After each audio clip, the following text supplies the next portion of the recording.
Perfect. PMGC, we are back. Sandstorm, what have you got for me? Do you know what this is, Bernie? I do know what this is. PUBG Mobile is teaming up with a leading global luggage brand, American Tourister. And starting on December the 4th, players will be able to enjoy exclusive in-game backpacks that are inspired by the American Tourister Roleo collection. Exactly, and this collaboration will be bringing a live physical version, a physical PUBG Mobile version of the Roleo range. Make sure to check it out at pubgmobile.live/American Tourister 2024. Ladies and gentlemen, coming to you live from the XL Arena in London, England. Welcome to the 2024 PUBG Mobile Global Championship Grand Finals. My name is Barney Banks, and once again, I am your host alongside the incredible Sandstorm. Yes, we have returned once again to find out who is the most dominant, the most accomplished, the most feared PUBG Mobile team in the world. With $3 million on the line, the next 3 days will showcase the very best that PUBG Mobile has to offer. Yes, and with the finals on the horizon and our teams getting prepared backstage, we actually have a very special surprise for you, for those of you watching both at home and right here in London. That's right, PUBG Mobile has partnered with the British Esports Federation to bring you an exciting student tournament, which we had run over and I believe started on November 5th.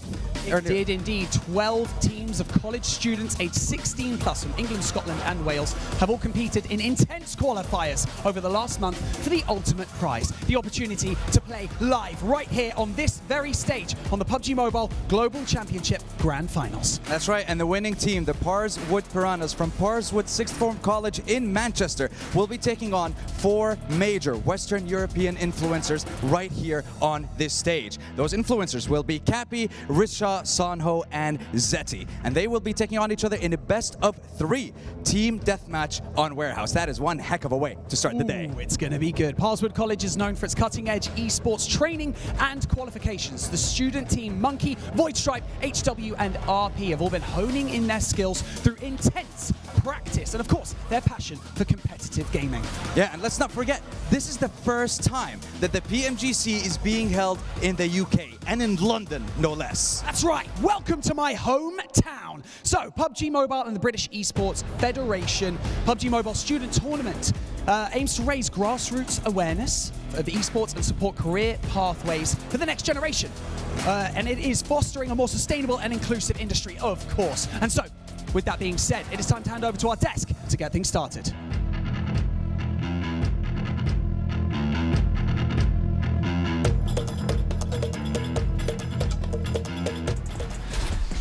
Thank you very much. We are so excited to be bringing you the British Esports Foundation Student Tournament Finals here. The reward of Parswood Piranhas being able to play on the biggest stage in PUBG Mobile.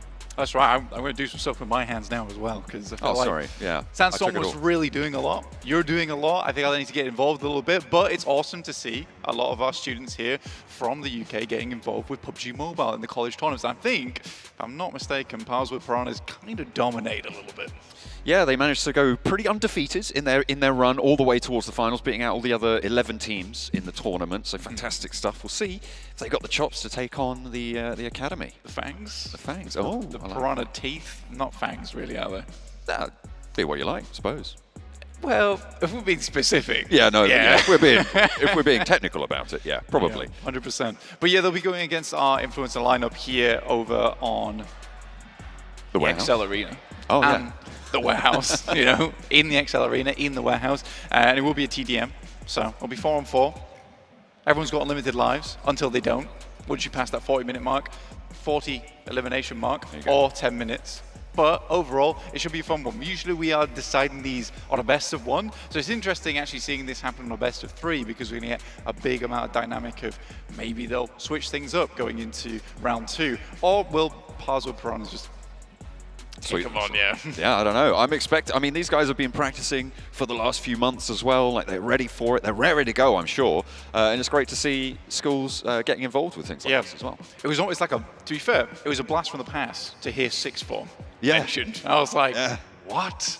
So long ago for me now. But very, very cool to actually see people playing PUBG Mobile here in the UK and taking on now some very influential influencers. But here's our graphic show matching the rules that we do have. It's TDM Warehouse, best of 3, 40 elims, or 10 minutes maximum per round. So once you hit that 10-minute mark, depending on how many eliminations have been acquired, You know, you could be losing even if you get 20 to 19. But if it's 20 to 20, it will be the final team to get the kill, which will be getting that win.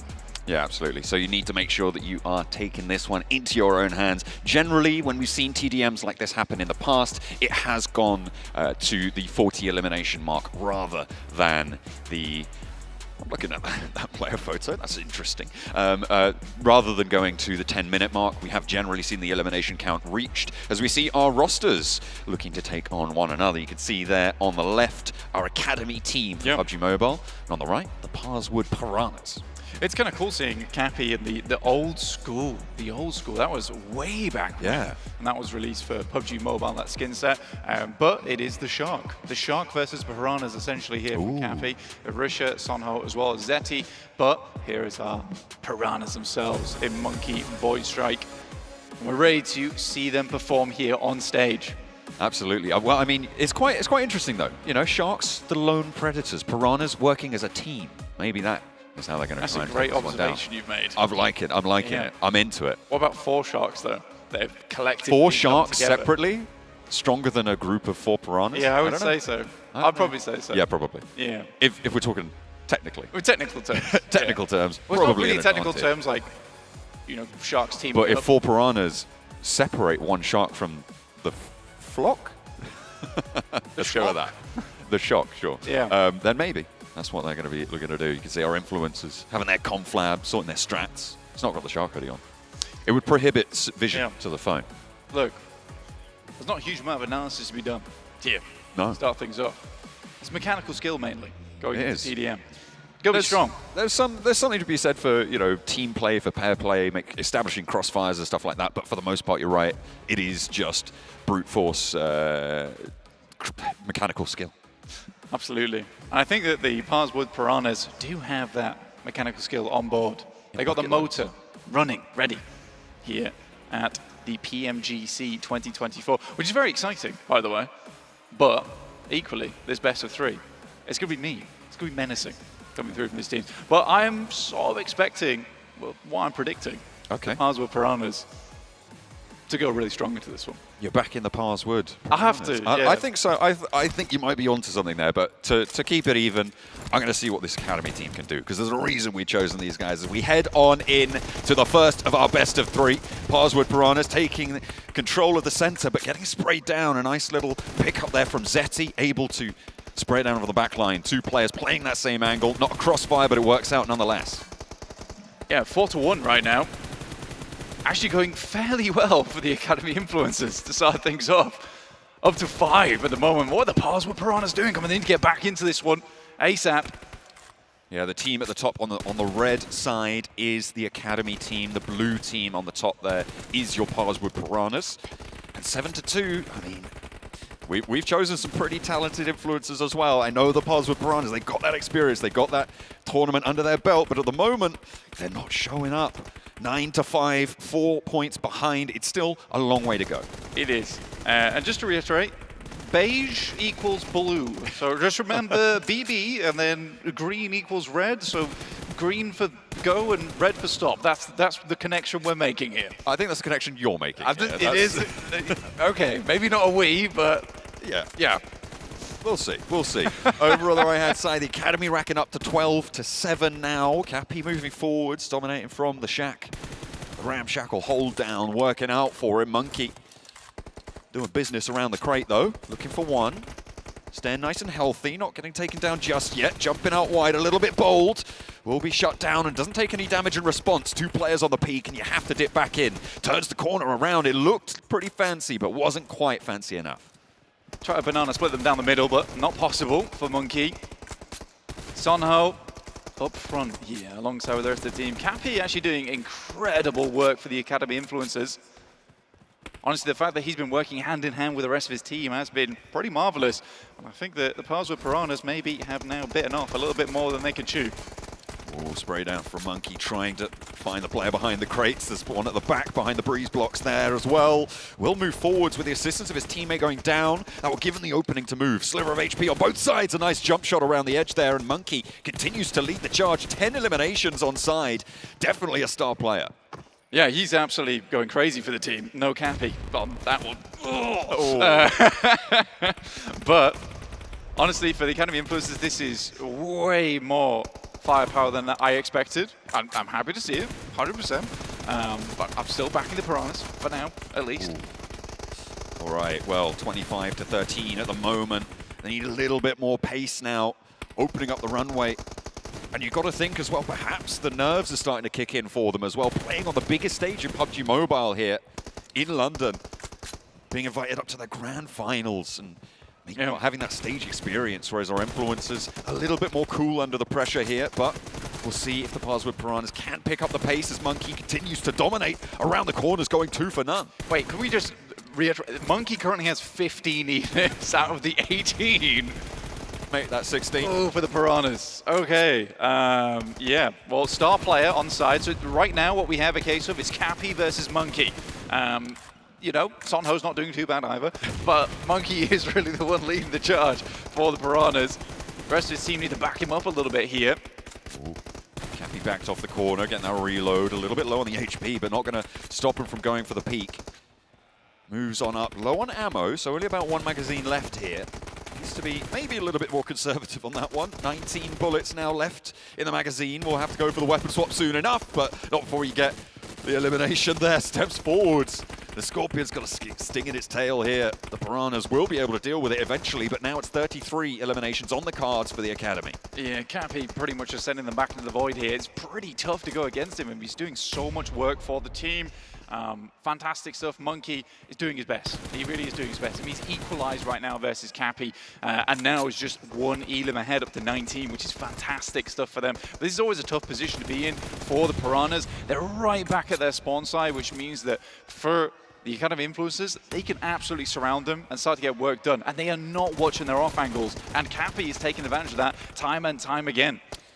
Yeah, at the moment, the Piranhas just fully staying in their spawn location, getting ready to move on out. Monkey gets that respawn, tries to move in, and Academy not wasting any time. They are putting that crunch down, but Cappy out. Now, what can they do? Find these openings. 23 elims on Monkey is incredible. Moving through, doesn't even get taken down. The low HP there, needs to be worried about the respawns, and he's on the swivel. Monkey still healing on up as he goes through the battleground here. Moving into the warehouse. Looking to ship out the scoreline a little bit closer, and he's looking to equalize here. 35 to 29. It's closer than we've seen in a while, but they're only 4 eliminations now away from getting that first TDM under the belt for the Academy. It's going pretty well. And Cappy, once again, is back in their base. Monkey is on the other side of things at the moment, trying to flank round. It's unreal what we've seen from Cappy this game. And I think the real difficulty at the moment is just the nade usage coming out from the Parswood Piranhas. It's not quite there, and this is very important when you give them to utilize. 30 eliminations for Monkey. Pro player prospects in the wings for him, but only 2 eliminations now for the Academy Influencers before they will take the first game home. So what is happening now is the Parswood Piranhas are leaving 3 of their players in spawn constantly, and Monkey is 1v4ing. There's the nade. That's what you were looking for, Blank. 38 eliminations. I mean, to be fair, sending only 1 person out who's dominating 3 players on the enemy team. There's no trades to be had. You're reducing the cost of going for these, right? There's no trades, exactly. So now, Monkey, it's all onto him, but they reduce the downside of it. Last opportunity now needs to go 0 and 5 on this last life if Monkey wants to bring this one back. Everybody else going and taking that backseat, not going in, and there's that nade over the top. Monkey goes down, and that's 39 now. Last elimination needed.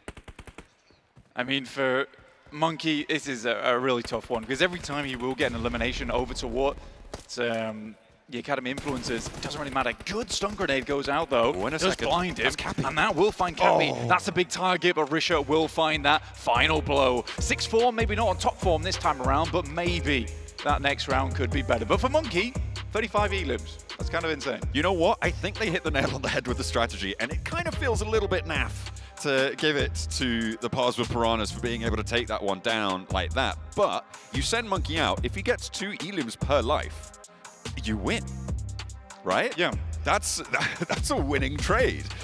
And he was doing that quite handedly. Also, let's not forget that he's doing that on the PMGC stage right now. That's insane. Okay. This guy's a young player. He's on one of our biggest stages of the year. This is an incredible performance from him so far. Yeah, I honestly, with that kind of display, there's bright things in the future for this guy. Absolutely. This is a best of 3 as well, which means that for the next 2 matches, Strats down.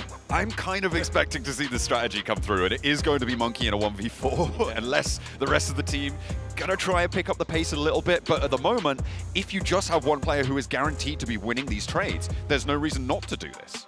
All you really need is a good start, stun grenades, nades from the back line coming through from the players on the Parswood Piranhas that are placed well to stop that frontline push and then allow Monkey to push out a little bit, who is the man on your screen right now, getting prepared. I'm wondering if we could see the strategy implemented in other TDM matches that we see. No. If you just have one really good player. No, I don't think. I think you might be right. No. Yeah, it's just that Monkey is seemingly better than at least 3 of the influencers, right? Well, at least 7 of the players here. Yeah. At least 7 of the players. Goodness me. But what I will say, yeah, in pro play it's very different. I mean, nade usage, stun grenade usage is very different in terms of holding angles, and that TPP angle that you can hold to use to get information. That's a lot more prevalent here. This is a little bit more just get in there, get the job done. Certainly is getting it. It is the first time I've seen a player hit plus 30 Yeah. on the elimination counter. Yeah, that's kind of crazy. Ever. Which is an insane record to hold. 5 What was Cappy able to get in that last one I as think well? he was on quite a lot, but I'm pretty sure the rest of his team were able to get at least 5 apiece, so Yeah. he would have been down in the 20s. Rubbish. Rubbish. Rubbish by comparison. Nothing compared to Monkey. Monkey's got power. Also, probably the first time I've seen plus 25 from a player, but it's very much overshadowed been by upstage. Monkey. Yeah. For sure. Looking more like a gorilla.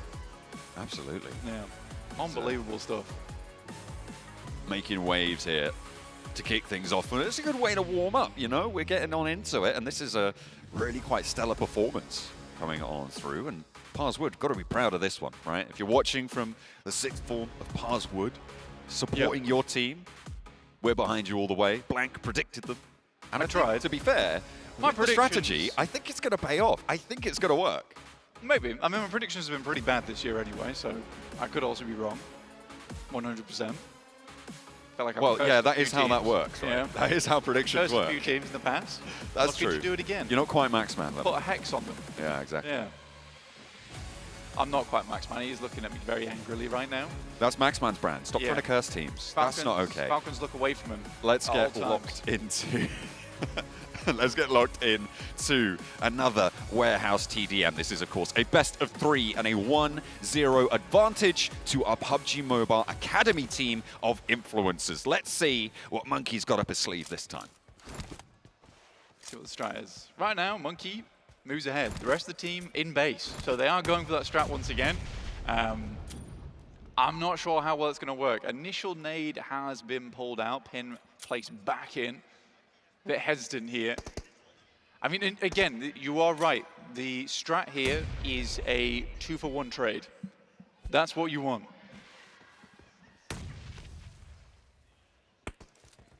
That's what they're going for. I mean, they're literally hiding in the corner and letting Monkey handle the business, which is, you know, it's going to work out if you're going to hit shots like that. And that's Cappy going down, one of the main force players on the Academy squad. And now Monkey's got the rest of them lining up for him. Cappy moving around the edge. It is just that 2-for-1 trade. It's working. That's all you need. It's working. He's already got half of the job done. Yeah. And if you can do that consistently, this will be the weirdest win in PUBG Mobile history of TDMs.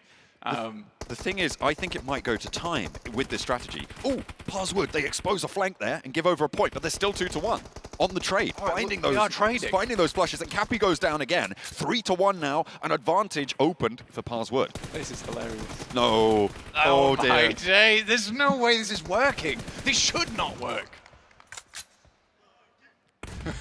Our analyst desk fully behind him now. Gathering pace, but RP keeps stepping out a little bit too bold and gives over another point. They still have the advantage, and the strat continues to work on out. The nade over to the backlines from Cappy may be what the Academy should be looking for. You can see a second one to follow it up. Finding those nades onto the back. Monkey waiting for the perfect opportunity. Waits to slip them around the edge now and has the lineup. Goes for 2 and steps forwards to the cover. Behind the boxes now, looking for Son Ho. Needs to move on as well because there is going to be the encroaching respawns coming through from the Academy, but it doesn't matter. Monkey's still got so much more to say. Ammo running a little bit dry. Will be down to the pistol fairly soon. Needs to be careful. Spray down. 10 bullets in the mag here. And needs to put pressure forwards. The back line's also chiming in, and it's 9-3. Pars would pick up the pace. I mean, last game my brother was 1v7, but now his team is getting back into the picture. It's still sort of 1v4, but he has the backup of some players in that back line, which is sort of awesome, to say the least. We'll pick up one there for the Academy influencers, but Monkey will return to the fold. But that's good. They get a refresh on one nade and one refresh on the stun grenade. It's not all that important for you. Cappy goes down on a peak. Round the train car. And Monkey was able to get an ammo refresh as well, Blank, moving over to one of the fallen enemies that he leaves in his wake. Managed to grab a little bit more on that 5.56. And will be back into action with the M4. So what could have been a little bit of a knock to them will now be refreshed. 8 elims found for Monkey, and everybody else chiming in as well. 1 elim across the board on Parswood, and that is a bold push. You got to know that he's going to be waiting for you. Stepping on out, trying to handle it. And Cappy does manage to keep getting these nades onto RP. And RP in the back line there will go down, but it's fine. Right now, Monkey's got a good angle. They just need to stop giving up points here. The nades do get refreshed, and they need to use those for Parswood's Piranha in that back line. They have to be efficient. They have to force people out of position to allow Monkey to get these shots through. Someone runs in. The trigger discipline is there. Come on, you can't be doing that. They're allowing them all the way up, and now Monkey lights them up from the back lines. They're giving them the slip. They're holding down the spawn, and it's double the scoreline, 16-8. Gets off an M249 as well, the big gun in the back pocket, and they don't know. They do not know. They have no idea. And Monkey giving them what for? Sending around the corner there, picks up one, M249, and the LMG on the shoulder. He's racking them up, knocking them back to spawn.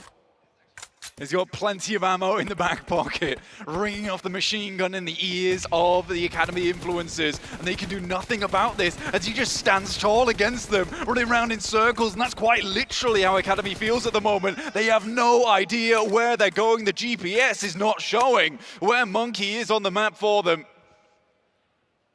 They seem to be lost around this one, and you're stepping out, you know he's there. What are you doing? You know he's right behind that crate. Not paying attention, finally put back to spawn, and that may be an opening for the Academy to establish a line, but Monkey sliding straight back into the action. A little bit away with the punch! Okay, he was going in, a little bit messy there, and Cappy takes him down a second time. That is now 2.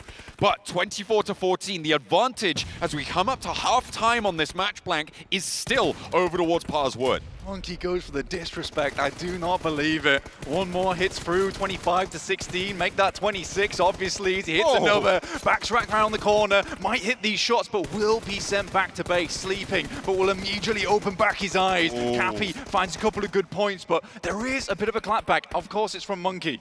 But it's just constantly these trades. That's what we've been talking about. Monkey has found so many in the previous lives that he's had. 21 elims. He's, I think, died maybe less than 10 times. The rest of his team giving over a couple of those points as well. So the 2-for-1 trade strat is still working. And Monkey gets another on the cards. 29 points earned now, and Monkey keeps that pressure up. This guy is insane, Blank. 22 elims. Really good nades though coming through the Academy influencers, and Monkey might not be able to take this trade. So it's now 29-23. They're starting to close the gap here, John, which is a little bit frightening. The team needs to hold on a little bit longer for Monkey. A Herculean effort from the pride of the Parswood Piranhas here. Monkey just keeps on going. 24 now, 32 points, 8 more needed. Make that 7. It's going to be short order for them as well. I think they're going to chew through this one pretty quickly. Monkey moves forwards, 1 player, 2 players, 3 players handled. Looking to move in with a pistol, out the sidelines, back to the M4, but finally shut down by Sunho. John Wixton blows out the candle on one of the lives of the enemy team, and it will be a little bit more damage. Monkey's immediately sprinting out from his spawn, finds another. 5 more eliminations remaining. It's surprising this strat is working, but it is fantastic to watch. Zeti hits the deck, preempting his demise, and Monkey finds a second. 37. Now we're counting down to that 40-point mark. 3 more needed, full HP. Jump out wide, easily handled for Monkey. Now looks to line them up for the last 2. going on out in a blaze of glory. 30 elims on the card again, and the Parswood Piranhas finally leave spawn. Oh They give my. over a couple more points, but only the one left to go. Is it going to be Monkey, or is he going to give the glory over to the rest of his team? They're stepping out. 29 points found, and Monkey goes down. A little bit of danger here, but it's not to worry. 1-1, we even up the series. RP comes from the side. They were so preoccupied with Monkey, they forgot there was a whole team in that spawn at the end of the day. This is insane stuff. To start the PMGC as well, it's so funny to start off with essentially a 1v4. Yeah, they go 1 point down, but it's straight back. At what point do we see the same strategy come through from the Academy? Do they don't know. choose one player to go and fight Monkey? No, because, this is what I'm saying. There is no better player in this lobby. You can't send Cappy out to 1v1 because Monkey will just win. Okay. You think, I mean, I'd be interested to see that tried at least at the start, right? Yeah, sure. This becomes a 1v1 tournament. Kind of. Yeah. Yeah. I mean, Those weren't meant to be until later. But I know. We're not covering those. What's going on? The thing is that, again, as much as Cappy seems to be fantastic at the game, Monkey is that guy. He is him. But here's the thing, right? He is fully unleashed as a solo player, whereas Cappy is trying to play with the rest of the team, right? Trying to play around a little bit. Communication seems to be a little bit lackluster on the Academy. It has to be said. They're not giving over that information. He's behind the crate, for instance, would have been a great call-out at some points during that. Yeah, but he's ethereal. During that match. But if Cappy goes into a 1v1, I feel like you're gonna see a different player. But I am still backing Monkey. This guy's insane. Yeah, he's too tactical. Like, you can't catch up to him. He's unbelievable. Yeah, Maxman has just shown me a very important meme. It is Gojo. And it is a case of Monkey's just sat there like, nah, I'd win. I'd win. And he legit did win. Yeah. Currently. It's the winning strategy. And I don't think there's a way to counter it unless you just think that you can back one player in a 1v1. Yeah, he alone is the chosen one. Yeah, the honored one. Ooh, almost made a few people angry there. But we're okay. We're okay. We're back in business. Wow, all right. Yeah, okay. You can't make anime mistakes. Let's see what we're going for as the warehouse loads up for the final time here for our match between the Academy Influence and the Parswood Piranhas, who for now have their star player, a true hero on the side. And it is it? No. Okay, it's not just Cappy. The rest of the team are backing him up. I don't know how you solve this problem though. He is that good. It's like, how do you counterplay this? They're already at such a disadvantage. Like, what are you meant to do?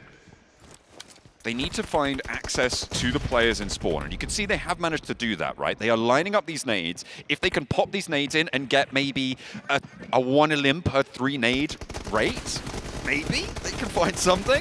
Monkey with the challenge doesn't win it. Rashani with the strafe across, slowly moving to the left. Apparently, that's the way to take down Monkey. There's no nades now, but Monkey does need to now immediately refrag, right? He needs to get up to 2 eliminations on this one. And I love this play from the Academy Influencers. Just back it off. Play time here. Don't allow Monkey to get ahead. So it will force the rest of the Parswood Piranhas to push out. This is a strong play. You know, you get a lead and then you force Parswood Piranhas to make a play off the back of it. Lovely stuff. Very, very well thought out in the short amount of time they had.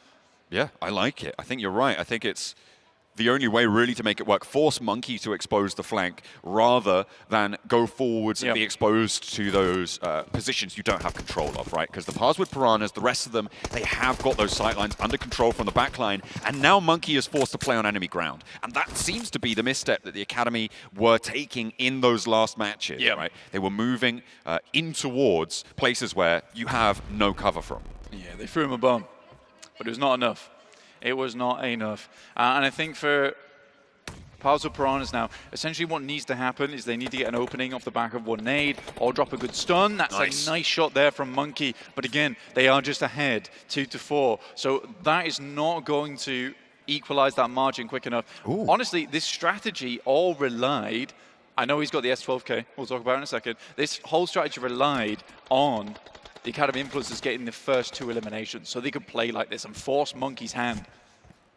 They moved up to the end of the warehouse. They popped nades towards spawn because they knew that's where the Parswood Piranhas would be playing. They managed to get an elimination onto RP, and they actually won the trade onto Monkey, which was the really pivotal part of that. Cappy does go down. The backline still holding their own somewhat, and Monkey is given an opening to start to move forwards again. But one elimination into the lead, and they need to be careful. Monkey doesn't have that long-range capability anymore. It needs to be that they get one more elimination. They can't allow this to go to 5-3. As soon as they get one more elimination, the ball's back in their court, essentially, because then it will have to be Academy influence to make that move. And you'll once again sort of have this stalemate where it'll be the first team to get nades or elims off the back of it. And there it is from Cappy, 5-3. Again, Monkey now has to make some mega plays. The S12K finds the first. Looks for a second as well. Cappy caught on the cross, and it's equalized. Monkey is back up in action. Could pick up a weapon. No, he wants to back the shotgun. Has got the AWM now on side, but will be shut down by the P90 from Zeti. P90 brought out. Interesting. Yeah, that is that's a foul in my book, bringing out the P90. Our Monkey's responded in kind. Fair play to him. Ooh, drops around the edge there. Cappy goes down. The This is a P90 mistake. unleashed. You're giving him a little bit too much firepower here now, the Academy. Changing the rule books as Monkey takes the fight, puts them into the advantage, steps out a little bit too late there, and does get taken down. Even Steven, 7-7. Yeah, it's absolutely a mistake, in my opinion, to pull out the P90 and basically give Monkey the go-ahead, right? Give him the check mark, be like, all right, you pick that up as well, because Monkey's going to go off with that thing. Like, the time to kill on the P90, insane.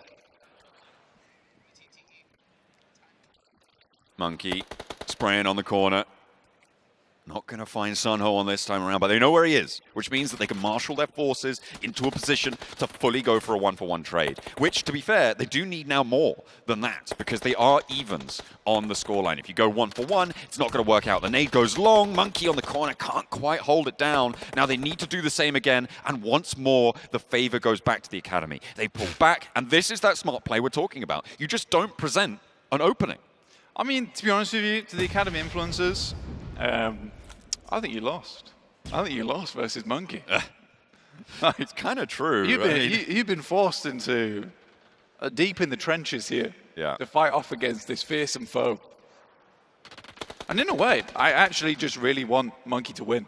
I kind of do too. I'm starting to believe the legend here. And I've stopped calling the Parswoods piranhas. It's just Monkey. I feel bad about it.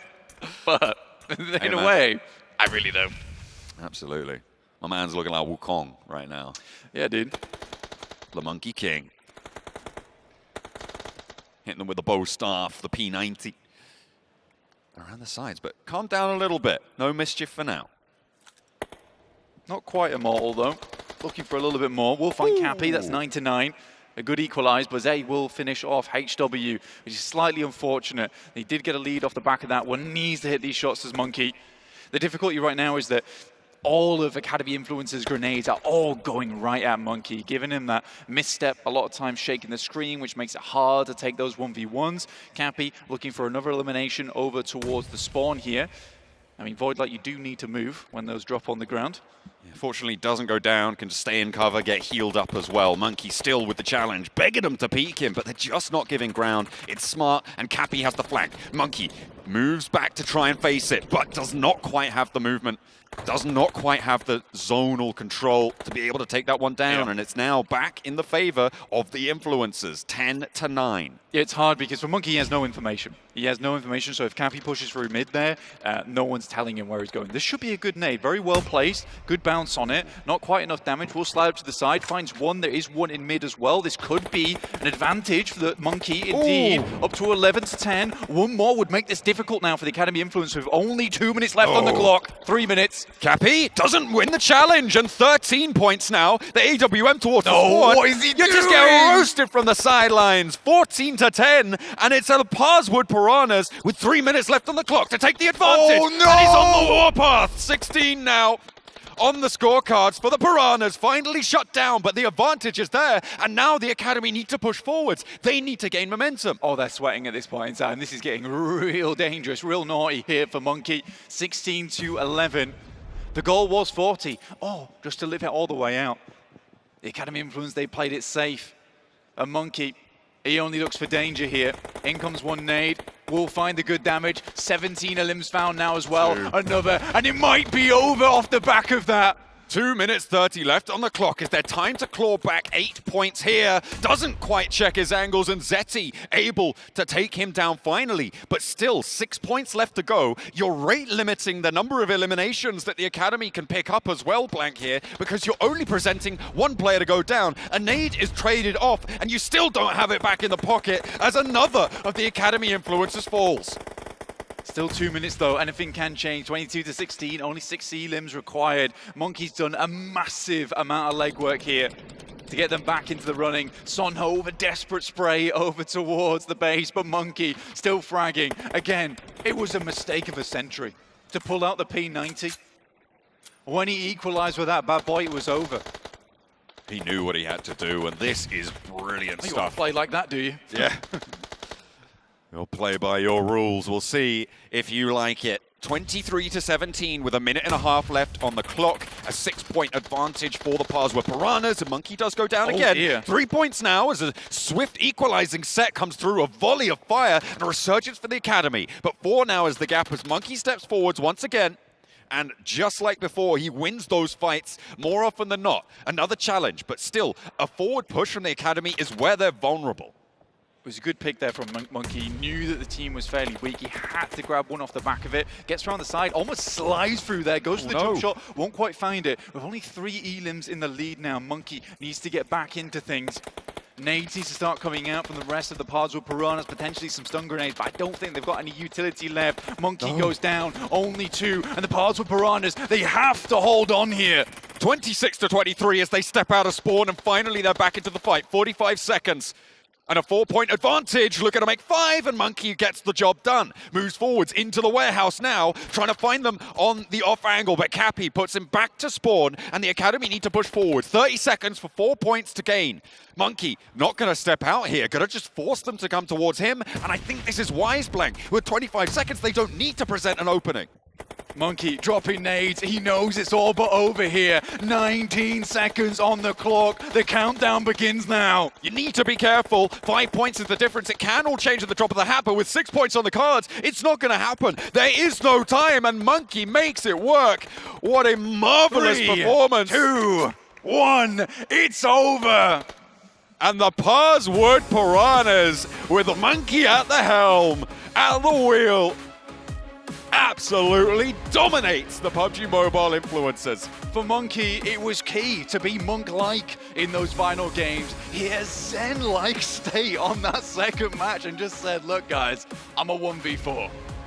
Hit him with the 3-0, the 30 drop on 3 matches back-to-back, Blank. That is an insane record on the biggest stage of PUBG Mobile. To be able to pull out a performance like that, I'm expecting to see this guy on future rosters. Absolutely crazy stuff. And yeah, definitely take a selfie, bro. 100%. You just won an incredible set, which absolutely, to be honest, the team maybe didn't deserve it if it wasn't for you, because that was an unreal performance. And honestly, for the Parswood Piranhas as well, a lot of humility on that team. You know, to sit in the base and be like, look, Monkey, you take it away, bro. You do this. You've got this in the bag. And he absolutely did. And he took it home. And this was probably one of the greatest TDMs I've ever watched. I would agree. I think that this is... It is, actually. It's brilliant. I absolutely loved it. I wasn't a believer at the start, but I was converted. Monkey made me a Parswood Piranhas fan. So congratulations to Parswood Sixth Form as well for being able to take down the influencers after winning the whole tournament as well. Yeah, they've basically gone all the way now. This is an incredible story for the Parswood Sixth Form. Like, yeah, this is a story I would have liked to have had when I was growing up, but for them, I'm just incredibly pleased for them, honestly. Excellent. It's wonderful. It's honestly wonderful. Like, what a way to do it as well. In that fashion, man. I know. It's really, really quite impeccable stuff coming through. The form on the peaks, pretty decent as well. Obviously able to catch a couple of players a little bit unawares in those situations, but there was good form there. what was most interesting to me was the definition of that strategy, right? After the first match, they came out, they all moved forwards, rather the process of defining it as a team, right? So they came out, they moved forwards, they went, they realized, you know what, Monkey's just kind of better right now. We're just gonna be chilling. We're busy. We're busy in spawn. Yeah, again, like it's good humility. And they called it. Yeah, exactly. Like he's rinsing them. We should just let him do his thing. Honestly, at this point in time, like as much as it's been fun getting here, I think it's time for Monkey to take the stage. And again, absolutely pro player prospects for him, massively. Absolutely. Well, fantastic stuff from Monkey and from the Parswood Piranhas. Congratulations for taking down the PUBG Mobile Academy influencers. We're going to head to a short break, and after that, we're going to start the kickoff for our grand finals of the PMGC. Don't go anywhere.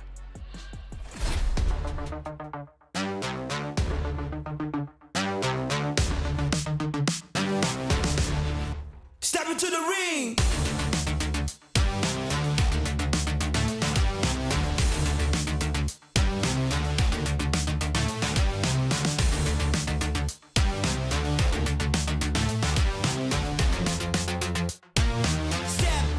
Step into the ring.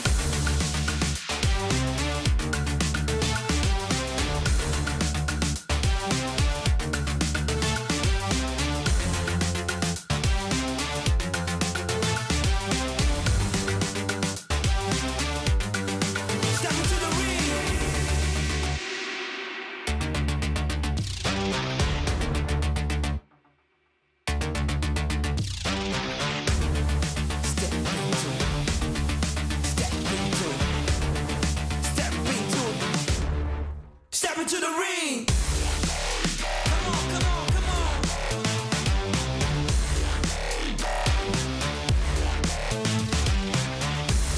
Let's go.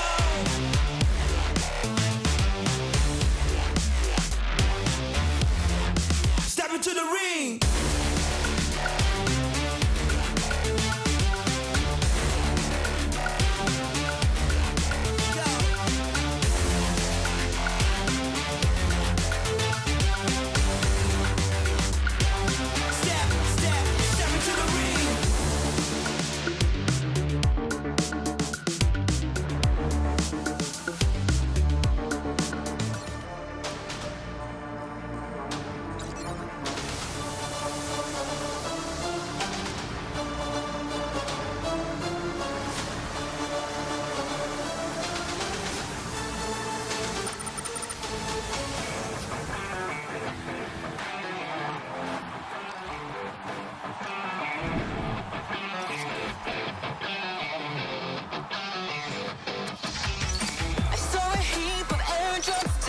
For us, it's been hard 4 days. We've been fighting. I got a feeling something's gotta change. Chasing the wind, no matter what it takes.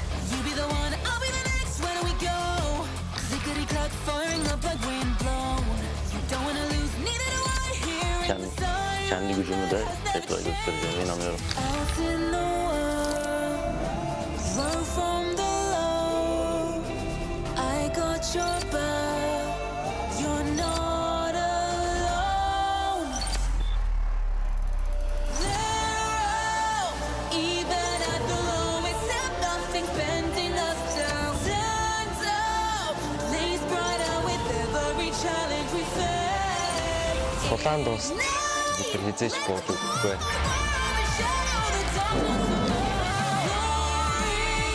Never thought of giving up, it's never ending.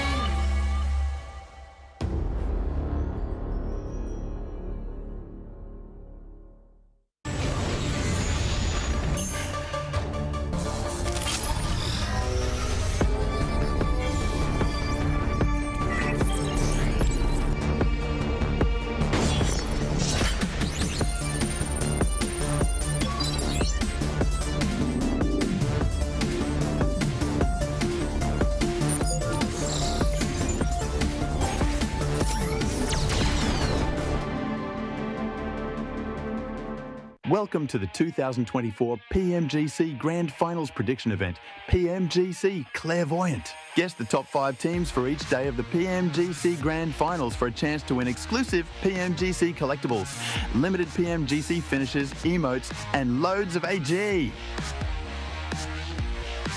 The 2024 PMGC Grand Finals takes place from December 6th to 8th. There are 3 rounds of predictions corresponding to each day of the event. On the predictions page, you need to predict the top 5 teams each day. The same team can't be selected twice. If you wish, you can check to see your friends' predictions and copy their choices with a tap. The PMGC Grand Final starts streaming at 10:45 UTC 0 daily. You can change your predictions anytime before the live stream begins.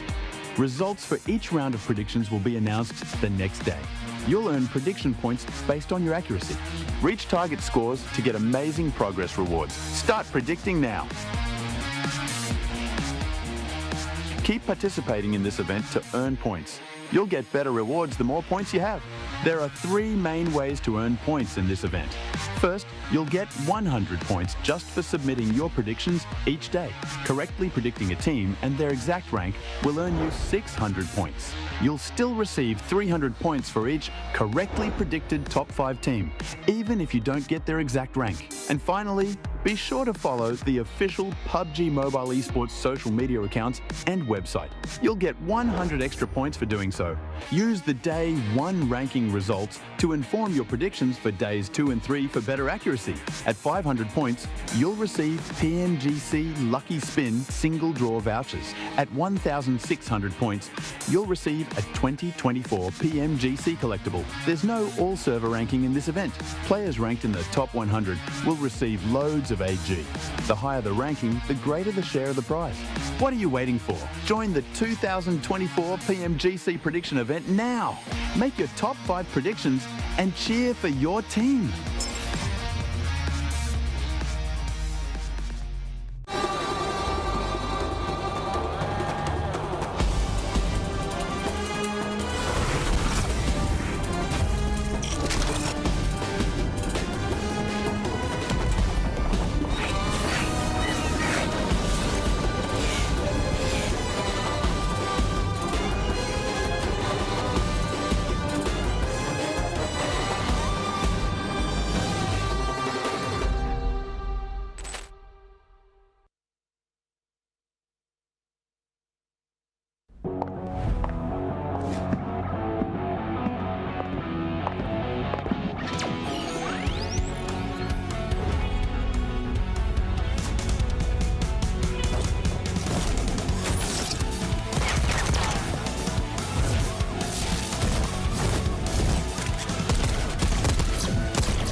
persuade a 1v1.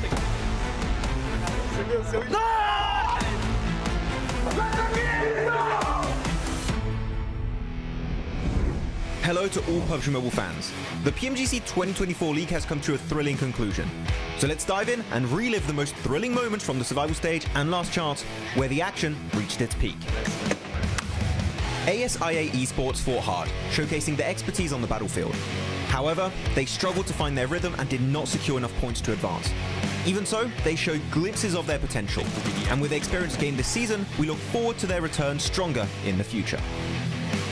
Vampire Esports have unfortunately repeated their past struggle in this season's PMGC, failing once again to qualify for the Grand Finals.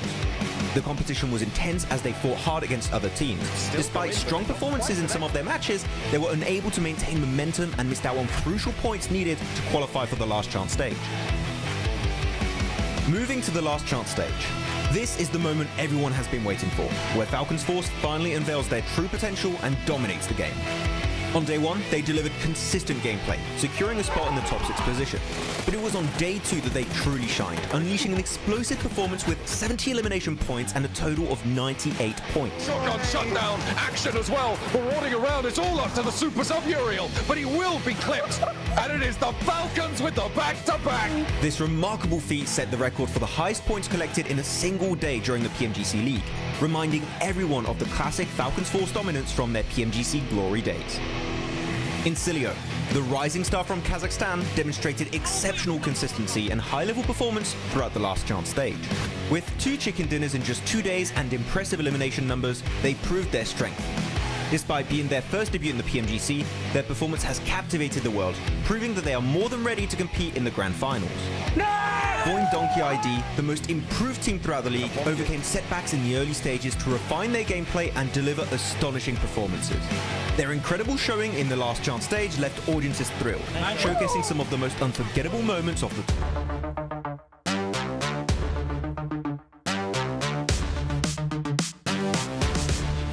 Step into the ring.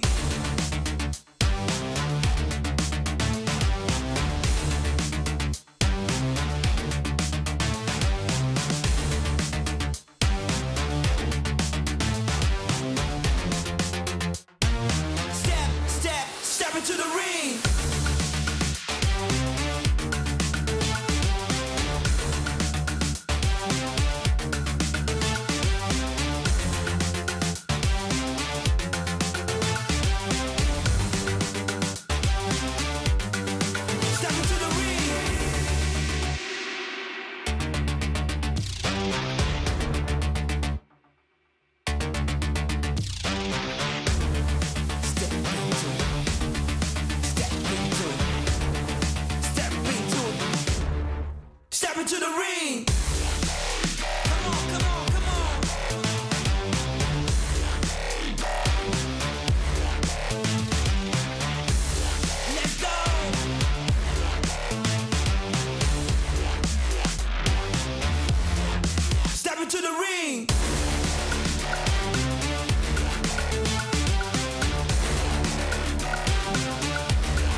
Ladies and gentlemen, welcome to the PMGC Grand Finals. The energy here is absolutely electrifying. The audience is in place, the stage is set, and we are moments away from the ultimate battle for glory. The only thing missing are the players. Where are the players? I think Barney is with them outside, so let's go on with Barney and check on the players and see where they are. Barney, what's going on? Thank you, Sandstorm. Yes, as you can see, the players are arriving. The excitement is through the roof. You could cut the tension with a knife. Each of these players are ready to leave it all on the battlefield. Day one of the PMGC is shortly about to begin. But before we get into the action, I'm going to check in with Jason and the team. Jason, how are you guys getting on?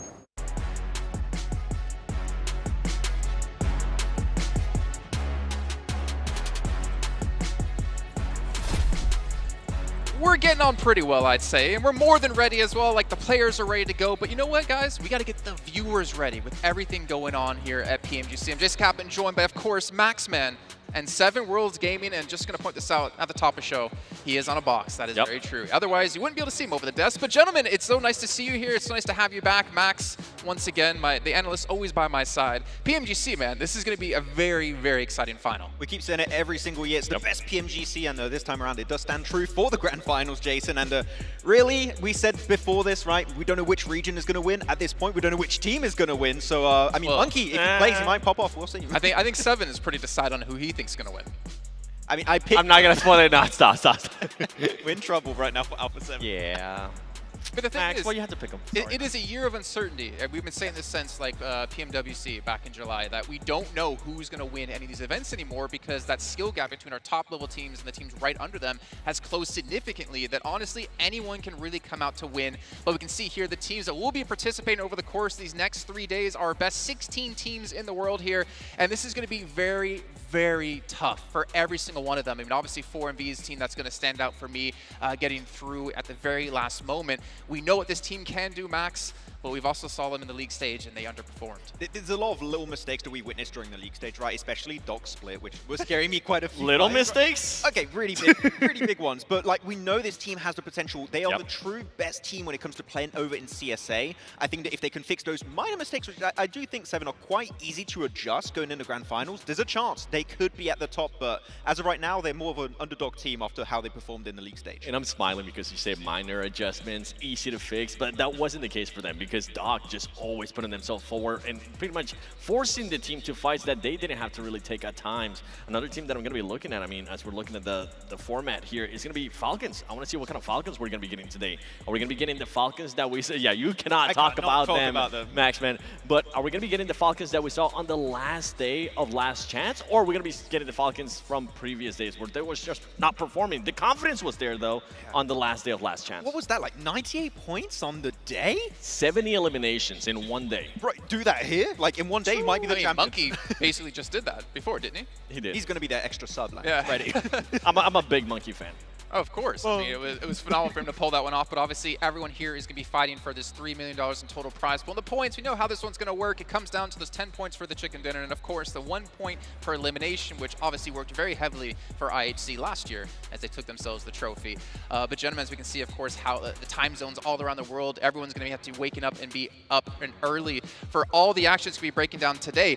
But the thing is, it's just 3 days to play. And that's what kind of worries me, is you can have one bad day, and there almost goes your chance of taking home that trophy. Unless you pull a Falcons. We saw which is going to be tough. Well, yeah. In this stage, it's going to be so tough to see that happening, right? But I think that what's going to be very interesting for these Grand Finals, to me at least here, Seven, is that we saw the group stage and the Last Chance had kind of different approaches. Some groups were like very edge focused, some teams were playing center a lot of the time.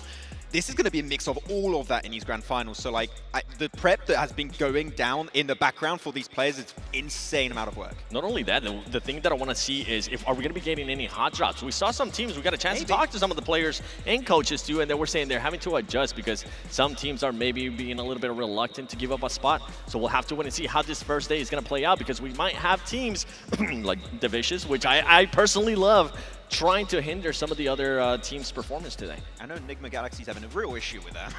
We'll see how the fight's going to go on Sandhawk. If we see any more hot drops, Max is going to pull out the rest of his hair here. But I mean, we can see Sandhawk be starting off the day, followed up by 3 Erangels and 2 Miramars beyond that. But I think we can all agree there should not be any hot drops happening. Just because why would you want to hamstring yourself and handicap yourself in any of these matches? Good question.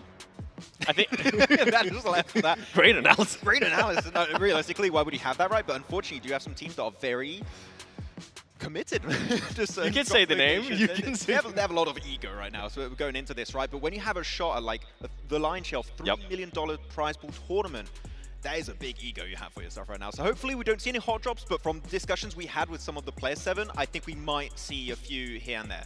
I think if we see one, it will be in Sandhawk. That'll be. Maybe. I'm hoping that's the only one we see. Maybe. Well, gentlemen, the start is right around the corner. We're going to throw it down to the stage here to kick off our opening ceremony and finally get ourselves into the biggest event of the year. It's the PUBG Mobile Global Championship 2024.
Airdrops down the lane, searching the field, we need a plan. I got a feeling something's gotta change, chasing the wind no matter what it takes. You be the one, I'll be the next, where do we go? Clickety clack, firing up like wind blown. Don't wanna lose, neither do I, hearing the siren that has never changed. Out in the world, thrown from below, I got your back, you're not alone. Flare up, even at the lowest depth, nothing's bending us down. Stand up, blaze brighter with every challenge we face. Ignite, let the glow of my fire overshadow the darkness of all glory. Never thought of giving up, it's never ending. Somehow it's gotten us to find the path. Some of us had way too much pain. I understand, but hopelessness goodbye. Warriors are meant to rise and shine again. Put on a show, clickety click, last minute countdown. Wanna survive, just stay alive, rising up in the zone. Champion is for the top, with my crew strong, facing the storm, standing as one, we carry on. Flare up, even at the lowest depth, nothing's bending us down. Stand up, blaze brighter with every challenge we face. Ignite, and let the glow of my fire overshadow the darkness of all glory. Never thought of giving up,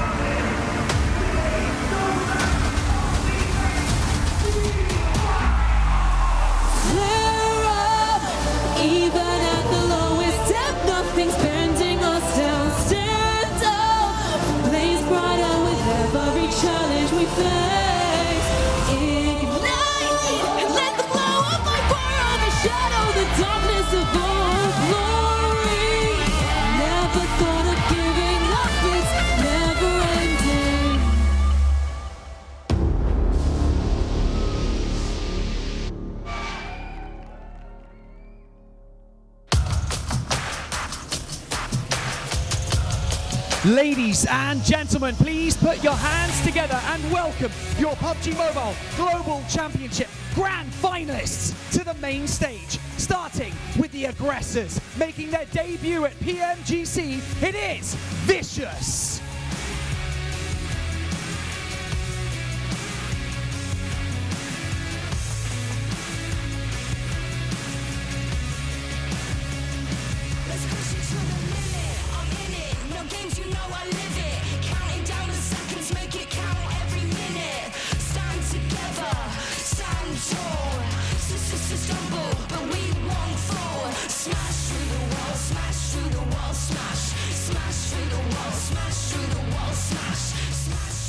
Your host country representatives looking to get their first global title, Guild Esports.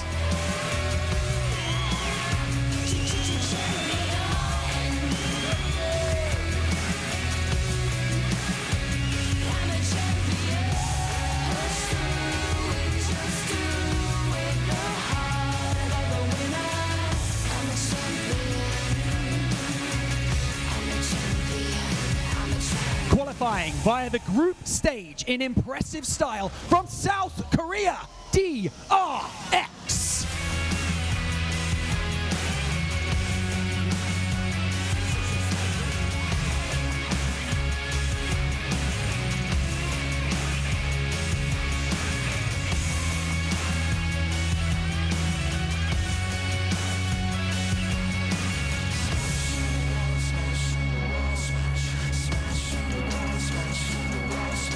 Top 2 in their region, top 2 in PMGC groups. Can they get a top 1 here in the grand finals? Joining us now on the stage, TJB Esports.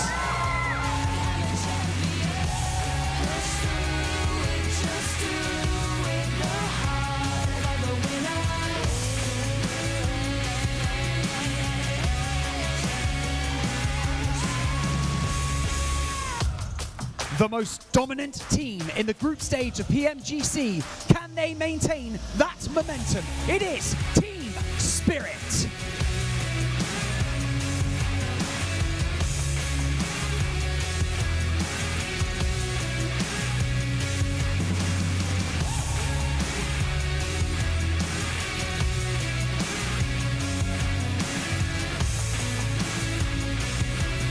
Brimming with confidence after qualifying straight through the group stage. Joining us now, Influence Rage.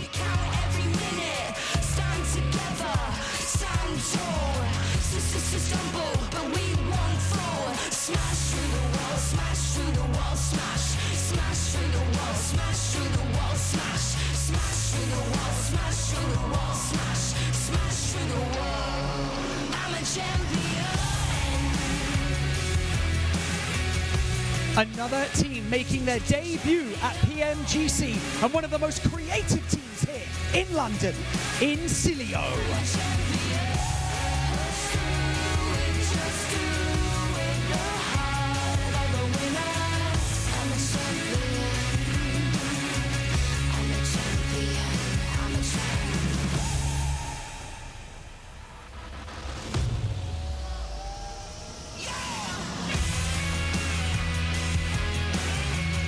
One of the very few teams that managed to compete in every single global event this year, D plus Kia.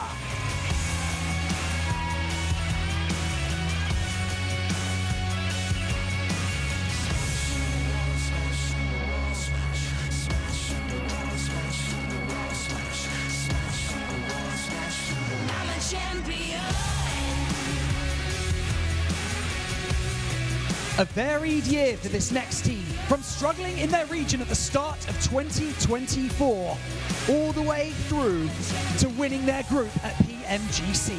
It is Na'Vi.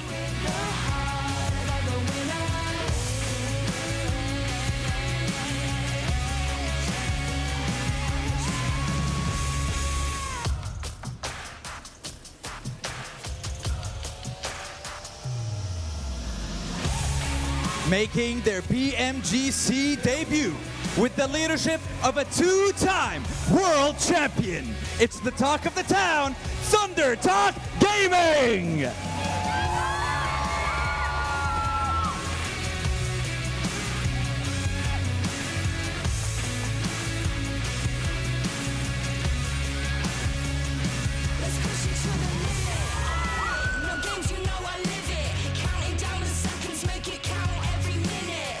One of the best things about being the underdog is having nothing to lose. Expect fireworks from this team, looking to come out swinging for Miracle Vibes.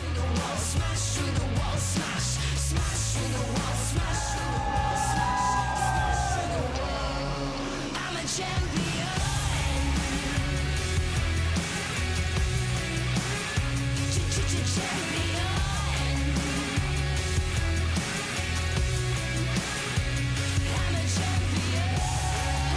Second place in PMGC 2023. Can they finally beat the odds and take the top spot this year? Joining us now, Falcon Force.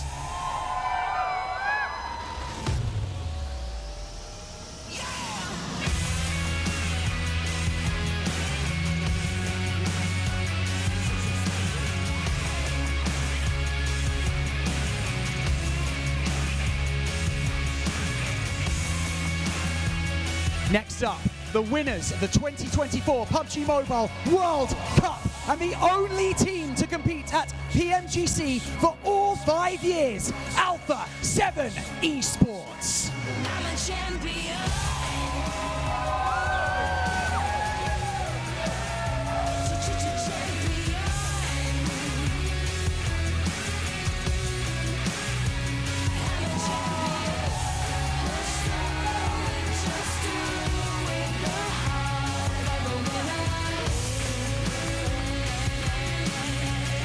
With 3 new players joining the lineup in the second half of 2024, can they keep their explosive run alive? It is Nigma Galaxy.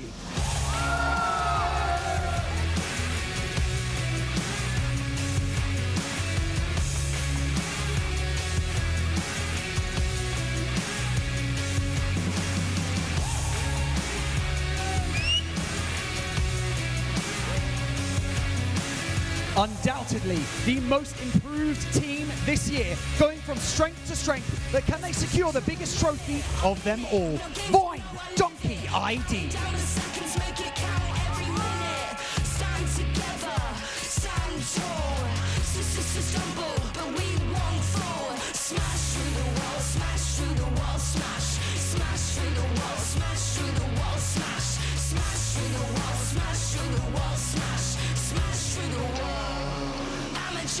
With new blood joining the ranks to revitalize the team, going into the grand finals. It is Regnum Carrier, Bruh Esports.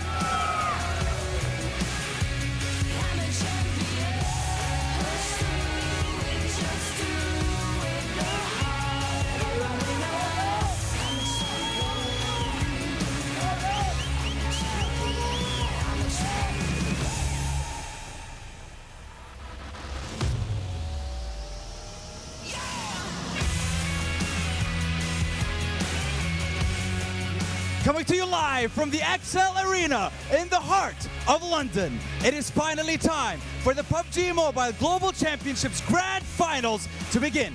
My name is Dawood Sandstorm, and it is an honor and a privilege to be your host alongside one of the best in the business, Barney Banks. Sky, okay. After months of competition across the globe, it is my absolute pleasure to welcome you to my hometown, the city that brought you the electric motor, fish and chips, and of course the legend herself, Mary Poppins.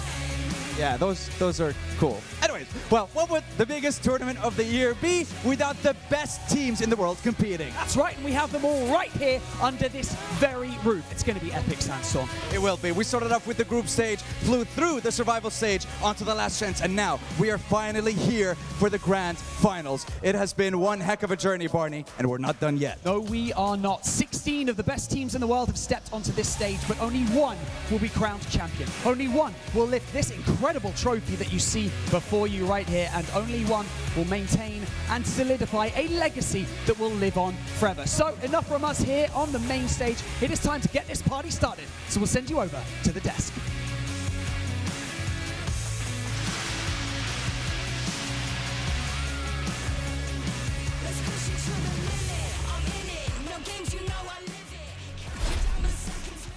Thank you so much, Banks and Sandstorm. And yes, we are ready to get underway here with our very first match of the day. But gentlemen, we got to talk about some of these teams because we only got to hit on one or two at the start of the day. Max, I'm going to let you throw it off or start it off with any team you want to talk about, but it can't be Falcons because you're not allowed to say their name. That's true. I do get a cease and desist about this team, so I can't talk about them officially. But no, I want to bring up two teams here, Seven, and I want to talk about the PEL teams. Okay. We've got two representatives here. We're going to have outside our TJB, Tong Jabao, and Thunder Talk Gaming. I do think that Tong Jabao is going to be a threat throughout the entirety of these 3 days for the Grand Finals because their comeback potential here has been insane in the league stage, and that can be a threat even if they have a little bit of a slower start. That's the thing, though. It is going to be just 3 days. Yes. They do have that comeback potential, but they cannot afford to start off slow. And right off the mind comes out to some of the other teams. I know one team that you've been wanting to talk about, and I'm just going to get it out of the way. Alpha 7, a lot of people are expecting to be the champion. I'm expecting them to be the champion. You have picked them as well, which we'll see how it ends up going. But for this team, the crazy part is that they were able to qualify, and a lot of the players weren't really popping off. We didn't really get a chance to see Rebel being able to put up the performances we're used to. Yeah. We did get a chance to see, though, Carrillo performing really, really well, which is the reason why I ended up picking Alpha 7, not just because I'm a big fanboy of them, but if for some reason everybody from that team starts showing their actual fragging power that they're capable of, they're going to be so scary in just 3 days. And it's a very clear reason as to why I picked them as my winning team, unfortunately for you, Seven, and unfortunately for them also, is looking at this team, right, throughout this year, throughout 2024, they have been the most consistent team locally, globally, in PMGO, winning PMWC, winning globally one of their seasons, again, second place behind Team Liquid. They are by far the best team currently when you look at all of their results this year. So if you have to predict a team to win, Alpha 7 comes out as an obvious pick. Well, the question is, can they come together here in this final moment and be able to pull off a victory they've been looking for years? But we'll find out. And one thing we need to mention here is our official phone provider here, the Infinix GT20 Pro, the phone we've been using not only at PMGC, but also PMWC and in some of the PMSLs around the world. Max, you know, you love to show us who you got on the background. I'm sure it's going to be shown on camera, and I kind of hope it's not going to be shown on camera because I can kind of see it a little bit. You can see it a little bit. Yeah, and you know what? Barney's face in 144 hertz AMOLED screen and 120 FPS looks fantastic. You know Great that? camera. Handsome.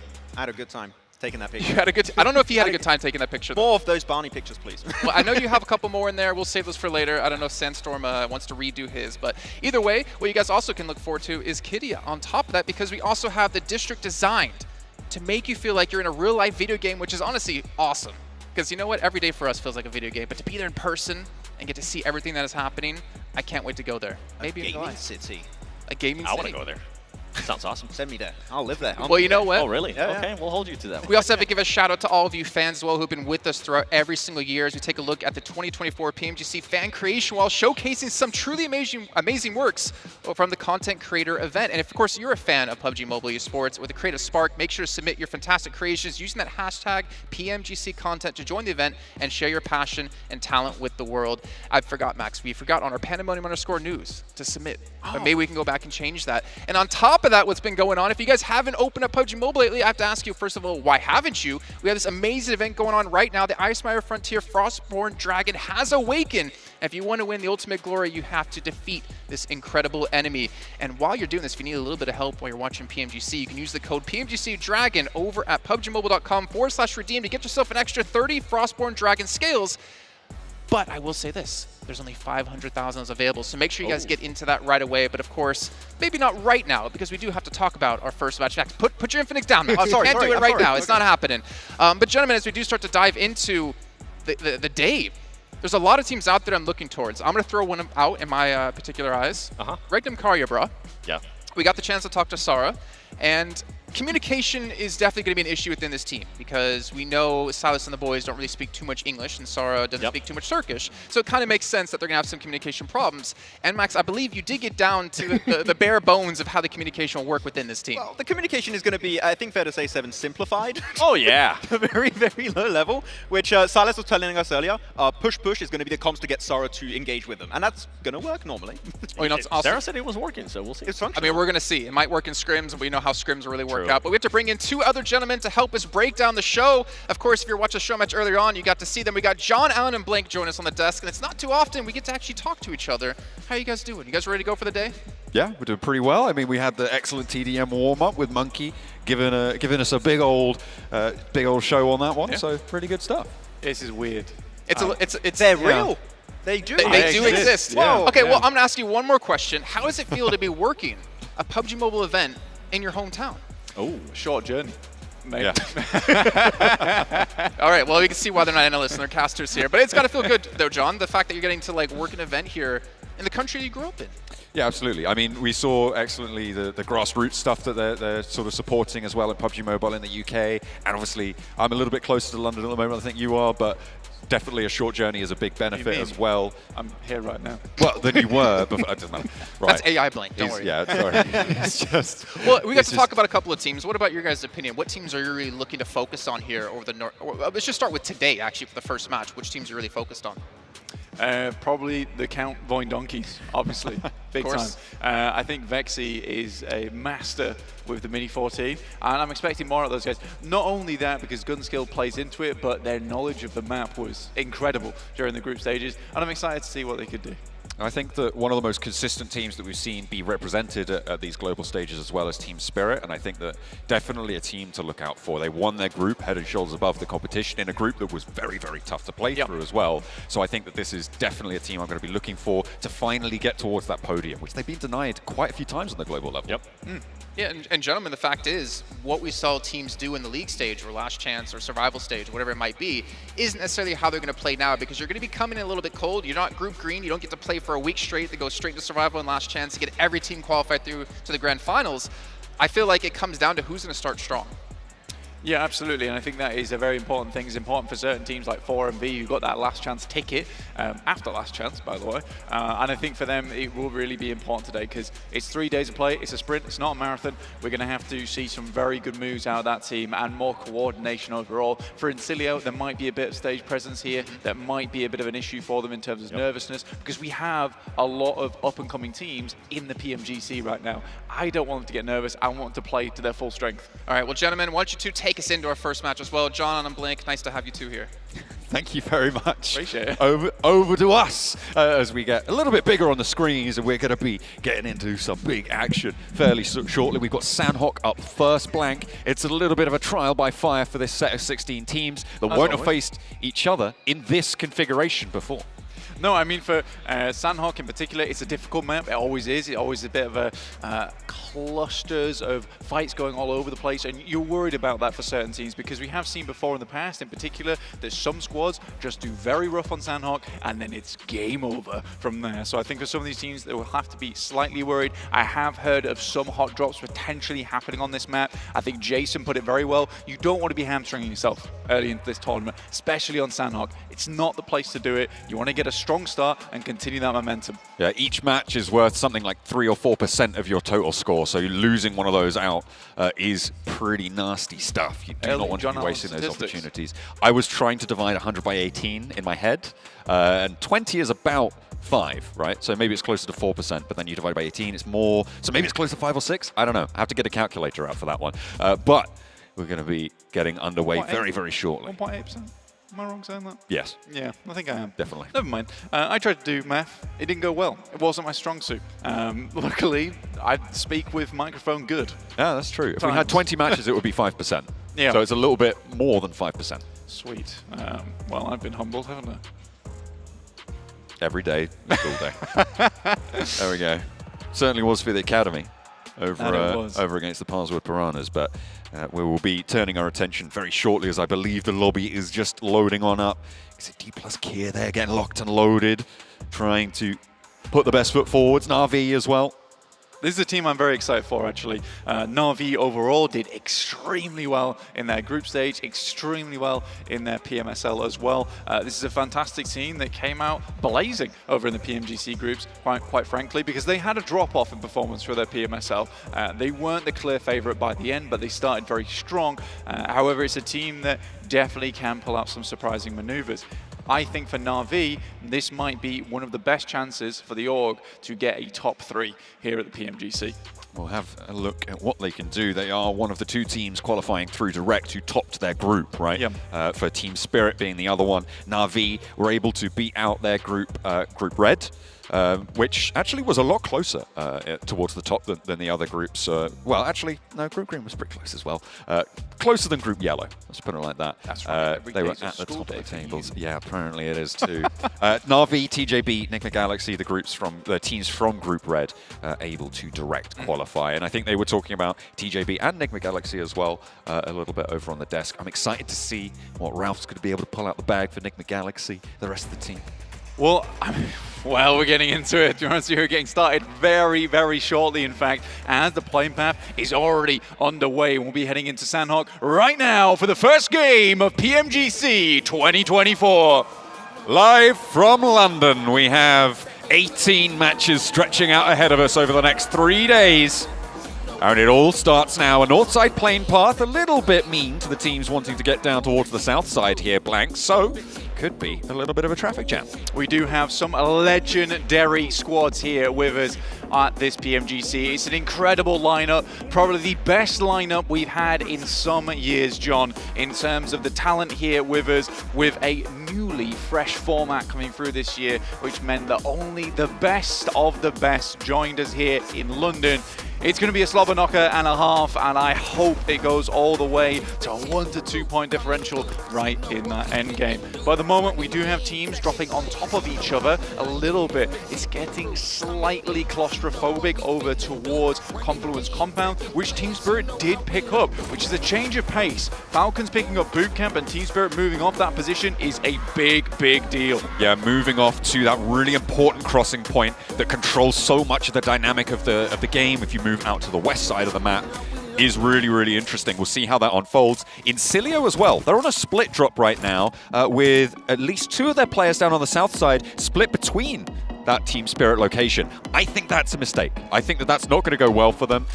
Maybe mistake's a little bit of a strong word, but either way, I think that's going to prove to be very, very tricky for them to navigate. It's a hard spot to play, honestly, and there are a few compounds there that you don't really want to be playing in that early game in terms of the presence that you might have towards that position. I mean, you have Painan already picked up by 4MV, though 4MV can always just fall over and die. We'll see if that happens and just provide space for Incilio. But for Incilio, it is a little bit of a split drop right now. And especially the fact that they have players over towards that northwest island too, it's rough. We have seen this type of maneuver before and it hasn't worked out in the past. And I think it's less likely to work now, more so than ever, because we have moved toward more of this meta on Sandhawk, where you do have teams lining that coast on the western side. So for Incilio, this will be a tough push. I don't expect Falcons to allow this to happen. I don't expect Team Spirit to either. See if they can keep each other at arm's reach at the moment. There is a little bit of a scrap down the south side. Both teams in purple, so a little bit difficult to distinguish one from the other, but it's the Vicious and Nigma Galaxy. So the hot drop we may have thought has come to pass. And Redox lighting up the corridor. That is how you make it happen. The Vicious losing 2. I think these flushes are going to come on in. And Redox holds his own in a 1v2. Dox is their location and immediately gets the 2 pickups. Fantastic stuff there for Nigma Galaxy to start things out. And for the Vicious, this is one of our rising star teams. It's the team that I don't think a lot of us put a huge amount of stock in over towards the start of those group stages, but we were quickly proven wrong for that fact. But fantastic start here for Nigma Galaxy down towards Sami, which is incredibly important for this team. Specifically for the fact that for the past 4 years or so, Nigma Galaxy has picked up Sami every single time in an international tournament. The fact that Vicious is challenging them here maybe feels like a mistake, though. This is a very different team on Nigma Galaxy, but Ralph has remained the same throughout. So he knows this place like the back of his hand. As the IGL, he's calling the shots. And it was Redox who rocks him in the internals in the guts of Sami down south side. As Diminor trying to hold the staircase here. Two players, Brozen, he was caught on the outside of Sami, and will not really have too much to say about this. I think Diminor is just going to have to face this one alone. You can see Brozen all the way in the back, probably just looking to give this one up, allow Diminor to maybe find a point or two, which would be a little bit of a recuperation there, but either way, the Vicious is going to have a tough time moving on in. Up the staircase, maybe Galaxy, do you manage to spot him out? The DBS is good for one. Falls back, Narvalo is down. Brozen actually establishing a high ground crossfire there, so if they step up towards that window, there is potential to get shut down. The Molotov slows things down, forces them to step on the outside and into the fight. Tries to drop down on him. It's not going to go well because Snoix is there to pick up the pieces. Brozen now the last to stand for the Vicious, and it could be a clean squad wipe for Nigma Galaxy, but unfortunately, looks like they might have just taken the flush there. Yeah, Narvala actually went down to the Molotov. It's a great molly to throw as well, spreading on the wooden floors there, takes them both out, and I think that it's a disjointed push, right? That nade should have come through a lot earlier. Narvala was essentially trying to pin Diminor in position. Brozen comes through, gets a nade to the face, but quickly behind the wall there, and there is a resurgence from Nigma Galaxy. They will pick up all four, though it's a dangerous one. Losing one player might actually give the Vicious that idea of going here once again tomorrow, though more likely than not, they'll find somewhere else to go. For Nigma Galaxy, though, 4 points at the start of the day. Fantastic stuff for them. It's a good kickoff. I mean, you're looking for the top spot on this one, Blank, right? And we've said throughout these tournaments that have been preceding the PMGC, we're always talking about averages. We're talking about the bubble. We're talking about third places. We're talking about eighth places, that sort of area. But now, it's eyes on the gold, right? It's eyes towards the top of the table. So you're looking to push past a 10-point average at the least to be able to get towards that competition. And to start off with 4 is excellent news. The question is, how much further can they go? How much more can they push into that bubble? For Nigma Galaxy at this point in time, you know, a couple of placement points would be fairly good for them. Though, looking at the circle, this is an interesting one. Heads over towards our eastern side. And it's interesting for the pure fact that throughout the entirety of PMGC groups, if you were with us there, watching at home or wherever, we did get plenty of northwest and southwest circles. So this is taking teams to maybe a location on the map that they're not so comfortable playing before. For Team Spirit and Falcons, they could not be happier. The fact that so many teams surrounded them in boot camp and Confluence Compound in the past has been disastrous for them, trying to get over towards the western side of the map. This time around, they have a lot more space to move in, which is going to be really nice for them, and it'll be a breath of fresh air. Giving them some open ground to play in front of. What a treat. What a delight for them. D plus Kia, they're on the southeast side as we're on board with their view right now. Southeast have TJB to their south, A7 to their northeast as well by Lakawi. A difficult area ahead of them, right? That east side of Quarry, rather, they're going to have to move in a little bit west, and TJB have actually just moved in front of them. This is going to make D plus Kia's approach to it pretty tricky, pretty treacherous. But if they're looking to play that edge sweep style, that may play into their ball court. That's an incredible cut-in, actually, from TJB. The fact they get past so many teams there, they were likely going to have to fight one, but getting ahead of the issue now in front of Na'Vi as they attempt to push up towards the location. Tongjibao will need to hold their ground here because this is an awesome push from them. They don't take the initial knock. Fair bit of damage done, but no player down just yet. And with a building to play around from, Na'Vi's position just got a whole lot more dastardly. Really tricky stuff, and the east side not really an option for them. It may be a question of just sending it on in and trying for the fight. It looks like they want to move flip up to the high ground. A nice opener, and that's DRX from the northwest side of TJB's position, taking down Flower. And that is a big opener, an opportunity for Na'Vi now to move into this high ground, stay covered off from DRX's position, and crash down into the compound. TJB are still a little bit split. They no longer have that high ground off angle, which means the crash so much more viable for Na'Vi.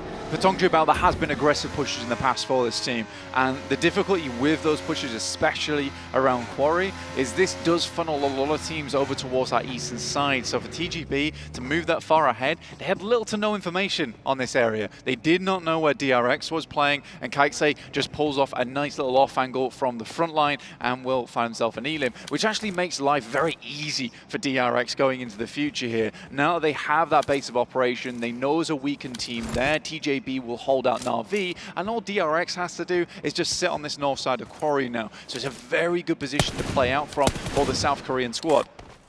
As we hop on over to the northwest side of the circle, this is Voindonkey ID, one of our favorite, most improved teams over the course of this year. A fantastic entry into this PMGC. We're excited to see what they've got in store for us. They were moving out on that northwest side, holding Thunder Talks towards the edge of that bridge on the northwest side. And actually now Thunder Talks have had to go all the way up towards Cow. They've been diverted around that roadblock. A nice route of access for Voindonkey ID from that northwest side to move in past Paradise Resort towards Team Spirit, though, which is always a dangerous prospect. We've hopped over towards 4MV now, which is on the west side of Quarry.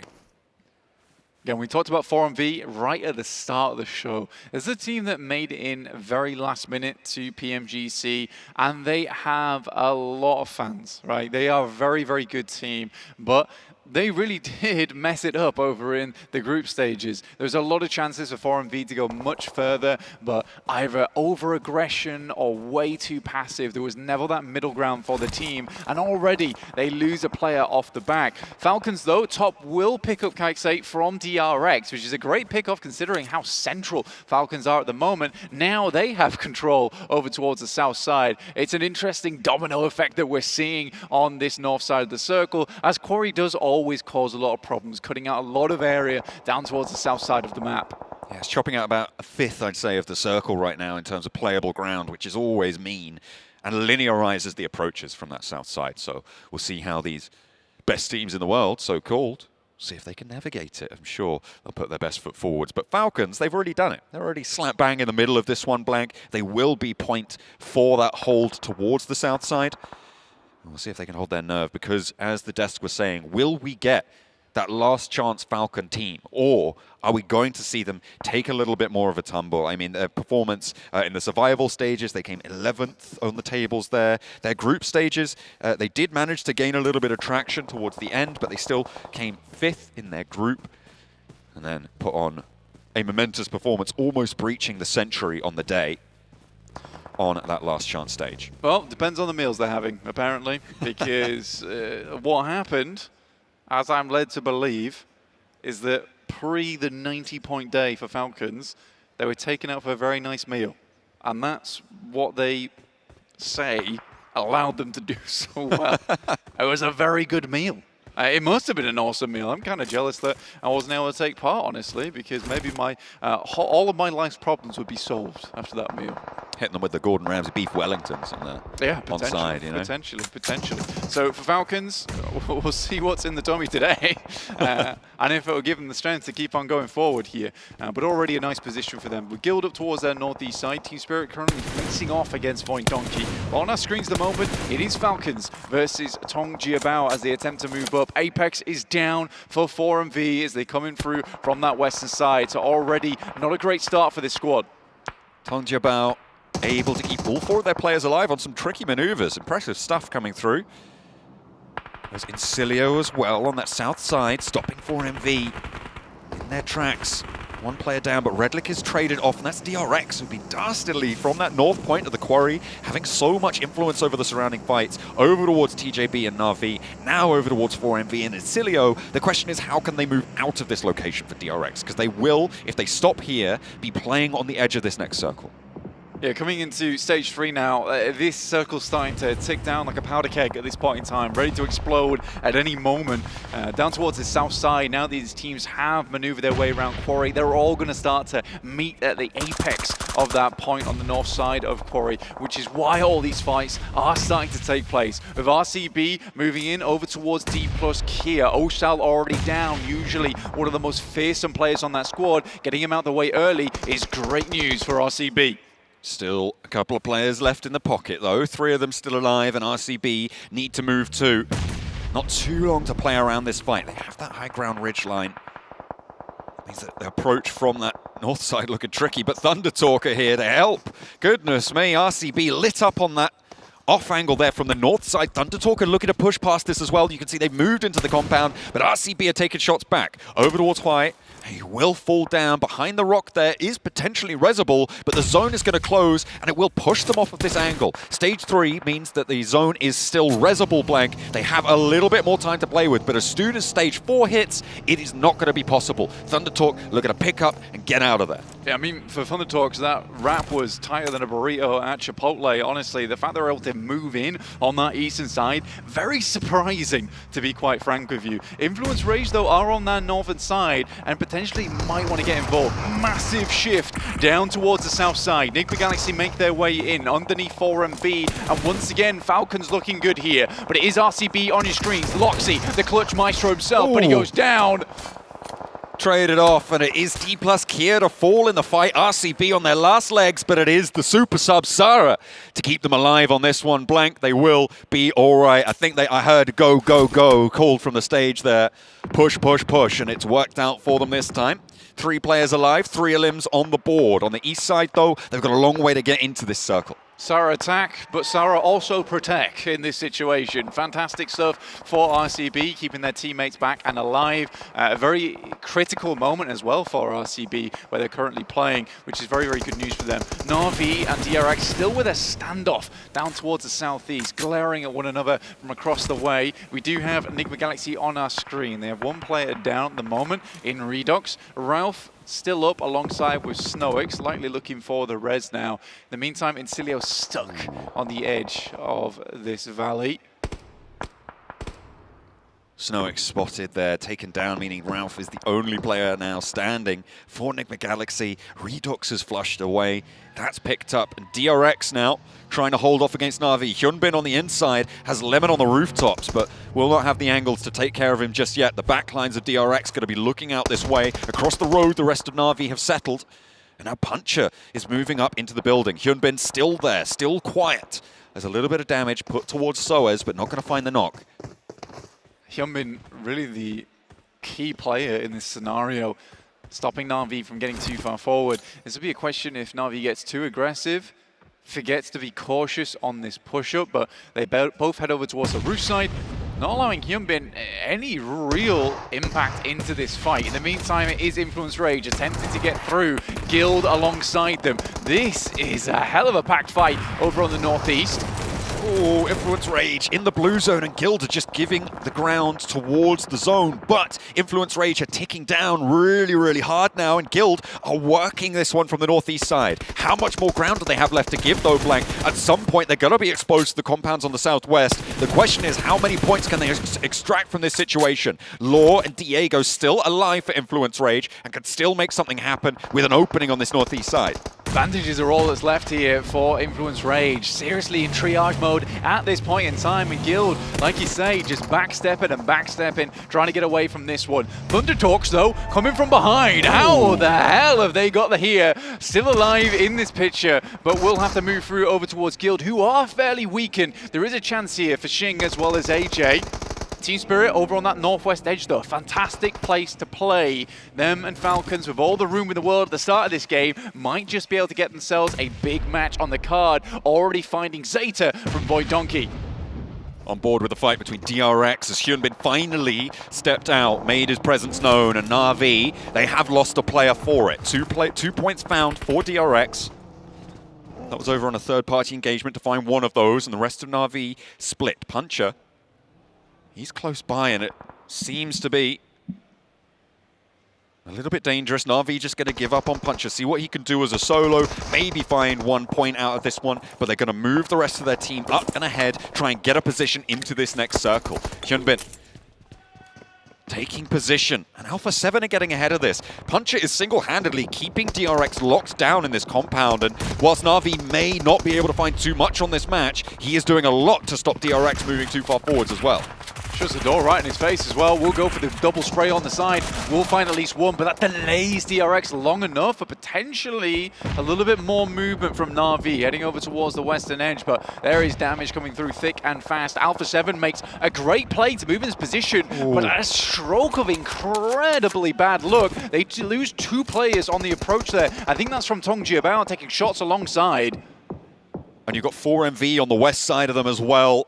who could potentially make this even harder. DRX now pushing it from the south side, putting McGrell into the test as three-player stand. Revo wants to get back to his feet, desperately calling for that res, and it comes through. Mafioso puts him back up and into the action. Junbin trying to make that approach, and Mafioso is holding down the line from the high ground. McGrell in as well. And that is Alpha 7 moving into the middle here and keeping themselves alive, but a knock sent over their way. And you can see how exposed this South Hill is for them.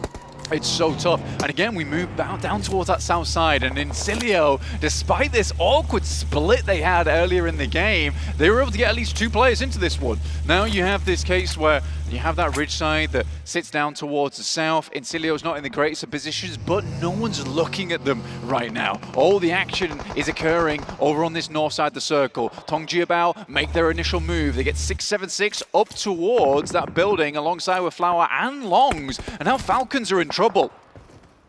TJB looking to try and cross the road here against Falcons in this standoff they've been in for so long. TJB slip around the side with the cliff to their asset. It may be difficult to move with Alpha 7 looking. Meanwhile, over on the north side, Team Spirit and Voin Donkey ID have been scrapping out for a while, Blank. They are going to have to fully move off this position, fully commit to that rotate. With Voin Donkey ID losing a player earlier to Team Spirit have the numbers advantage. Moving on in towards this circle, there's not too many opportunities. You imagine that they're going to have to figure out who they want to push on towards. Navi's only a duo, so maybe that is the option, but we'll have to conclude this fight first. Good couple of initial grenades to attempt to stop Potato running out from that position. Both teams running parallel at the moment into the circle. Like you say, Na'Vi not likely to get too far into this one. Big nade on the back line there. Will do a lot of damage through to Kitsune, but there is a rebuttal coming through from him. But Kitsune's now down. It starts to get a lot of pressure on the side of Team Spirit. They still have man advantage on this situation. They will crawl in alongside with the team. But Matic has to go big in the front line. Oh, he's spotted and he's knocked as well. 2 from Team Spirit down. Flush, knock to the back line, and all of Team Spirit fall. Voin Donkey ID leave Vexy alive, but there are encroaching forces from 4MV on that western side. And Falcons as well, looking to turn their attention out this way. Voin Donkey ID with the back to the blue, stay alive. Wonderful nade coming through over the top there that hits Kitsune at the worst moment. Unfortunately for Tongjiabao, they were not able to crest over that cliff, and Falcons lived to see another day. Now look to take down the weakened Voin Donkey off towards their northwest side. Good Molotovs, good nades, and Cilio starts to suffer under the heat. Falcons trying to move up the hilltop, and Vexy, Sentinel on the top of the hill for them, finally blasted aside, and that is, I think that was a nade from, I'm not sure who that one came from, but either way, it's going to take them down, and that is Voin Donkey ID with 5 elims going down in 5th place. 4 teams now remain, Falcons with 3 players alive, and 4MV with all 4 of them standing. 4MV in the weirdest positions of their lives. That's right, it's an end game. We can't believe they're here with us. They have lost a player, but a res is potential for them. But Revo from the sidelines will pick up one, and 4MV, they're falling like flies. Rambunctious rascal that he is, Revo ruins 4MV's descent. Doc is into the circle, but now Revo has to break out. This blue zone hurts now, Blanket. Stage 8, trapped behind the McLaren, and Falcons take him down. It looks like it's going all the way, and Falcons open up with the first chicken dinner. A huge win, and they're still eating good coming into PMGC 2024. Fantastic stuff. But 4MV getting a 2nd place. What is this? But more to be expected. It's Alpha 7 in the wings with a 3rd. Absolutely, some great results for some crucially placed teams here, Blank, and it is an excellent way to start off the tournament. The fights on that north side, the rotations down towards the south was really, really nice and tidy. I liked that game. It felt disciplined. I'm interested to see how that will develop over the next 3 days. We've got 2 more Sandhawks, but we've got plenty more matches. It's interesting to listen to Seven as well on the desk before this game, talking about Revo in particular, saying that we hope to see big performance from him here in the PMGC, because he is an extremely good player on side and a very good fragger. That last game, 6 eliminations, practically put the game on his back towards those final moments, and Alpha 7 walk away with a big amount of points off the back of that one. Yeah, very, very strong stuff. As I said at the start of the game, you're looking to push past that 10-point average. So getting the games like that under the belt early is phenomenal. I think Alpha 7 will be somewhere around 11, 12 points, something like that, for that third place and the eliminations they were able to get on that game. Falcons as well, doing very well with their fight against TJB, succeeding. They transitioned successfully, and that is how they found the chicken dinner.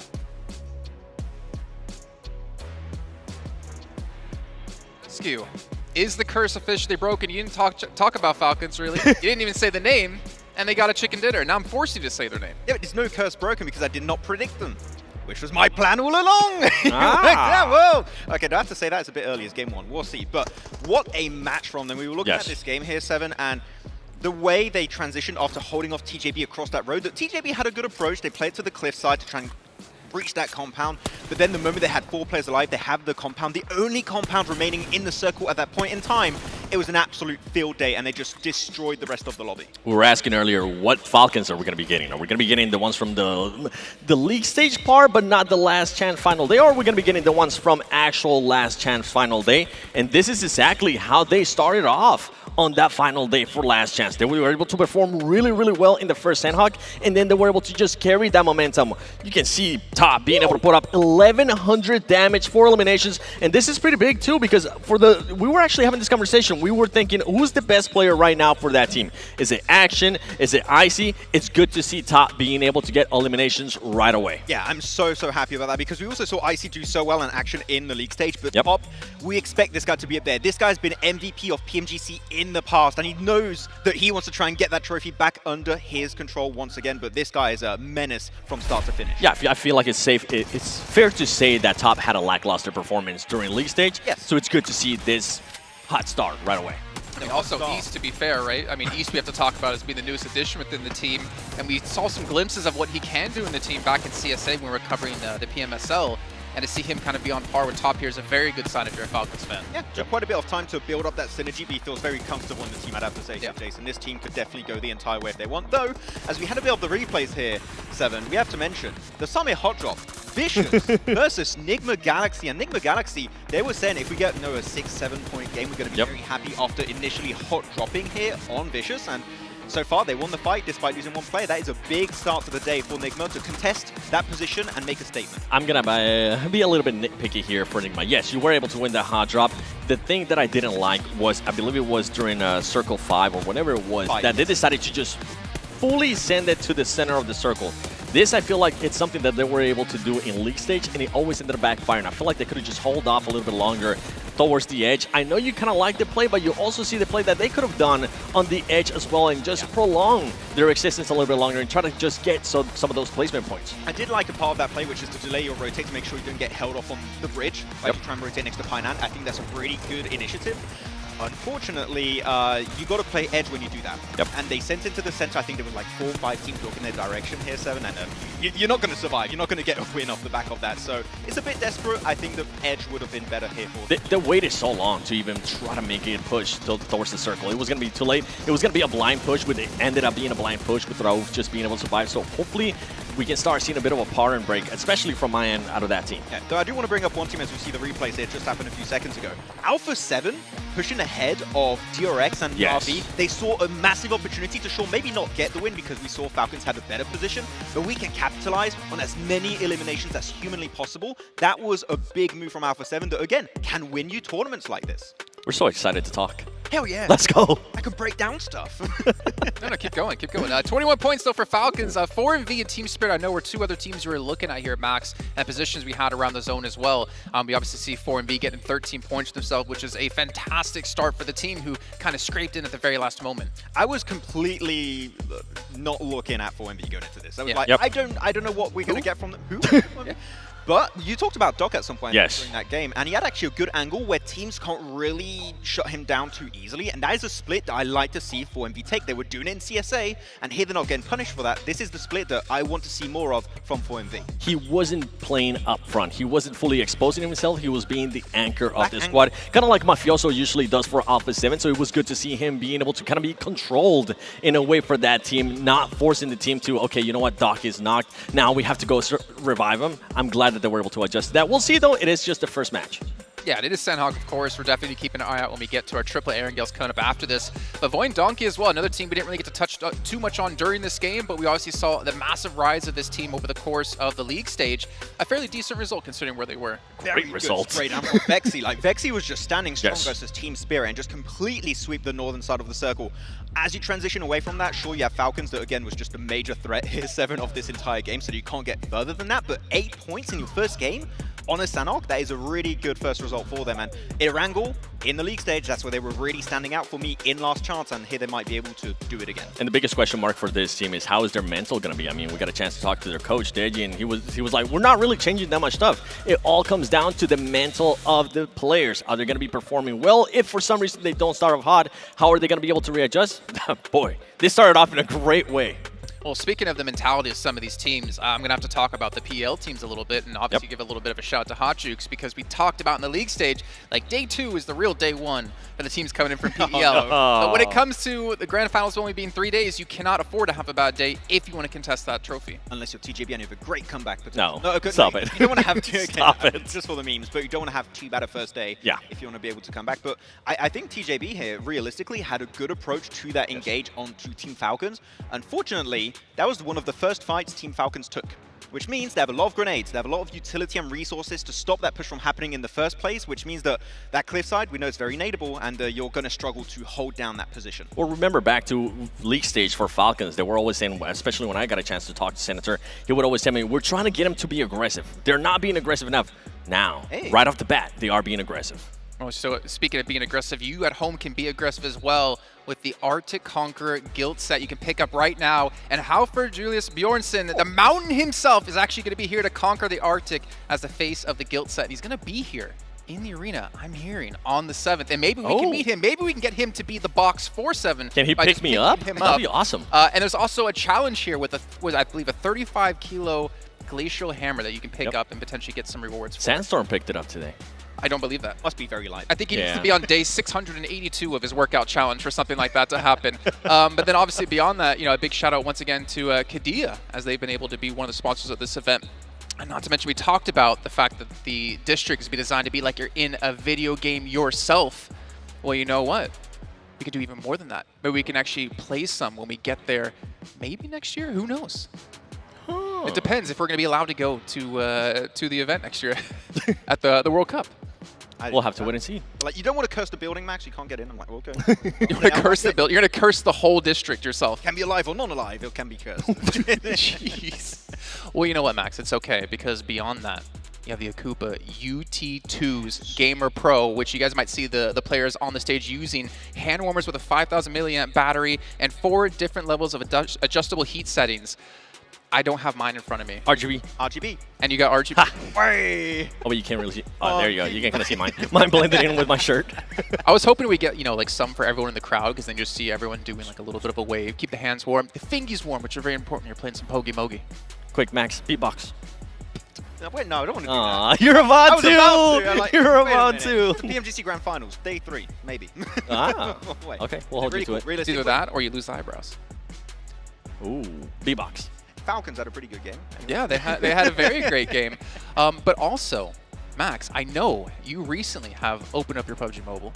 You have looked at some collab that is currently going on with McLaren and picked yourself up something special, something surprising. I know you're trying to open it up right now with your Infinix GT20 Pro. Yes.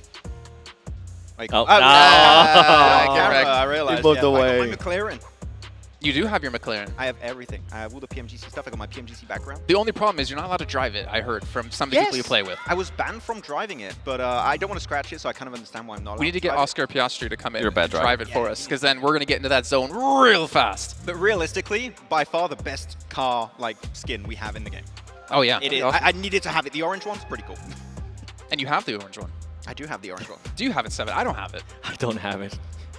I'm waiting for Oscar Piastri to come here, and I'm just going to have him present and see if he has the luck. He has the luck. Well, speaking of luck, I mean, Falcons obviously having some pretty good luck with the zone in that last match on Sandhawk. But with the triple Erangels to come up, I'm still curious, are we going to have any potential hot drops happen? Now, we know 4MV, they love to drop towards military. We know Falcons love to drop towards Novo, and they kind of play side by side. They've been doing that in CSA for the longest of times. The question is, 4MV got punished heavily when it came to groups in the league stage, trying to get off military. They're not going to have to worry about that team anymore. See, That's true. Osaka. Yep. They won't have to worry about that one, but one team that is going to be looking to just evade and just go away from a lot of the hot drops is going to be Navi. I got a chance to talk to 40, and he was saying that they have like 4 different drop locations that they're going to be trying to go to, and for some reason some of those teams do end up hot dropping. And they say for the most part everything has been settled. There is just one team that's being a little bit stubborn, and it's not the Vicious. Oh. It's actually Influence Rage. Ooh, that could be an interesting hot drop happening there. But of course, I think they're going to try and avoid it. It's a wrangle. If you have hot drop happening on Sanok, it's fine, you can deal with it. Hot drop on a wrangle that keeps happening 3 times a day, that could really hinder your chances to get that trophy. Well, if you do hot drop, get in your McLaren and zoom on out of here. And I am here, and we do have some special words from a special someone here to talk about PMGC. Oh.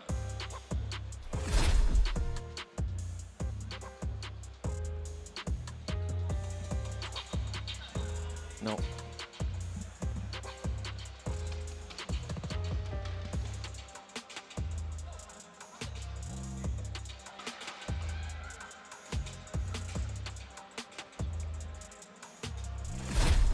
Oh, don't worry, we're not going to miss out on that collaboration. We wish the best of luck here to the Formula 1 team for McLaren and Oscar Piastri to accomplish their goal of obviously finishing first place in Formula 1. Yeah, I mean, with a McLaren, you can definitely do that. For the team championship, I mean, they're actually Well, not if you're really close driving right now. Well, not if I'm driving it, but like... You know what? What if we ever had a collab? You know, we actually like went to their headquarters and you got to drive a McLaren without a driver's license. I don't think they will let them. That's gonna be very expensive. Veto it. That would be a big mistake from me. A big mistake from them for letting you drive that one, to be fair, yeah. But speaking of mistakes, hope we're not going to see any out of these teams as we do head into Erangel. You can see the teams warming up and getting ready to go. And you did mention a couple of teams in particular, but let's maybe focus on a couple individually and looking to see what they do here. Because I feel like this first Erangel is going to be the true sign of how these teams are prepared for this event. I think that I have to bring it back to Falcons real quick. I like the way they drop it. They have 2 drop locations. They go typically for Milta split or they go for Novo. And sometimes you see this weird thing happening, Seven, where they have a 2-2 split, 2 players in the area near Gatka Fields on the west, and 2 players in Novo. And they actually are quite successful in that rotation, able to regroup without losing any players, which that is risky, but it works out. So I think that we might expect to see that once again on this first Erangel. For Falcons, but the biggest question mark for me is going to be if that team does end up being in the center of the circle, can they keep all their 4 players alive? It's something that they struggle a lot with throughout league stage, and I'm hoping that now with the performance that they have here, not only are they going to have the confidence, not only are they going to be aggressive as well, because it has worked out so well in that first Sandhawk, and this is a team that can definitely carry that momentum. But I'm also going to be looking at Team Spirit. Like, we didn't really get a chance to talk about them that much at the beginning of the show, but Kitsune is so experienced. Kitsune really wants this PMGC title, and for them, the way that they've been able to just change the whole way that they play, they are a lot faster. The quick rotations, smart rotations too, they don't take a long time anymore. If they see an opening, they go for it, and that's something that a lot of teams tend to struggle with. And I wonder how Kitsune in particular was able to adapt to that. Thinking back to G Gladiators, the rotations were always slow. Yes. And you obviously had the off-angle player, but now you have Nomi, who's just on a completely different level within this roster, who can play it more successfully. It's such a hard change in mentality, I think, for Kitsune to get around to having to in-game lead. Just to give you a quick image here, it's like if you had an MG3 and you never fired it, you know? But here, they are trying to fire it as much as possible. So yeah, the quick rotates of Team Spirit are looking fantastic, and clearly this is the best this team has ever looked in like 3 years now, it feels like. I mean, Kitsune has come close to taking that trophy. Maybe this will be the year, but there's still a lot of other teams looking to battle their way towards the top to lift the trophy for themselves and maybe get some cool gold jackets, which I think maybe we might try to steal if we can, because those look fun. Those actually, it's a normal jacket for you. More of a tank top for me, but it is time to head into our first Erangel of the day. Let's throw it back to our commentators with John, Allen, and Blake.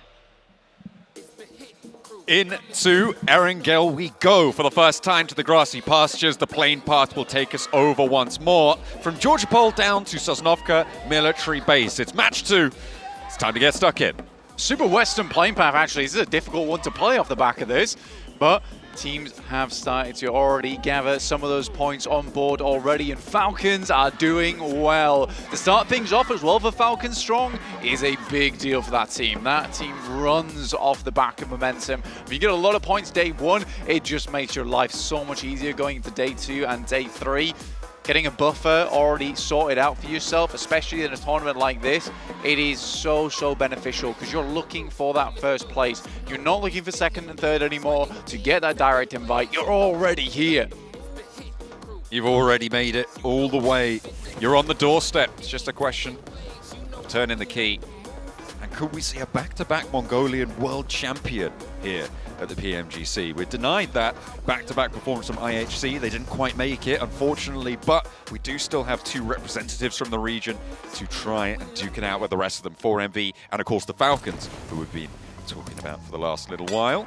We'll see if they're able to put up the numbers when it matters. The western plane path proving to be troublesome here, maybe on the military island. Taking a look down on the south side, Blank, you've got Thunder Talk, you've got 4MV, you've got Na'Vi as well, all the way on that south edge. Going to be competing for vehicles, potential for a little bit of trouble as the circle displays a northwest side. Yeah, an interesting one as well, considering the fact that I think we assumed it would be Falcons as well as 4MV duking it out down towards Sosnovka. In fact, it's Thunder Talks as well as Na'Vi to join alongside 4MV here. Thunder Talks taking slightly less loot over towards this western side, a bit more of a split drop. I imagine Na'Vi's going to quickly get their way over towards Novo, but initial couple of shots here coming through from Influence Rage over towards Incilio as they pass on by. Looking like Oscar Piastri there, getting across in the McLaren. Nice and quick, away out of there scot-free. With the vehicle as well, which is probably the major benefit, right, of dropping onto that location, grabbing that vehicle, folding it back in towards Incilio, and they will be able to move up on north. No early knocks coming on through. A little bit of damage over towards Thunder Talk. That was on that south side military island. And for now, it seems to have settled down. But I'm imagining that those bridge crossings will be treacherous, given there are 3 teams on there, and Influence Rage are around the mouth of that west side bridge. Yeah, Influence Rage definitely holding people out here. With a northwest shift on the circle, though, you're likely to expect a lot of teams to start making their way on upwards. It does become a little bit congested over on that northwest side, especially with Everest, that large feature over towards the north. You'll have to scale that if you want to cross on over, but more likely teams will move either west or east around it, which will cause those traffic jams. So teams want to get ahead of that or wrap over towards the north side of the map. So shooting range Taverny, which is currently controlled by Tong Jiabao. The Vicious do have an outpost in Bruno's Inn, which is fairly interesting, actually. Could come in clutch for them, but we'll have to wait and see. Still early doors on this match, Blank, so we're not too far into this one. We're expecting teams who dropped out early to be out of their looting phase around now, looking to start to marshal their forces. The teams on the south, they're going to be a little bit longer, but no more than a minute. Thunder Talk actually already on the road on the east side, and they've gotten across that bridge nice and early. Incilio not in a position, after breaking out all the way towards Milta, by the way, to contest that one. Influence Rage still holding around that west side bridge, but now with Na'Vi and Novo and 4MV in the military base, it seems like they may only catch one team, but are they going to pull a CAG Osaka and stop 4MV dead in their tracks as they try to cross? I think 4MV here, they'll likely wait a while. I think with this kind of circle, it actually encourages teams to leave those bridge camps quite early. It's sort of unnecessary to stick around here for too long. So I think for 4MV, if they just wait until stage 2, stage 3, they'll likely make it in scot-free, honestly. For Incilio, it is an interesting rotation that they go for. They weren't happy with any of the alternative drops over towards that western side. So instead, like you said, cut right across over towards Milta, which is a good position to play, although they were very unlooted by the time Thunder Talks made their way through past them. So they weren't able to put up any kind of fight in that location. Meanwhile, over in Georgopol, teams are starting to move through. A very central location is sat on those crates of South George, right? Guild are there. Alpha 7 on that north side going to be overseeing it. DRX, currently the team to be on top of Everest, but they are also with a duo down towards those crates, towards those bridges as well. So 2-2 split right now for DRX. Teams from that east side are going to start to move their way across. And in general, those crossings around Georgopol are going to be so important to get under control.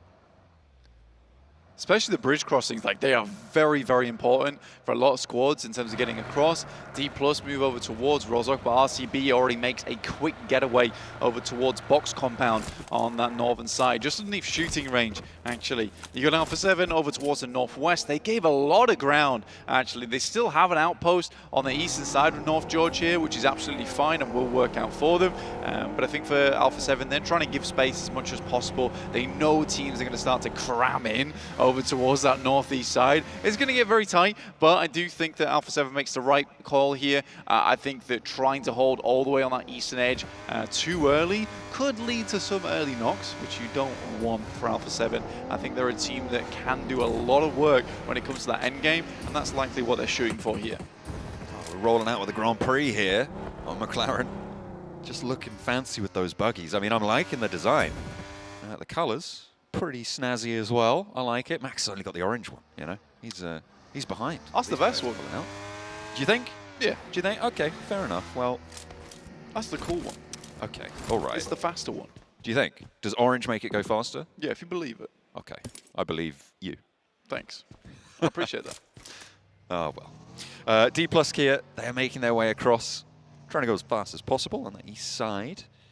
Breaking across that central island, always a treacherous crossing, that central island blank. If you can't make it all the way across in one go, you're kind of stuck out in the open, you're really exposed. So getting across there, an important navigational point, and doing so uncontested, highly valuable if you can enact it. So D plus Kia with their outpost, going to make that a little bit more secure, but they're not all across just yet. 4MV, they're moving in from that south side. They have gotten past that bridge. Influence Rage allowed them to do so. Na'Vi, they're very late to leave the island, and actually Incilio are still in Milta, so potential for trouble here on the east side. Yeah, it's seriously awkward actually for Na'Vi, because this is technically the right time to be making a move for Na'Vi, but I don't think they expected a team to move all the way across to Milta. This is a hard read for them to make. So I think for Na'Vi moving out now, it's still smart, and we'll see if they can squeeze their way past Incilio without too much contest. They are taking the safe route, actually moving over towards that western side, cutting out sight lines on the east. So well done to Na'Vi. They make the right call, the right move. It's going to take slightly longer to move through this area on the beachhead, but it is safer at the end of the day. I think for Na'Vi, they want something a little bit safer after that last game, where they weren't able to get a huge amount of points off the back of it. Only 2 eliminations were found there for them. In the meantime, Team Spirit did move out of farm. They're over on the southeast edge of this one. It's not ideal, but again, so could move down towards the southeast, could have more of that space. It's been a while since we've seen a Zaki circle. We're going to find out in about 10 seconds, Blank, where the next circle is going to pop. The zone has to shrink first, and then we'll know where we go. Thunder Talk on the north side, they've swung through and have gotten into the shooting range. Hills, it's over towards Everest and South George here, with the hospital in as well. That west coast rotate, a straight shot for Voin Donkey ID. Yeah, it's a horrible place to be. A lot of field in this area, which is somewhat unplayable space. It makes it very hard to move through because it is so open. A lot of times when you move through in vehicles as well, because there's not a load of hills that you can hide behind, getting spray downs onto vehicles is very easy. So I do think that you've got to be a bit worrisome moving through this area, which is why Voin Donkey is going so fast on this western side. They do not want to be caught out while teams are set up already. They went at the right time whilst teams are all just migrating across inside their vehicles, but there is a spray coming through from Doc. Not much found off the back of it though, unfortunately. No, they're just pushing Team Spirit a little bit further away, and actually, Narvalo's ready for it. Matic does get spotted, and Enigma Galaxy, yeah, there's no way you get Matic back up there, so Team Spirit playing on as 3, the first elimination actually to come through in this match, Blank. So we're up to 9.5 minutes before that's come on in, and a hard west shift is what has delivered it to us. Team Spirit do manage to find the ridge lines, though, out on the western side, and will be a little bit safer now for the time being. However, losing a player this early, always not ideal. Yeah, having to squeeze through this area, and I mean, Team Spirit had to move very early, right? You know, they had to be up early in the morning to make that move, just purely because where they were positioned beforehand, like there wasn't a lot of time to go for it. I honestly don't think they were too unhappy with that approach either. Being able to get over towards this western side and only losing 1 player off the back of it, there is potential to squeeze more points out of this game, as opposed to getting cut in over on that southeast side, where unless you already have a compound, you're definitely in a bad spot. So I think for Team Spirit getting down towards this location is good, but for Enigma Galaxy, now they have info on that location. They know it's a weakened team, so that's always something that they can put under pressure later on in the game. On the top of Everest. DRX have been in this 2-2 split for a while, Blank. They have their other two out to the west side now, after moving them away from South George, and they will be fending off against a forward push from D plus Kia, two South Korean teams at the top of Everest there. Guild, they've been in these crates, in these warehouses, the south side of George for a while. They've transitioned over fairly successfully here, but there's a lot of open ground to their south now that's covered off from positions like Hospital, from Everest as well. So if Guild get the circle, they're going to be great. But once they have to move, not so lucky. Incilio cuts out the member on the back line there for 4MV, which is very unfortunate news for them. Baron going down, it was impossible to get the res through. And again, for 4MV, it's a similar situation to Na'Vi. It's a very hard read. The reason Na'Vi gets away with it earlier is because they sort of preempt it, right? That is the typical rotate you want to make through on the beachhead just in case. That really was just a just in case play. For 4MV, I don't think they were expecting anything like this. I think they thought that they were final team to get into the zone. Incilio being here is a big surprise to us and to them. For D+, though, they do move over towards the eastern side of Everest, getting two players up top. They might recall the rest of the squad, but it is Thundertalks moving through, and it's actually a good thing they still have two players out on that eastern side. They're able to listen out for the vehicles and get some info over towards that area of the map. And be that double threat. From the top of Everest, it's always difficult to get those spray downs as well, so having those low ground angles to assist, to make sure that the cover is never secure for Thundertalks moving around them, good stuff. But D plus Kia looking now to regroup. Thundertalks actually pushing Nolbu off of that low ground, so they need to be careful. Was that another player from 4MV getting caught? I think it was, unfortunately. So now it's just Doc and Reefus for 4MV to play on the southeast side. From their compound, they're right towards the edge. It's going to be really difficult to extract value out of this match to try and keep up the pace with the top of the tables.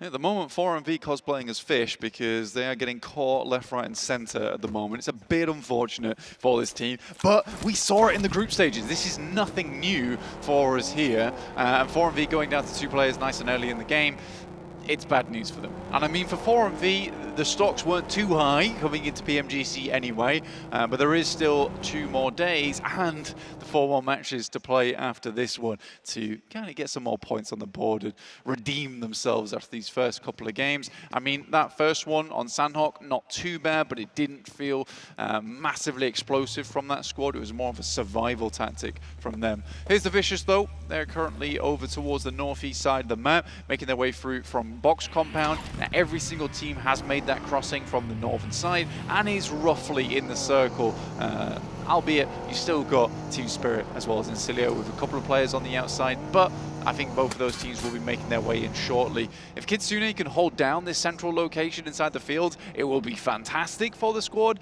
but it's not a super secure position. You really do have to be on the ball over towards that area of the map. Very difficult to play in with numbers reduced for Team Spirit, playing as 3, all the harder. Vicious now pushing up towards the top of Everest and open up towards Nolbu. It's good for the first. Vicious moving on in. They haven't taken a knock yet either. But there is that trade finally found, but it's 1-for-1 again on that engagement. And with the earlier flush they found, it's not looking too good for D plus Kia, but they are still struggling through. Fabian and Osal on the top of the high ground here. A nade over from Diminor to get them low, but there's that spray down. 2 players left for D plus Kia, but they're still giving it a good go. It was equalized pretty quickly, and for D+, it was a real big struggle. Great nade comes from down the hill, and that will be D+ Kia going out on the top of Everest, taking a big old tumble down towards the bottom, and it certainly was a vicious play, but here's someone else who's got some talking to do. It is the Thundertalks looking to shout some nades down towards the Vicious. That looks to be pretty much on target. Oh, gets one. That re-knock immediate. Diminor not taken down by it, but there's plenty more where that came from. Left in the back pocket. Thundertalk look for the spray downs, but Diminor has the answer. High, we're now with the nade cooking, looks to put the pressure on, continue that one going through, the flashes there, but Diminor once again fades the full knock. Unfortunately, the second time around, not so lucky. Circle shifts away, and Thundertalk make their way in. TJB, however, now in their way. Nice old-fashioned M4 spray down coming through from the Thundertalks. Good initial play as well, assuming where they'd be rezzing off the backside of the cliff. Fantastic stuff from Thundertalks, but again, now you have to fend off versus Tongji Bao, who have moved in on towards that northeast side. For Thundertalks, it gets a little bit difficult. So it's our 2 PEL teams going head-to-head here. from this northeast side. It's still all to play for access to this next circle. The shift goes down to the fields, by the way, Blank. On that southwest side, where Kitsune had the middle, now has neighbors in RCB. Team Spirit on a wide spread on that southwest edge. Na'Vi, Alpha 7, both potentially looking to push in there. So Team Spirit need to be careful, need to have their wits about them. Thunder Talk in this fight, still trying to move around the edges of Everest here. Seemingly looking to try and slip around the side of TJB, not take this fight head on.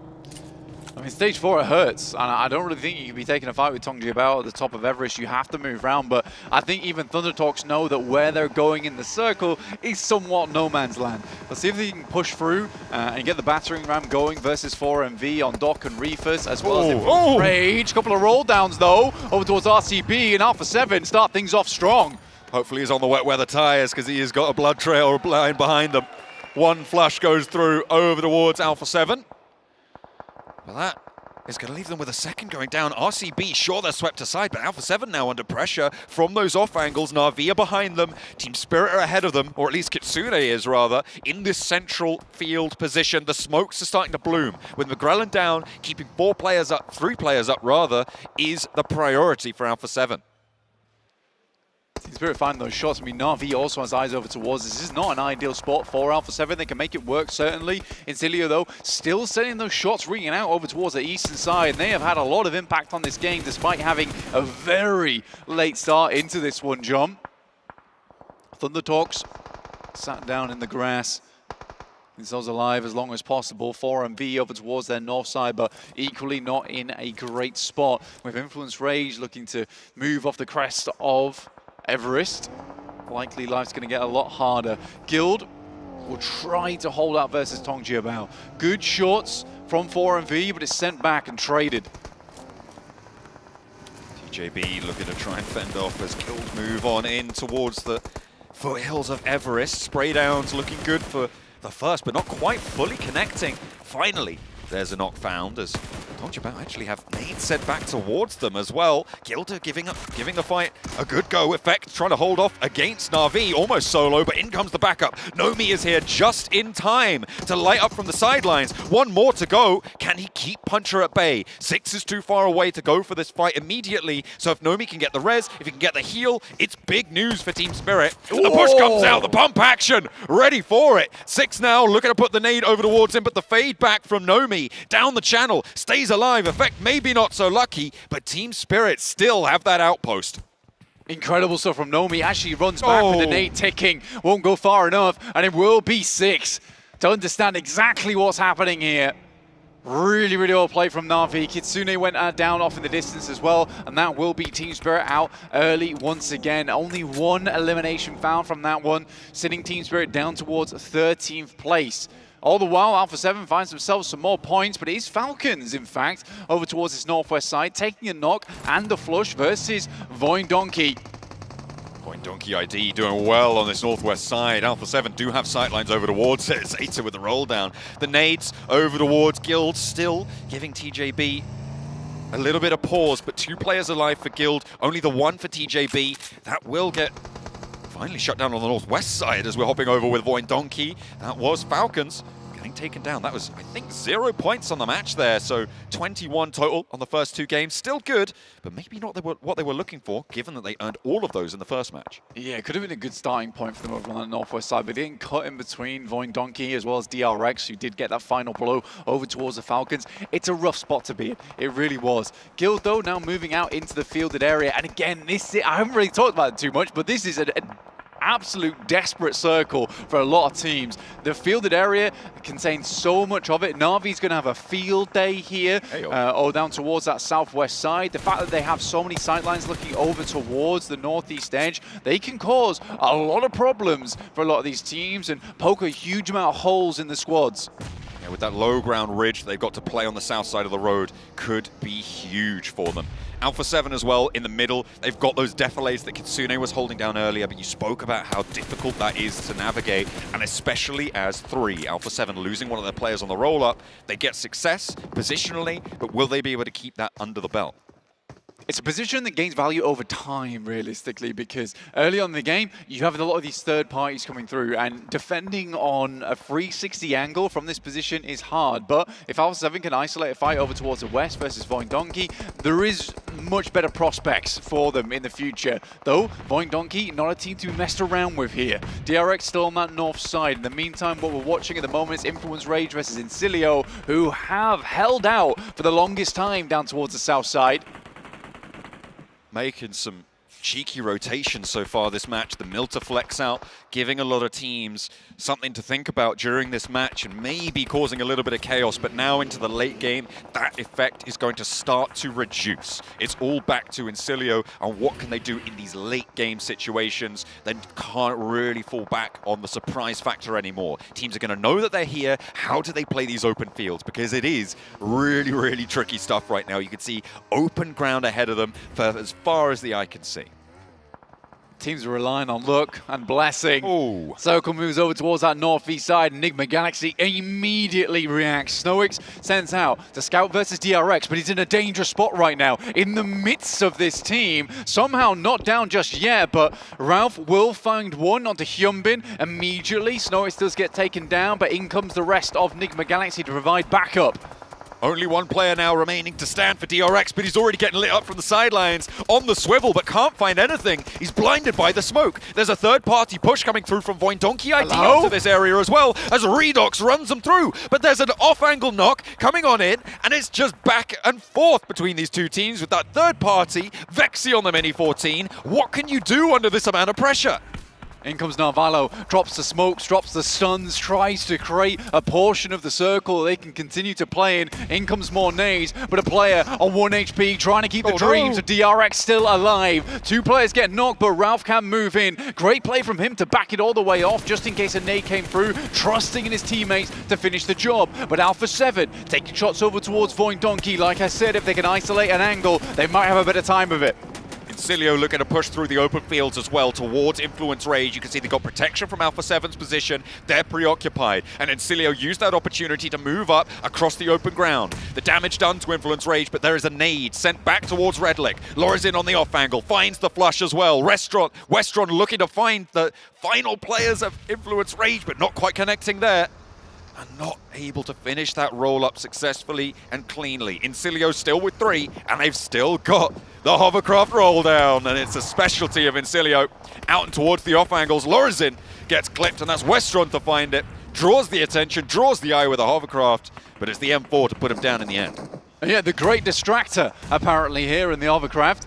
Dude's just needing to send bullets into it, but you can't really with the fact that Westron's on the back lines of a nades in hand. Still, it's only 2 players knocked. This is very recoverable here for Influence Rage. Not with that kind of nade, though, that comes over the top side. Westron peeks ever closer over towards them. A getaway in full pursuit, but Westron is not having any of it.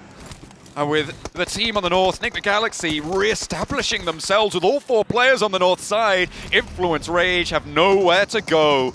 And they will get eliminated. 6th place, 3 elims. Top 5 teams now remain. We've got Na'Vi, we've got Incilio. Alpha 7, they have been taken down in the process of this match. Na'Vi moving across that road have been able to successfully take control.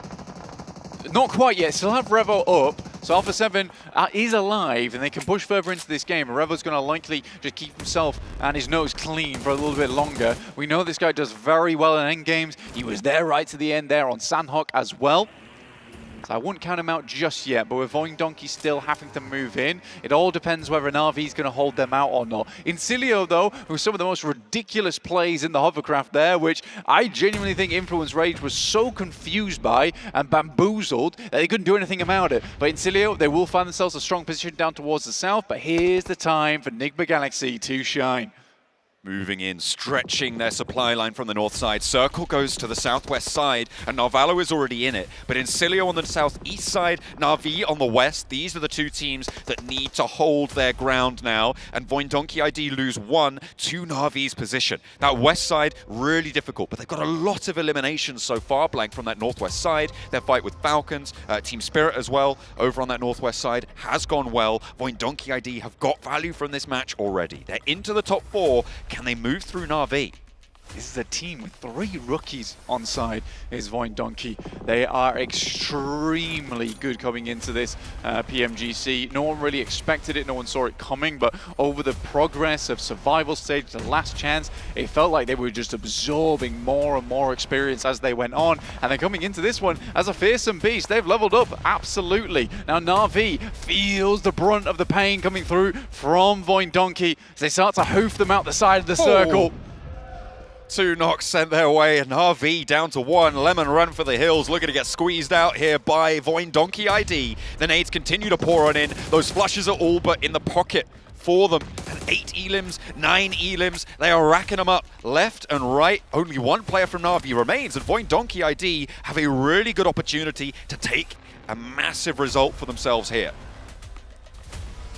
Void Donkey ID, they control a lot of space, and that little trench that sits through on that western side is so beneficial.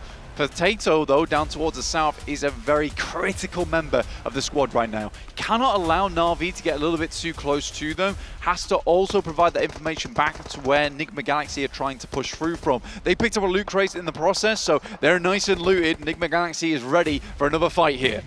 Cilio find a player, though, over towards Void Donkey ID from that east side. A little bit too bold. Potato could potentially get that res. Enigma Galaxy now with the impact frags. Westron goes down, and that is the high ground angle spotted, taken out. But the hovercraft is still on side blank. We know that there's plenty of mischief still to be had, but Enigma Galaxy, they're going to try and put a stop to it. They've isolated it. Do they see there's a player inside? I think they've spotted it. Force him out. And now around the edge of it, has to try and find a cheeky little frag. Gets Narvalo. Now a second chance, but SnowX does take him down. 2 players have fallen for Enigma Galaxy, and this is an opportunity for Void Donkey ID to move in with their 3 players from the west side. 3TN actually priming a nade for himself. It goes long, though. We'll get the damage numbers on it, and we'll probably send another through. Depends if they can get this res off or not. It goes long again. So for 3TN, unfortunate they're not able to pick that one up. Narvalo looks for the heal. In comes a little bit of a smoke, a stun. In the process, Molotov's going down, and Enigma Galaxy scrabbling to get out of the way.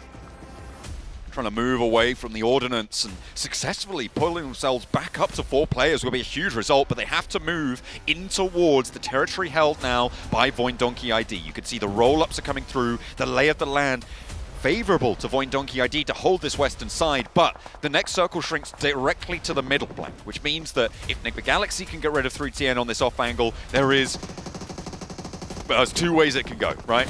As is fairly obvious, I'd imagine, but into the middle of this circle, it's not clear who would come out victorious out of these 2 squads. With the number advantage for Enigma Galaxy, though, they would be going into it ahead. The radio tower in the middle, and all the squads will be radioing in their strategy going forward. Out comes the first phase from Potato, and he is boiled by 3TN. Luckily, Razor's there to assist. Enigma Galaxy might try to move off the back of that, though, as they circle round. So an interesting location at the end here, because you can isolate fights on either side, but it's good that Enigma Galaxy look to move out, but Ralph pushes back to the rest of the team. This gives time for Void Donkey to reset. Potato's back up. He's got that healing on board. He can start to stim back to full HP here. The navigation of this circle for Enigma Galaxy a little bit slower than maybe they wanted, as the zone will start to close to the middle directly. In just a moment. Nade range is achieved for both of these rosters, but I think that they've bled it dry so far on the resources. Smokes plentiful for Enigma Galaxy, but nades a little bit lackluster on both sides. Yeah, 6-4, but there's plenty of death crates around this location, so big chance to pick up more for both teams. 10 eliminations for our Indonesian squad of Void Donkey ID, who have done so much to get here, now look to prove themselves just that little further in PMGC. Enigma Galaxy starts to edge their way forward. Narvalo, proned. The buggy still being alive here is a massive boon to the squad. Getting scouting off the back of this is huge. Ralph's got to be careful, though, but any information he can provide is going to be so important for the team to send nades over the top. Discipline on the peak there from Void Donkey ID, not over-committing to it. You know you can be sprayed down, pinged out through that smoke. And Voindonkey ID with the challenge. Redox cooking one of first of, I'm assuming, is going to be about 6 or 7 nades that's going to fly in just a moment, but into the gunfight we go. Down into the dip, Razor not going to be able to take that shot. Instead, lines up between them, dips back in, gets that reload, moves forwards, gives them the slip. The runaround is there. Novello on the back line will find it, but there's trade-offs coming through. 2 players down. Vexy on the low ground is low, but holds his nerve. 2 versus 1. It's up to Vexy now. As Nigma Galaxy are able to keep it under control, finally able to shut it down from the east side. They roll up to the top of the hill and find the chicken dinner. Potato lost in the sauce in those final moments, moving through the smoke. I don't think he knew exactly where Nigma Galaxy were. Parked right next to him, prone down next to a buggy. Fantastic so from Nigma Galaxy though, extreme control over that fielded area, especially on that northeast side. Sort of unexpected coming through Nigma Galaxy so early into this tournament as well, but they must be very proud of themselves here to start things off. Ralph leading the charge, and I think it's one of the few times we actually see Nigma Galaxy get a really strong result in an endgame with 4 players still alive. You can tell that these boys have been practicing a lot in the meantime between their group stage and now, and I think they're definitely on the rise, this squad, looking so much stronger, and I think teams just cannot count them out anymore. There is plenty of impressive performances over these last 2 matches. This time around, Nigma Galaxy able to find that chicken dinner. Voindonkey ID with a lot of points. It is definitely heating up to be one of the best PMGCs we've ever seen. Let's head back to the desk. Well, Nigma Galaxy starting off strong here, winning a hot drop on Sanhok and winning a map here on Erangel, the first of 3 of the day. And honestly, the roster swaps that happened for this team, obviously when you compare them to Twisted Minds, working out so well for them. Such a phenomenal performance. And Max, you have to be happy to see your French comrades doing well. Novello, let's go! Did you see me over there? Hello, Novello. No, realistically, I'm super happy. When we're looking at the old Nigma Galaxy, right, it was like, oh, they're a little bit too passive at times. Like this roster is enabled so well thanks to the rotations. Novello, Snoix always willing to take the fights, and during this game, sure, they were somewhat passive in the early stage, which is fine. I think that's a great strat to pull off. But 7, they were third-partying so efficiently late game on the eastern side versus Incilio and Influence Rage. That third party alone is the reason we see them get this chicken dinner. Even if we go back a little bit more, the way that they were able to take the fight to DRX, just get full control of the north of the circle. Then after that, they heard the fight between Incilio and Influence Rage. They decided to go third party that. They were able to win it too. Now that we have gotten a chance to talk about Nigma Galaxy, congratulations, Voin, on a great game. But I'm about to go in on you guys. And the reason why I'm about to go in on you guys, Voindonkey, is because you guys were a little bit too passive in these situations. Actually, way before these situations, you see that Nigma Galaxy and Incilio are going to be fighting each other. You don't even have to third party this. This is something you and I were talking about, Max. They could have just moved up and get higher control, but they decided not to do it, and it ultimately ended up costing them the game. Exactly. Voin did not have to commit to the fight that early on. All they had to do is to claim control of that late game circle. If they play those ridges you were highlighting during that game 7, and they just stayed passive and waiting for the circle to push Nigma Galaxy their way, I think that was a clear chicken dinner going the way of Voin, but unfortunately it doesn't go their way, and Nigma Galaxy claim the hill and get the win. You know, we talked about Team Spirit earlier on, and we talked about Kitsune in particular having to adjust his in-game leading style from G Gladiators over to Team Spirit, but what about Raouf? I feel like he's one of the most improved in-game leaders this year. Actually, when I was talking to Pecco on the Twitter space, he told me that they haven't really changed their style too much. It's just this roster, this new roster you highlighted earlier, Jason, is just well more suited to execute the playstand that Raouf had a while ago. So like, it just seemed this is the team that Nigma Galaxy's wanted for a while, and they finally have the star team that they can win a global tournament with. It's not just one player. I feel like that's the main thing, right? If you think about the old Nigma, it was always like in regards to Coops. All right, can Coops be able to perform? Can the team put him in a great position? With now, I mean, we're seeing the stats right there in front of us. Everybody's being able to put up eliminations. Everybody's being able to put up numbers. They're working well together, and Raouf is doing a great job from it. Now, the reason why I was talking about Voindonkey earlier and why I was kind of being a little bit harsh on them, even though they did have a good performance, is because I seen this out of them already in league stage, where they just doubt themselves a little bit too long, or they maybe overthink certain situations and stop themselves from getting the position where ultimately they can win the game. I get the thought process of, oh, we want to let the other teams fight, right? Yeah, I think Navi, Incilio, Nigma Galaxy, Influence Rage to the eastern side. I understand, but the thing is, you give an option to Nigma Galaxy to claim that hilltop to the east.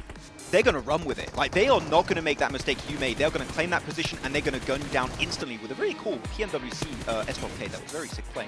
But I have to highlight the skins. You know, they're kind of cool in games sometimes. You know, let me throw a question to you guys here, right? Because obviously Voin did have to go through group stage, survival stage, and last chance to get here.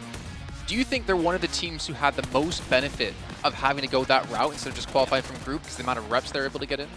For sure, 100%. The main thing with this team is that they had a lot of players that it was their first actual big tournament, big global tournament, and I feel like that experience of having to go through all that, you can see it through. I mean, through league stage, they just kept on improving, and credit to the coach too, because he was able to kind of make some switches between the team, not maybe tactical, but just giving them a break for whether it was just one day. It was the right play to kind of let them clear their mind, let them reset a little bit, and just remind them, hey, this is your first time that you're in this type of stage. Take your time, enjoy the process, and so far they definitely enjoy the process, and from what they've been able to learn from every single stage is showcasing even here in the grand finals. I mean, talking about Defi, he said it's more about the mental game, not the strats they pulled off. It's the mental game that improved significantly throughout every stage of the league stage to get to this point in grand finals, and now they're ready. They're in the right mindset to go the entire way, maybe win PMGC, but maybe a little bit unfortunate for them at the start here because they're not willing to take the fight. But I think as we get through this first day, they might be like, okay, we should have sent it for it. Let's play more aggressive in our next games. One team that's going to be kind of scratching their heads and saying, man, we should have done something different. Team Spirit, especially with Kitsune. Kitsune was in a great position, but they were just so split. So split, Max. I know we kind of have different ways of thinking in regards to what they should have done there within that position. I felt like Kitsune should have been able to back up because this squad was just a little bit scared to make that push where Kitsune was because Navi was close by and also Alpha 7 would have had eyes on them during that rotation. Yeah, I mean, you see, they're not on the first page of this game ranking, unfortunately. If they did regroup on Kitsune, or as you preferred, maybe having Kitsune go back with the team south of the road to maybe negate a push from Navi, which eventually happened, was a good strat. I don't care really what play they do, Seven, just do it together. I feel like that play alone maybe would have allowed them to reach top 3 eventually this game. Well, one more team I do want to touch on really quickly. It's going to be Incilio. And I'm going to touch on them in particular because I feel like they are the team who takes advantage of potentially the most meta-changing thing we've seen this year of the hovercraft more than any other team, and 3TN in particular. They were staying in Milta for so long, and we know why. They were hunting for that hovercraft, and they found the hovercraft, and they sent it in the field, and realistically, we said it many times, they only had one. But one hovercraft alone, you see how far that got them? That was crazy. Just like in the field, like, yeah, I'm a tank now. It helped them with the fight in regards to when they fought Influence Rage. That was the massive game changer between that fight. And then after that, I think if they would have had just enough time before Enigma Galaxy ended up third-partying them, we would have been telling a completely different story. It's funny because Enigma Galaxy got behind the hovercraft like, this is nice. Yeah. This is actually a really good defensive position. We'll take a look here at our overalls after 2 matches played. Enigma Galaxy currently holding the trophy in their hands. Well, not quite just yet, as they're sitting in first place. But Alpha 7, one team I want to touch on really quickly. Again, 18 points able to come through with 10 eliminations. We're used to seeing this team have slow starts. And this is a pretty decent start today. It's a very good start for Alpha 7, I'd even go to say. I mean, here, their third party. All right, one up me, I get it. Okay, it's a very good one. No, the third party here, I think, was the big play that Alpha 7 were able to execute here. I think it was RCB pushing on Kitsune on the tower position in the center of the field, and they actually... Tornado Siren? Yeah, Tornado Siren. And they hear the shot. Oh, wait, this is a great opportunity because we're currently playing edge west of the field. It's not a great entry point. This is our shot. We send in the center, get a bunch of eliminations, and claim at that point the best position in the circle. Sure, they don't win, but for me, that was an incredible play at that moment. And something I was comparing, especially with that push that they were able to do, and why I was so nitpicky early with Enigma Galaxy with the push that they ended up doing in Sanhok, is because of how uniform the push was from Alpha 7. They only ended up losing McGrillen, but for them, yes, it's not a slow start, but I'm going to be completely honest, I expect to see a little bit more of Alpha 7, especially with how much they are currently favorite to be in. It's good to see them currently in top 4. It's good to see Revel being able to put up numbers. It's good to see Carrillo being able to put up numbers in the past too, but I do expect this team, and from what I got a chance to talk to them, they were saying, we want to be in first place at the end of the day. Well, we got 4 more matches. Let's see if they're going to be able to do it. Back to PMGC last year, weren't they like first place the first 2 days, and then it was the 3rd day where they unfortunately and then IHC happened. Yeah. Well, we'll see if obviously if they can continue to be on the rise. There's only 2 matches played so far, but you guys at home who are watching, remember you do have the Arctic Conquer Guild set available for you guys to pick up because Halfor Julius Bjornsson, the Mountain himself, is actually coming to the arena on December 7th, and there is a weightlifting challenge currently going on between the 6th and 8th of December here at the Excel, and you can pick up a 35 kilogram glacial hammer. I think I can do it. I think Max can do it. I don't know if Seven can do it personally. That's but like you guys half my here in the weight. arena can go pick it up. Well, the Uzi's bigger than him. True. I don't know how he's supposed to. It is pretty tall, actually. It is, right? I tried lifting it. I was like, Well, you know what, Max? While we actually go get our own turn at it, what if we get a picture on your Infinix GT20 Pro of 7 picking it up, and then we can actually show it to people at home with its dual chipset, 144 Hz AMOLED screen, and 120 FPS. You guys can pick one up and play like a pro. and not to mention have the sweet PMGC background skin. I'm just looking at my McLaren skin. No, yeah. great quality on my device. I'm having a fantastic time with this. I'm waiting for Oscar to come over and just try to open it for me, okay? Just wait. You need to chill. All right? I don't think he's going to come say hi to you guys. He's going to say hi to me. Oh, he's busy with a race, so he's definitely not coming over That's this true. week. And not to mention, while you're playing on your Switch GT20 Pro, why not pick up an Akupa UT2's Gamer Pro, where you can warm your hands while you play or in between your matches to keep your fingies nice and toasty with its 5. They're actually really good. They're amazing. We've been using them on desk, to be honest. They even got RGB lights as well, and they're rechargeable on top of that. So I hoping we get a pair of these to take home. Look at that. My red pants on his blue shirt. What a great mix. And I don't have one. You guys are killing me. There you go. Here. You can now have both I have of them. 4. Oh, no. Oh, man, I got the ultimate warmth in my hands. But gentlemen, right now, Enigma Galaxy, I think the real question I'm going to ask you two is, do you think this is a pace they can maintain over the course of today in the next 2 days? I think so. Yeah, I'd have to say that right now the way they were playing it didn't seem like forceful. It wasn't out of their repertoire. It was something very natural to them. Just clear DRX on the northern side, claim 50% of the circle in the late game finish, and then just third-party fights and claim the hilltop to get the win against Void. It was clean from start to finish, and I think that they can keep this momentum going for the rest of today and hopefully the whole grand finals. Speaking of momentum, the McLaren F1 team hopefully have continued their momentum over in F1 to get themselves that first place finish. We have Oscar Piastri with some couple of words here for you guys at home and obviously for all the players here who are participating. Hi everyone, I'm Oscar Piastri, McLaren Formula 1 driver. I want to encourage every player to go all out in the PUBG Mobile Global Championship. Let's see what you're made of. And don't miss out on the upcoming PUBG Mobile and McLaren collaboration. Best of luck.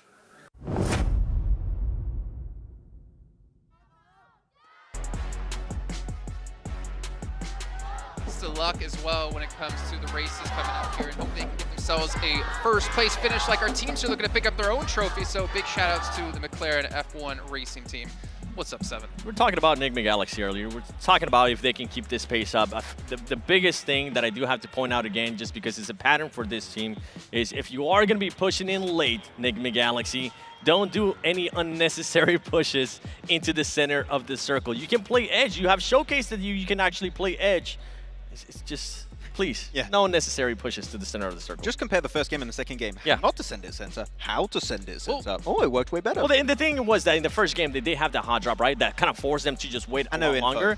Yeah, and absolutely no info. That's the main one. If you have no info, just play the edge. Let's talk about a couple other teams, right? Because obviously we can talk a lot about them considering they're sitting in first place. But for me, I kind of want to focus on maybe the South Korean teams that we were honestly outstanding when it came to the league stage, right?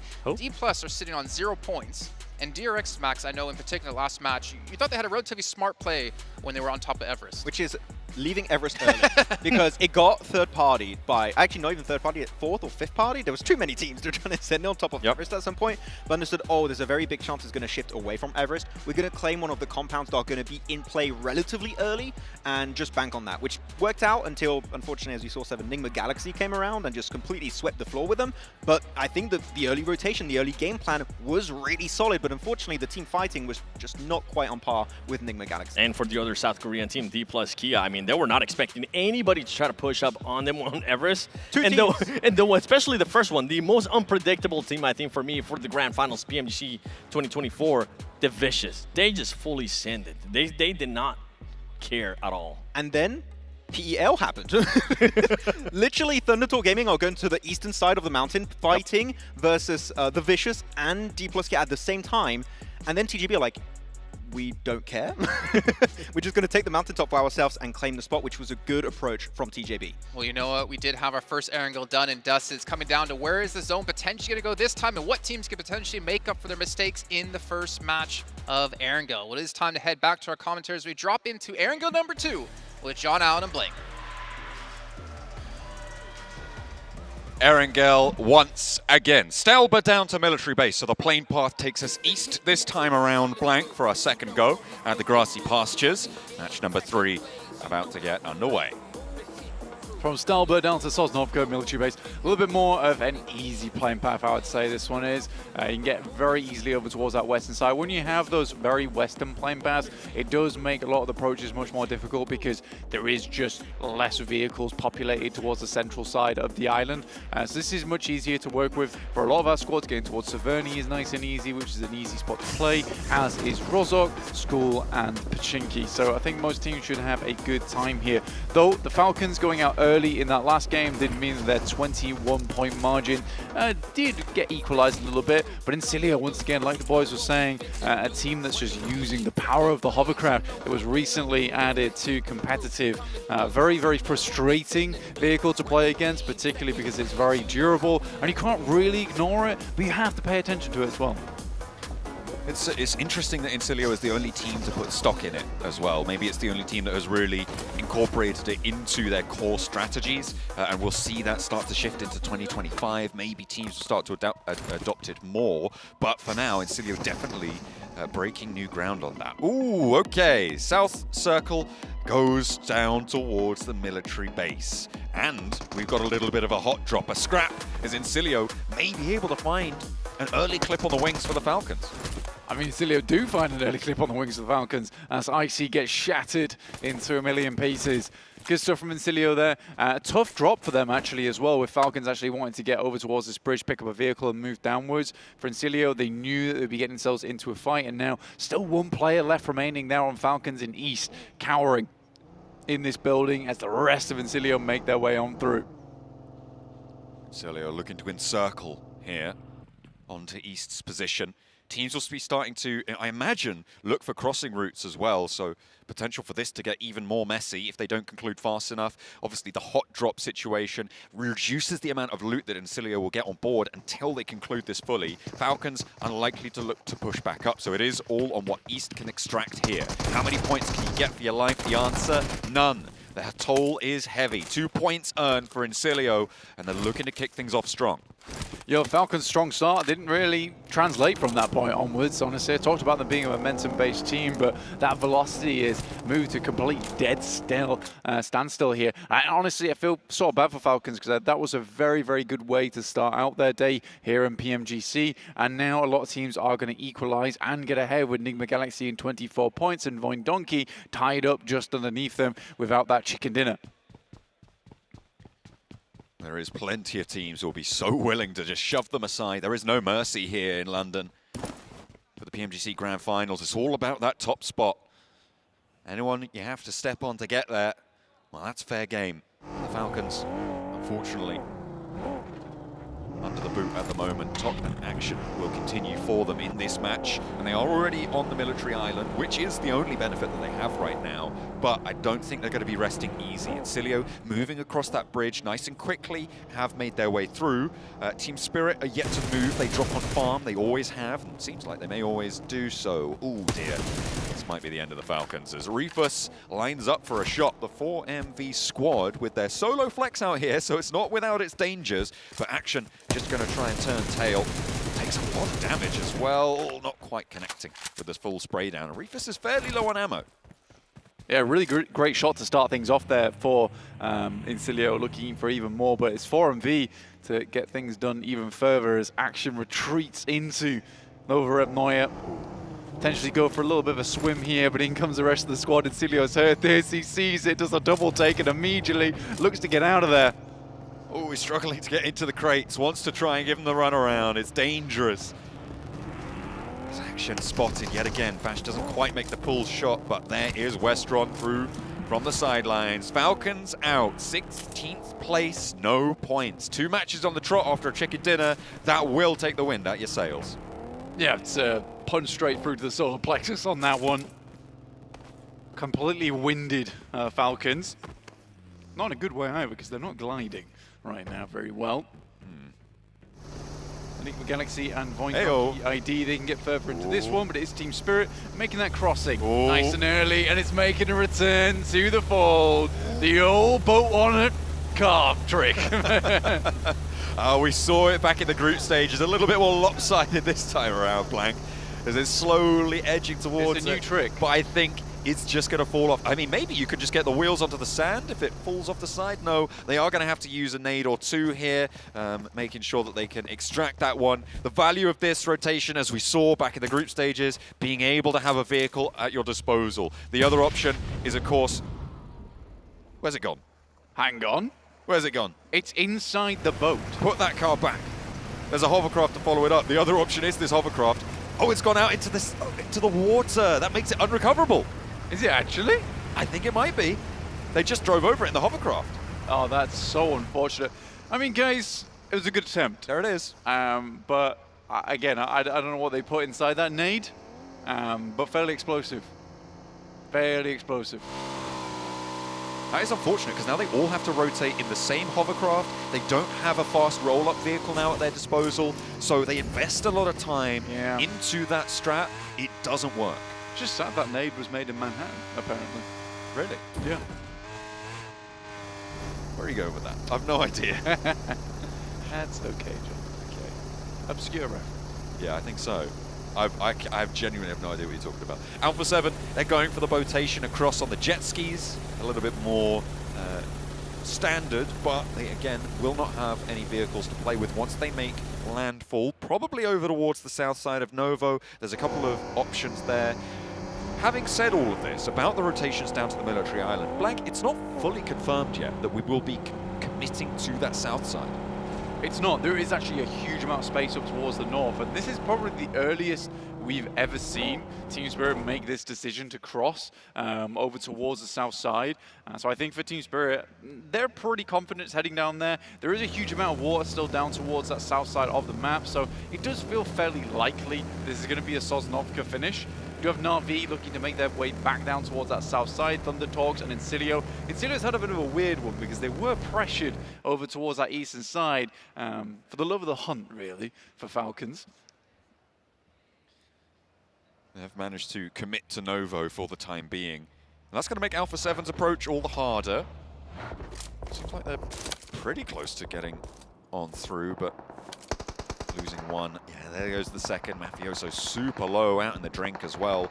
Likely to go down to a bullet or maybe having to stay underwater for the pressure. Strong nearly spots him. Looks for the spray down. Two players onto the little crag out in the ocean there. Will try and stay alive for a little bit longer as the drown down comes through for Revo. Mafioso gasps for air, but Incilio do not want to let him take that. Teams are starting to move over this bridge now, Blank, towards this military island, or at least move into positions where they can go for that spot as Alpha 7 continue to bleed out slowly. Influence Rage currently holding down now to the southwest side of Milta, controlling a lot of that approach from the gas station on the north side of the bridge. D plus Kia moving along that coastline, Na'Vi from the east side. It's all starting to get a little bit chock-a-block as we fully commit now to the military island. A hard southwest shift, and that makes decisions happen. Yeah, nice second game here over in Narangal. A lot of teams already making their way through. Crowd's happy about it. We're happy about it. It's always good fun. Head down towards Sosnovka this early in the day and this early in the tournament. Team Spirit probably will have a good game off the back of this. You'd hope, at least. For Alpha 7, though, getting cut out like this is feeling very, very bad for them. Incilio, though, done a great job so far, up to 5 eliminations already, sat on 21 points after this game. Na'Vi getting pulled to pieces by Tong Jiabao, though. That is the approach from Milta towards that bridge. This is that traffic jam I was talking about on the north side. It's going to have to try and filter down through that east side bridge, but Influence Rage already ahead of it. 4MV can put a stopper on it as well, who are already up on that massive high ground that sits on the military island, Blank. They can oversee so much of the circle and so much of that approach. It's always a little bit of a dangerous position to take, because getting down from it, really, really tough.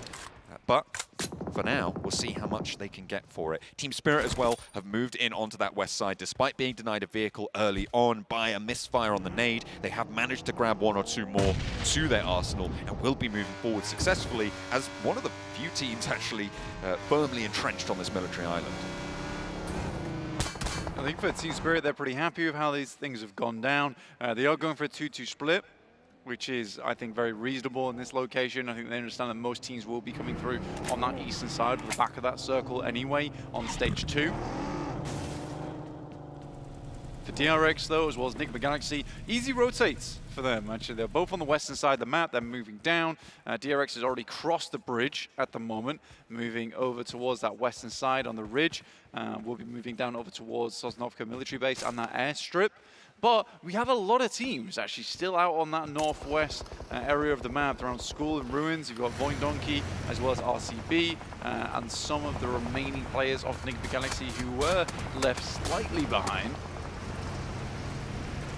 Now Valo a little bit further towards that bridge already, but it seems like extraction going well for them. Thundertalk managed to make their way across as well. They are now in the foothills of that massive high ground from 4MV over towards the Novo side of it. Voindonkey ID, they are getting embroiled with RCB. It is not going well for them on the northwest side. They've taken a knock, they've taken a flush. Guild have their own fight to deal with though in the meantime, as D plus Kia are looking to try and chunk this one out. This is on the south side of the mainland as the blue zone envelops. They are going to have to move away from this one. Not too long left to conclude this fight. You can see Nolbu on the off angle for D plus Kia on the left of your screens, as he is looking to try and put more and more pressure onto Guild. They are surrounded, but with a back to the wall, you can start to fight out. Wagner trying to make that break across and steps out with a pump action, not quite able to connect here as Xing steps on in for Thundertalk on the mainland, on the main military island. Wagner up the stairs, moves into the firing line of a DBS, and Osal looking to handle it, looking to do so very nicely, nice and tidy, but doesn't quite connect the second jump. And a little bit cleaner there, and Guild down another.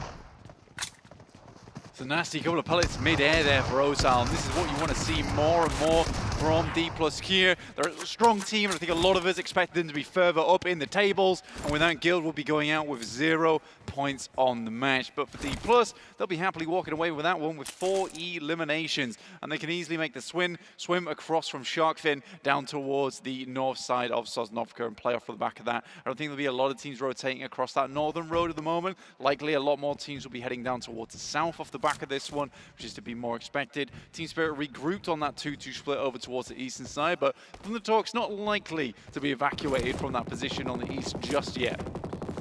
4MV were dispatched from that high ground. They are now down to 1 player still alive. Apex on the north of it. Team Spirit and Thundertalk trading off presence. Na'Vi moving across behind Influence Rage and ahead of TJB.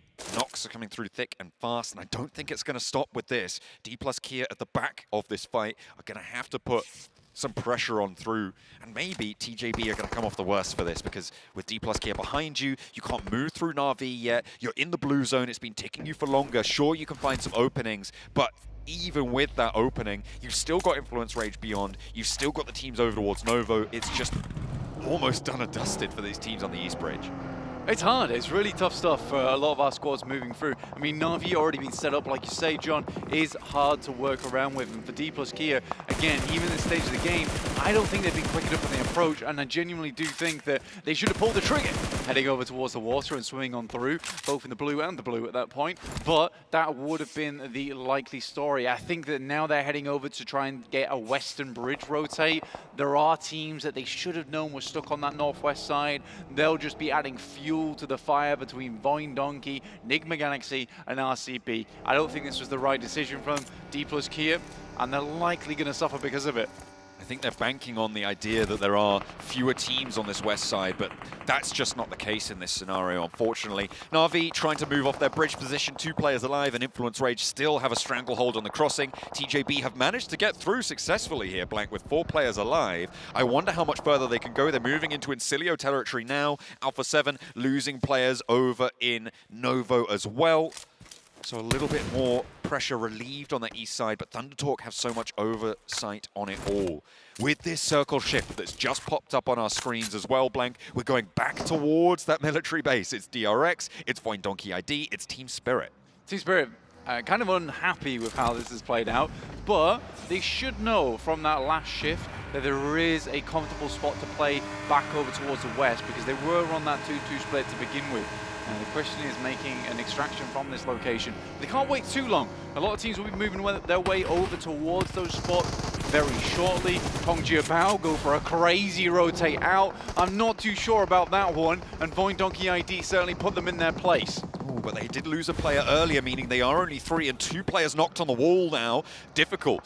What's going on here? A little bit of a drag race across the bridge here as Osal tries to make it parallel to RCB. Neither team taking shots. They're all in their own vehicles, meaning they can't just pop out the passenger side window. You can stop, you can slow down, but you do not want to lose time, and that is what is stopping RCB taking the fight. TJB continue their roll up, but they're being rebuffed. Do they have the chops to take it down? 6-7-6 with the last player to go, and it's not going to be able to make it work. Razor stays alive with a hop in, hop out, fancy feet through the F1 buggy. He was blind.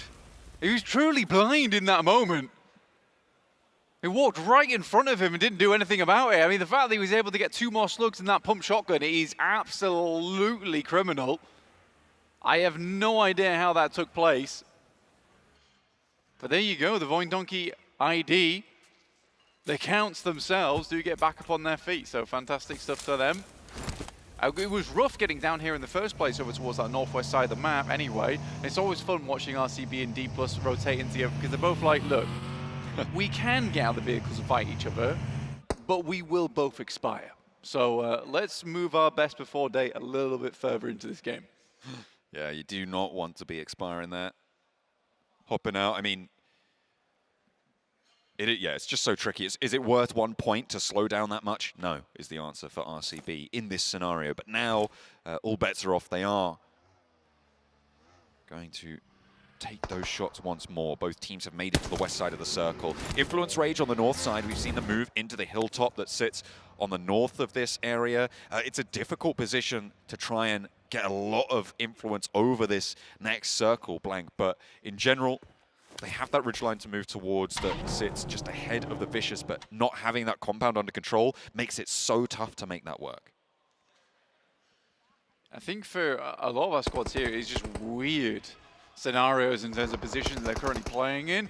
Thunder Talks, AJ takes a tumble off the top side of the mountain. It's Team Spirit here to try and rebuff them, send them back, and this fight has been one in the making for quite some time now over towards that eastern side of the map. Team Spirit can actually get the entirety of Thunder Talks down. They'll be looking very good towards this side of the map, but Influence Rage are in the wings, looking to move on in, cause some ruckus, cause some problems.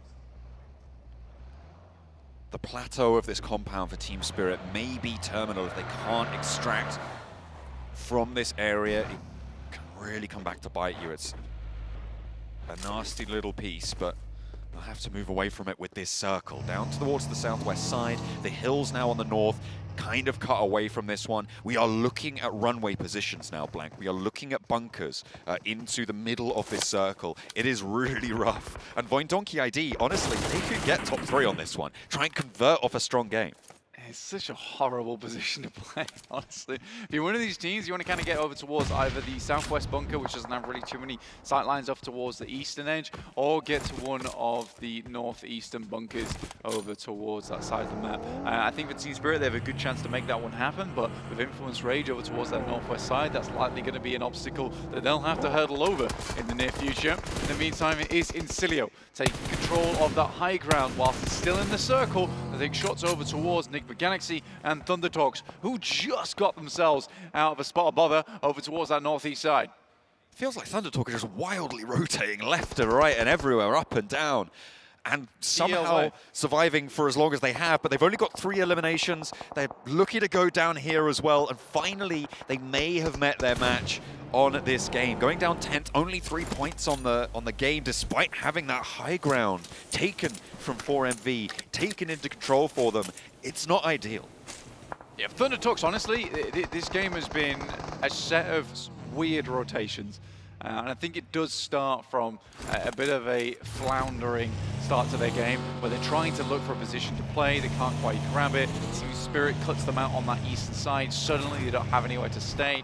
They send off the cliff, immediately Team Spirit finds them, and the only real option at that point is to swing down towards the south. I think that they just met a very huge amount of unlucky circumstances. But Incilio, they do capitalize, and again, that's always a really nice place to play over towards that south side of the map, inside the tree line, and does work out very well for you. And I even like the fact that Westron as well as Redlick are already moving up towards that north side. Kitsune is down as well, John. Ooh, that is nasty. He is a forward position for them. I think that may get flushed away. It's very close to it, but hang on a minute. They've managed to pull that one back up. They get the res. The Vicious have traded off the aggression towards Influence Rage. They're holding each other down, but finally Influence Rage make a break for it. Lorazin on in towards the middle, towards Void Donkey ID, on the opposite side of their little mound that they're playing now, but it is a little bit exposed to Team Spirit, to that high ground that sits there. And the Vicious are going to have to descend as well. They're in this next circle for the time being, and I think this is where the Vicious are going to try and stay for a little bit longer, but that allows Influence Rage to make slow drips over towards that position further south.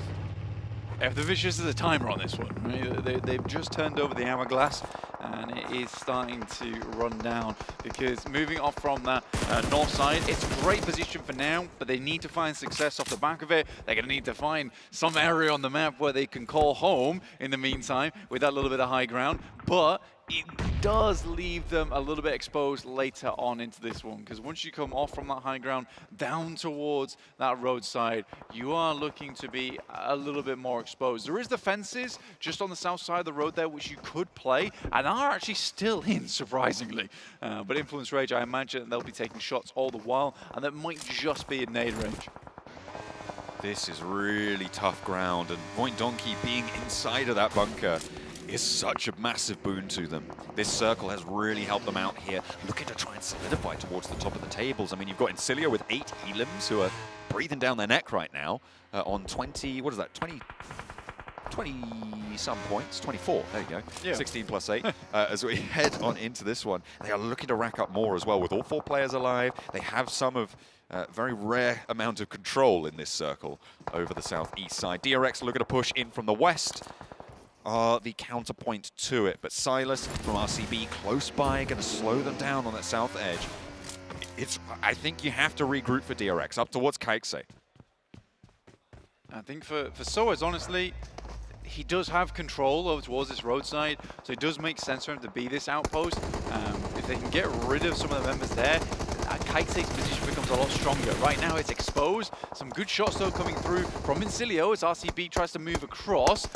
They will pick up a point off the back of that, send them up to 9 eliminations, 1 shy from the double digits here on the game. It has just been a fantastic match so far from Incilio, and not from the best position to start this game either. Like, they have just plowed on through the rest of this one. And Team Spirit, they tried to have a shout in over towards Incilio's position, were immediately ducked back. They take another knock on that northeast side now as well, and that crossing back over towards the west here is just becoming much more difficult for Team Spirit to pull off. Kitsune knocked as well now. That is the second knock they've sent their way. I think they managed to look for that first res early. Silas now trying to regroup along the wall. Knows that Incilio is the major threat, so they go on the inside this time around. Drops the vehicle, gives himself cover, and up to the watchtower. Effect now looking to try and rebuff the duo pushing from the Vicious as a nade bobbles over the top, but Dimenor's getting lit up from the sidelines. Kitsune on the verge of bleeding out here. They need these reses if they want to keep themselves alive. A nade downhill doesn't quite find Dimenor, but it takes him super low. Renozin looking for that res, begging for it, but it's just not going to come. The Molotov is there, and that will burn the Vicious away. Team Spirit looking to stay as 4. As Effect has only the bike to play with, pedals to the metal. I mean, for Team Spirit, the position is not bad. The position was made much worse by the fact that Incilio was extracting every ounce of value off that high ground down towards the south, but now they've been forced to move onto the roadside. They're a little bit further down off that high ground now. They can't really see Team Spirit. This is where Team Spirit needs to start figuring out what their next move is. A mountain bike and a dream, realistically, for them going forward, but it will be a big mountain to climb going forward for them. Incilio down towards the south, looking for that final player onto RCB, but Silas is not going down without a fight. He's still just going. He's been in that watchtower now after the roll-up. Enigma Galaxy had their last player in there. Now RCB seems to be a theme for EMEA to put their last player in. I'm expecting to see Nomi there in about 30 seconds. After Incilio feeling a little bit dangerous here, though, for them. After Incilio may go down to a nade, lose a player. A nice bounce on that. Beautiful. Pushes the vehicle away. No cover to be seen. And RCB get another point under the belt. For RCB, it's fantastic. I mean, Silas is in a great position to hold them out. This wall is pretty horrendous to play. Circle moves up towards that northeast side, and Team Spirit might just win by doing absolutely nothing on this match. Influence Rage over towards the northwest, still sitting pretty as well. Another nade goes over the top, slightly botched there from Silas, but he's got plenty more. Playing with two, there's a death crate outside, but it's mostly just smokes he can pick up. Not landing the nade onto the inside of that watchtower makes it difficult, but he re-smokes up. That is going to find him. And Silas will go down. Incilio able to find an answer. I think he banked that off the bottom of the stairs. Like, that's an incredible throw, actually, from Incilio. That's is actually the only way he could have done that. Oh, those are PMGC plays for you. DRX moving up over towards Void Donkey. His position has been unassailable for such a long time. Now DRX looks to prize them from this spot. But here's the thing, if you play far enough back in the bunker, Incilio are keeping you safe, you've got Spirit keeping you safe as well. For Void Donkey ID, this is, I mean, I said it before, it could be a top 3. I'm feeling like it could be a top 2 at this stage if they can just stay hidden long enough. They've got 4 elims, but Incilio are looking to rack up the elimination count to challenge. These are 2 of our most improved teams over the course of PMGC and of the year. Void Donkey ID and Incilio really showing up today. On this south side, Incilio look to try and keep this one going. With Silas removed, they have the wall to play with. I mean, there were our 2 top performing teams over in the last chance, other than the Falcons. So it's sort of to be expected that they would continue doing well here. But quite this well, I think that is definitely a surprise for them.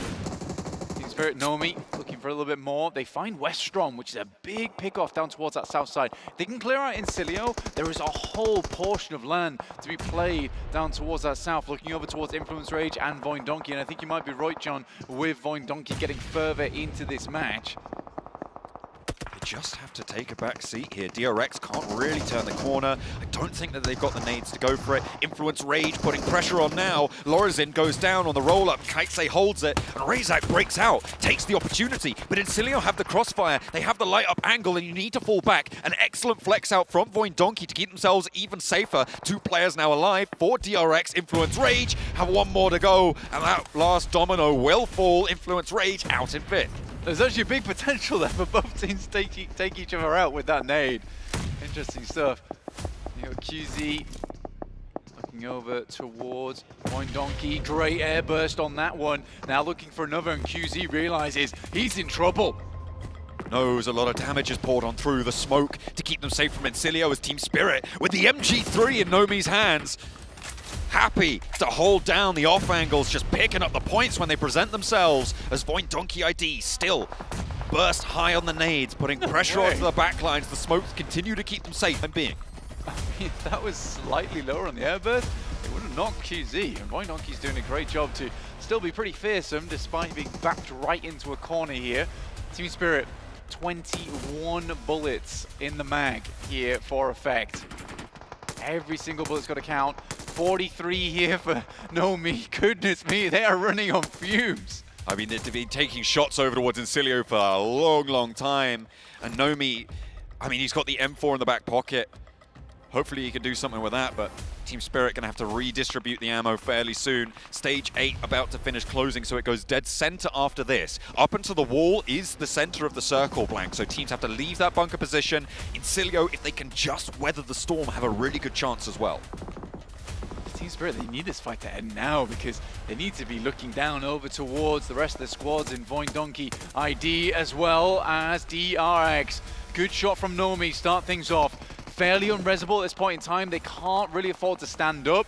Great position to play in. They have that slight ditch, and Team Spirit looking to take themselves home a chicken dinner. 5 elims found already, and looking for the confirm with these nades. But they have to be very careful. They still have very minimal ammunition on side.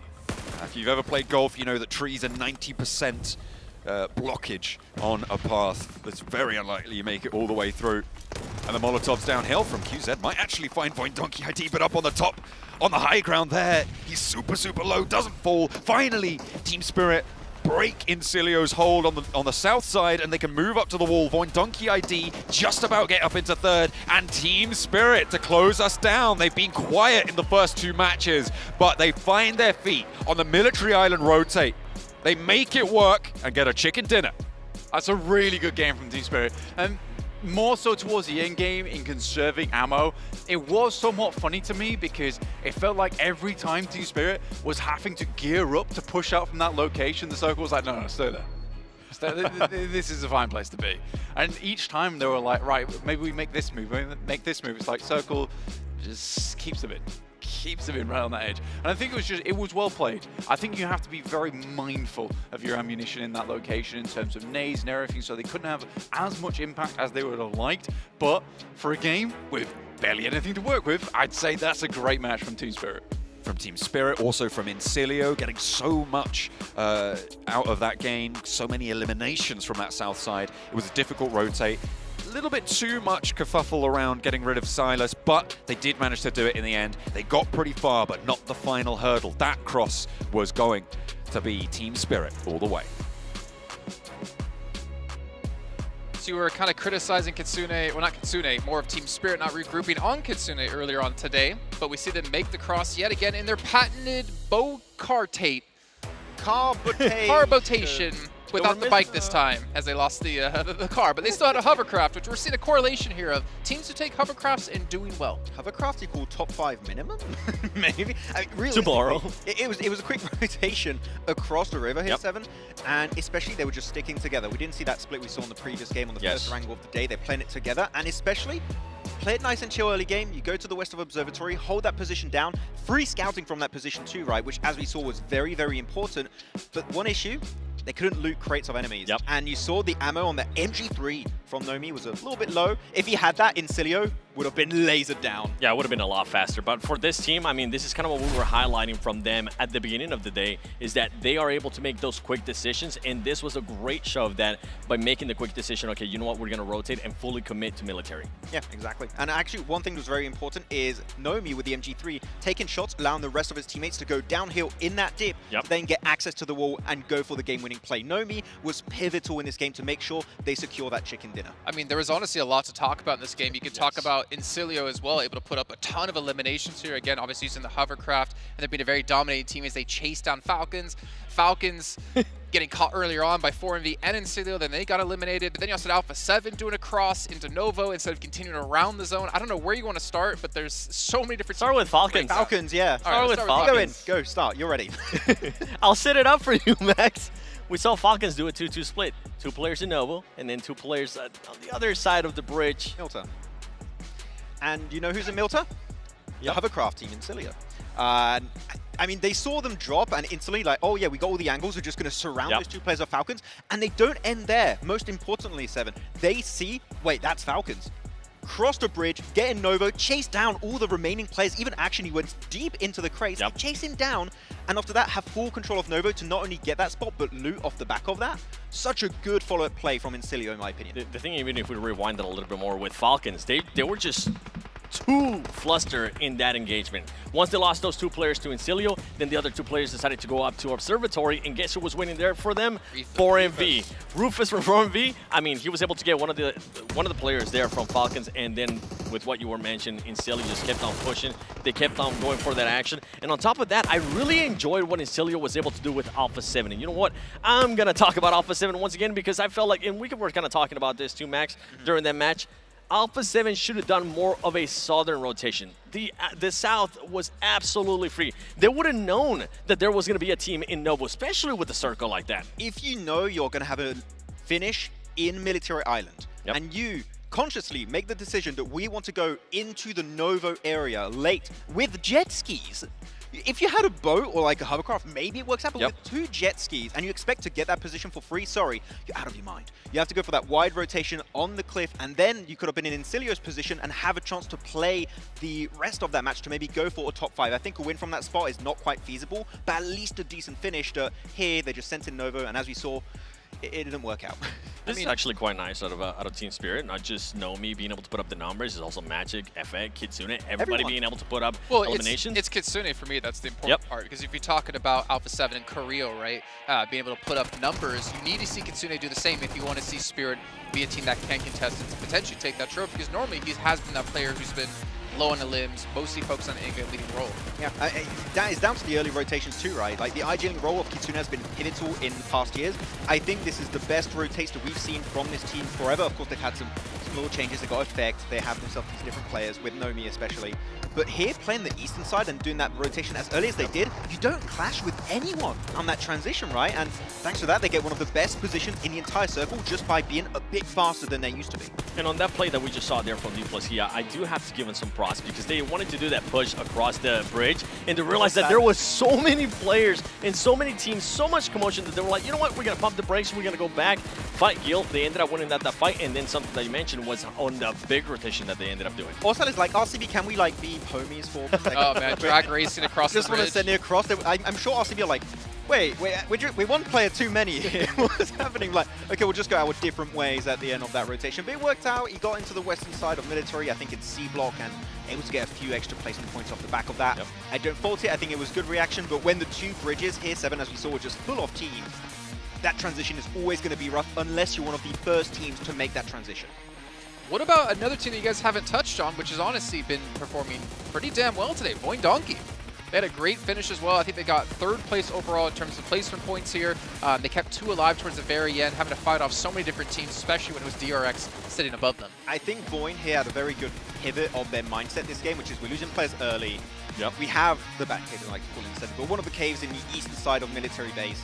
We're just going to send it there, and we're just going to survive as long as we can. And they got, what was it, like 3rd place, 4th place at the end of this game? 3rd place, just outliving barely Incilio in that fight. So that is a good position when you know you're not going to go for the win. Send it in cave and just wait out and get a top 3 bare minimum just from waiting out this game. Max, it goes to what you say, right? It's a measure of your bad games. That's really important if you want your team to take a trophy. That's a good bad game. that's a great bad game. And for them, what really impressed to me, what really gave me a great impression out of this team was just their composure, how they were able to be composed within that back here, right? You were mentioning how we had DRX now being able to make a push towards them. Usually we see teams getting a little bit flustered. Voin just waited for the right time to be able to pop out, get those eliminations. If somebody was knocked from Incilio, whatever the case might be, they were just playing it very, very slow, which at that point, it was the perfect play for that team. When they started losing players early, they were like, let's chill. We've got a backup plan. We're just going to send in the cave and just wait out the match and get placement points. I think that here, Voin were very cool, calm, and collected, and that was what they needed to do if they wanted to secure at least a top 5 finish. Well, we are seeing some important things here. The Vicious, one team that honestly was a massive surprise when it came to the league stage, able to get themselves 7 points with 6 eliminations. That's going to be very important to note because they were a team that were very good at kind of going under the radar, getting very deep into matches, but to show that they can pick up these eliminations in the most competitive lobby of the year is very important. And the thing with the Vicious, we have already seen them being able to just hinder some of the other teams' performances, their rotations as well. And on top of that, something to keep an eye out with the Vicious, this team doesn't really care who they're going to be fighting. We've seen it earlier with what they were able to do with D+ Kia, and we've seen it what they were able to do here. They try to take the fight, I believe it was with Team Spirit, right? Yes, exactly. I mean, they see from their position, actually, they have a really good scouting position despite not being in circle. They see, okay, all the teams have got these little weird positions in the field onto the western side, outside of military base. We need to send in a high ground position to get a good scope of what's happening in this circle. Otherwise, we're going to lose all the information we gathered initially. And here, Team Spirit, I think, was a very important fight for them to take. Sure, as we saw, 7, they were not successful in that push. But if they were successful, they would have been in Team Spirit's shoes. They could have gone for the win. But that's the thing. They're not scared to take that fight. That's what's impressive out of this team. And I think that's what catches a lot of people unexpected. And you can see the top 2 teams right now, Voin Donkey and Incilio, sitting at the top with 0 wins as well. That's what's actually impressive with how consistent Voin Donkey has been. And Incilio, especially in the Erangels, they've been really consistent as well. Hovercraft. No, realistically, consistency is going to be rewarding you, even though we are in this tournament, which is a short sprint, right? It was mentioned early on the broadcast. It is a sprint for these teams. But if you just get as many placement points and elims as these guys currently get, you are going to be standing strong above the rest. As you go on the second page, we're going to be seeing D+ Kia that really, I thought we'd see a little bit higher, and they're in 15th place currently. Yeah, they just haven't been able to get that many points. But by the way, that's how much of a difference a good game can do, especially at this early of a stage. Before this match, Team Spirit was in 14th place. Now they're able to push up to the top 5. Imagine if we got a win on that first angle. Imagine if Alpha 7 ends up getting a win. No jet skis, though. Yeah, definitely. No jet skis. Just a wider rotation, please, What Alpha about, 7. well, there's one more team I want to talk about here, which is tough for them, is Redem Bro. Obviously bringing in Star into the team. And I'm curious if you guys had any thoughts on how they've been able to play together as a team so far, considering they're bringing a player that can't really speak their own language. We saw Sada being able to clutch up for them earlier on in the first Erangel. We saw why they brought him here, the reason why he has that fragging power. He has the experience as well, but the big question mark for this team, we mentioned it earlier too, has to be that comms. The comms is just going to make it really, really hard for this team. Well, you know, luckily for these teams, they do have a short little break as we do, and we're going to be coming back shortly here with the final 3 matches of the day. We'll see you in a few.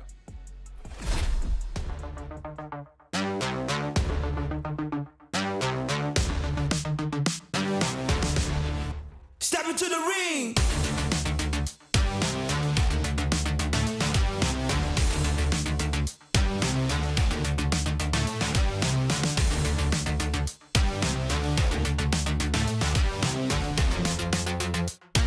Step into the ring.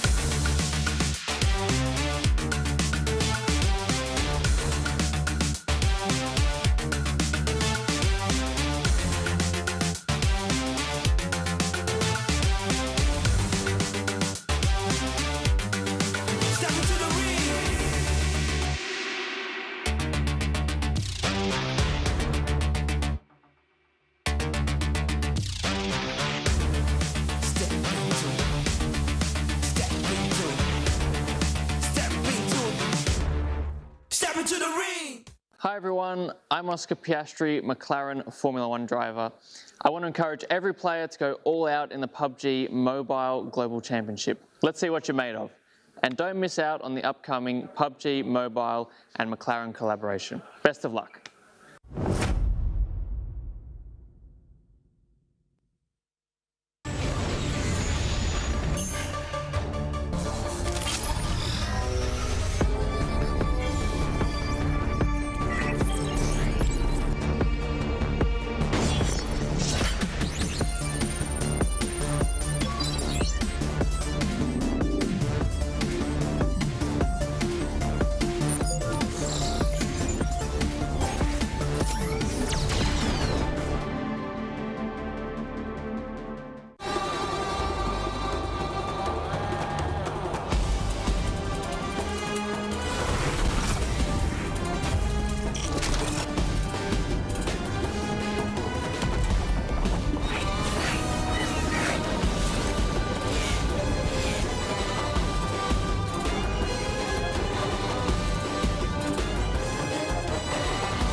Welcome back to the main stage. We are 3 maps in with 3 to go right here on day 1 of the PMGC. I am joined by the coach of Falcons Force, Senator. Thank you so much for joining me here today. Now, I want to ask you first and foremost, the casters and the analysts, they've been talking a lot about how important it is to start strong on day 1. You guys did exactly that. You have to be happy with that first chicken dinner.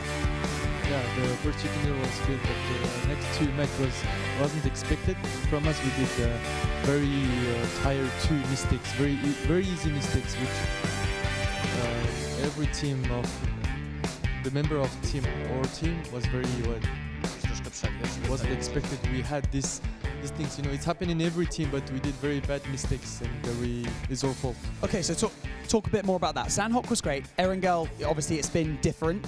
Those last 2 games have been difficult. What issues are you running into, and kind of what adjustments are you going to make to change that going into your last Erangel? Can I speak in Mongolia for my Mongolian audience? Yeah, why not? After I come in. Yeah, sure, why not? Yeah. За ер нь бол манайх эхний матч сайн тоглосон. Тэгээд сүүлийн 2 матч дээр амар энгийн алдаа гаргасан. Тэрэнд бол манай бүгд өөрсдөө урам хугарсан. Ер нь бол бүгд өөрсдөө мэдж байгаа. Тэгээд үлдсэн матч дээр ер нь сайн improvement хийнэ. The question was about, you know, Sandhawk, Erangels have been particularly difficult. What issues are you running into, and what are you doing to change that going into your final Erangel of today? Yeah, for the first Erangel we did the mistakes. Not a big mistake, we just lose fight, you know. We want to try to fight in the right side, it was Voin, but we lose fight, and we didn't expect it that the grenade can reach our limit. We thought like we have enough space to working on the space, but they had it was the space was less than we expected, and they worked with the grenade, so we lose in that fight. And the secondary angle is we're trying to have a better map control, but the zone come in the military. That wasn't expected. We want to do some rotations, but and the players' mentality is directly like they are, oh, the zone is here, so we need to play like this. But some other teams drop it with or 2 players, so we lose our 2 players, and the plan was completely changed. We wasn't expected this zone, so it's our fault, right? Yeah. Having to adapt on the fly is obviously one of the toughest things, right, about this entire kind of mode, this entire esport. Now, finally, last year, we got to touch on the fact that you guys came 2nd place. This year, do you feel like this is your year? Obviously, you need to continue to play consistently well, but do you feel like this is your year? Yeah, this year is personal. It's personal. I like that. Senator, thank you so much for joining me in this interview. I really, really appreciate it. We're going to send it back to the desk to continue day 1 of the PMGC.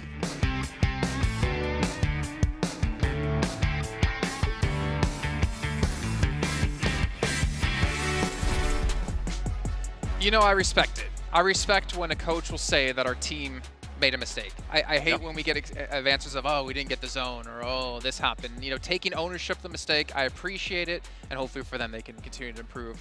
I heard Senator doesn't talk to you anymore though, Max. Why is that? I think it's just too many years of me cursing them. Even I don't believe in it, but they do, maybe. Now he's trying to get Alpha 7 not to talk to me by picking Alpha 7. Yeah, I told them. 7 told me to pick Alpha. What? That is such a lie. And they were like, how dare you? Like, I hope you show up on the final day with an Alpha 7 jersey under your shirt. Oh, like he please do does. not do that. I was Do not touch any Alpha 7 merch. We need the Alpha 7 jet ski skin though. That will be. Hear me out. Yes. I'll let you cook. I'll let you cook. Also, while we are talking about the games here, all the players on stage as well, they got the Akuba UT2's Gamer Pro, keeping their hands warm and helping improve their play, as it's hopefully making your guys' analysis better, because it's been spot on today. So we got to keep them around. You guys can pick them up and purchase them over on their offline and online channels, and it has RGB, different colors. RGB. You guys have too good of a time at that, but obviously it keeps the hands warm. You guys has a charging battery as well. And as we move on to talk about the Midnight Raven Enigma set, which is out for you guys at home, make sure to use the code 2024 PMGC, and you can redeem this for this, or for these 2 skins in particular. Honestly, looks sick. I'm really digging the Midnight Raven one in particular. It reminds me of my nose. Cool. You're not off. Reminds me of Sandstorm's nose, but. Oh, okay. All right. He's not even here to defend himself. Let's be a little bit fair. But you guys as well at home, make sure you guys get, or you can get 50 UC off of 10 draws in the Lucky Spin with this code. So make sure you guys pick that up for yourselves while you're at home, or even if you're in the audience. I did my spins and I got the PMGC background. That's what I wanted, to be honest. It's got a really sick background if you want in the lobby. It looks awesome. It's cool. So when I die to bots, I go back to the lobby. I'm like, that looks cool. No, that's me. I died to the bots, or Neptura body slammed me because she didn't want to race me. Peanut? Yeah, Oh, that come works. on, come on. Well, if we are saying who here, let's take a look at some of our teams to focus. For me, I ended up putting Celio, Void, and Team Spirit up there towards the top because they have been definitely starting to improve here today. But Max, I want to give you the opportunity to talk about, you have Influence Rage in there. I like their third parties. I think that they have some really good entry points in the circle, which I do like. They're just struggling when it comes to the fights itself, because I feel like twice now they encountered hovercrafts, and that's not a good encounter to go through. Yeah. But like really, I think they're very opportunistic in a similar vein to Vicious in a way. But it's just that fighting that they may be lacking a little bit. The macro play I think is on point for Influence Rage, and if they keep that, I think a top 5 is definitely feasible for them in the long run. Okay, well, 7, you do have, I mean, of course, Alpha 7. You would not be here if you didn't pick Alpha 7. But Enigma Galaxy, I think, is an interesting one. Why'd you go for them? It is. I mean, it goes to show like the performance that they've been able to do from from a questionable position in Sandhog. By the way, I was referring to Sandhog, Pekko, if you're watching this, okay? And then on top of that, the way that they were able to just play that first Erangel, it was so impressive. Not only just the 10 eliminations that they were able to put up, but also just deciding when was the right time to actually third-party a fight, when was the right time to push a fight. Okay. Yeah, I mean, honestly, I thought it was really interesting, Max, when you brought up the fact that Roof hasn't really changed his in-game lead style too much. It's more of the teammates he's playing with help facilitate his style to be successful. And I find that kind of interesting because I wonder if we talk to Kitsune, would he give something of a similar answer that the team he's playing with now fits his style, or did he have to actually adapt the way he's leading? If he gave me the same answer, I would say I don't believe it. That's a big no-no. That ain't working on me. No, clearly for Team Spirit, they sped up the rotations, right? And they're actually using the fragging potential of their team, even more so because they have now Effect on Nomi, which is if you rotate slow with that team, what are you doing? So like these rotates are definitely more in line with what you'd expect from a team that has that fragging power. And the thing with Team Spirit that I really enjoy that they're not trying to do is contain Nomi. They're just adjusting to his playing style. They're not saying, okay, you have to be next to us. Sometimes we see a lot of teams having to do that when a team's being a little bit too far away from their squad, whenever they do end up hindering their squad, Doc. But with this team, they're being able to adjust to how he plays, and he actually comes out.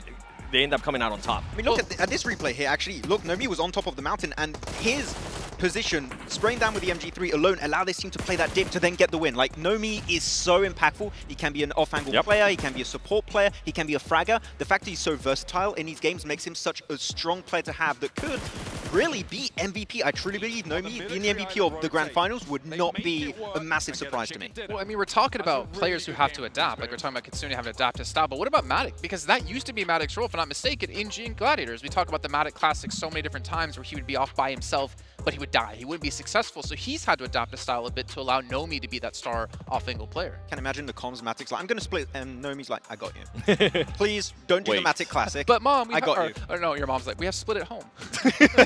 No, but I mean, obviously Nomi, as we have been talking about for the longest time, is definitely proven to be one of the best EMEA players, if not one of the best players in the world for sure. And I feel like he's one of the few one of the original players to bring this style.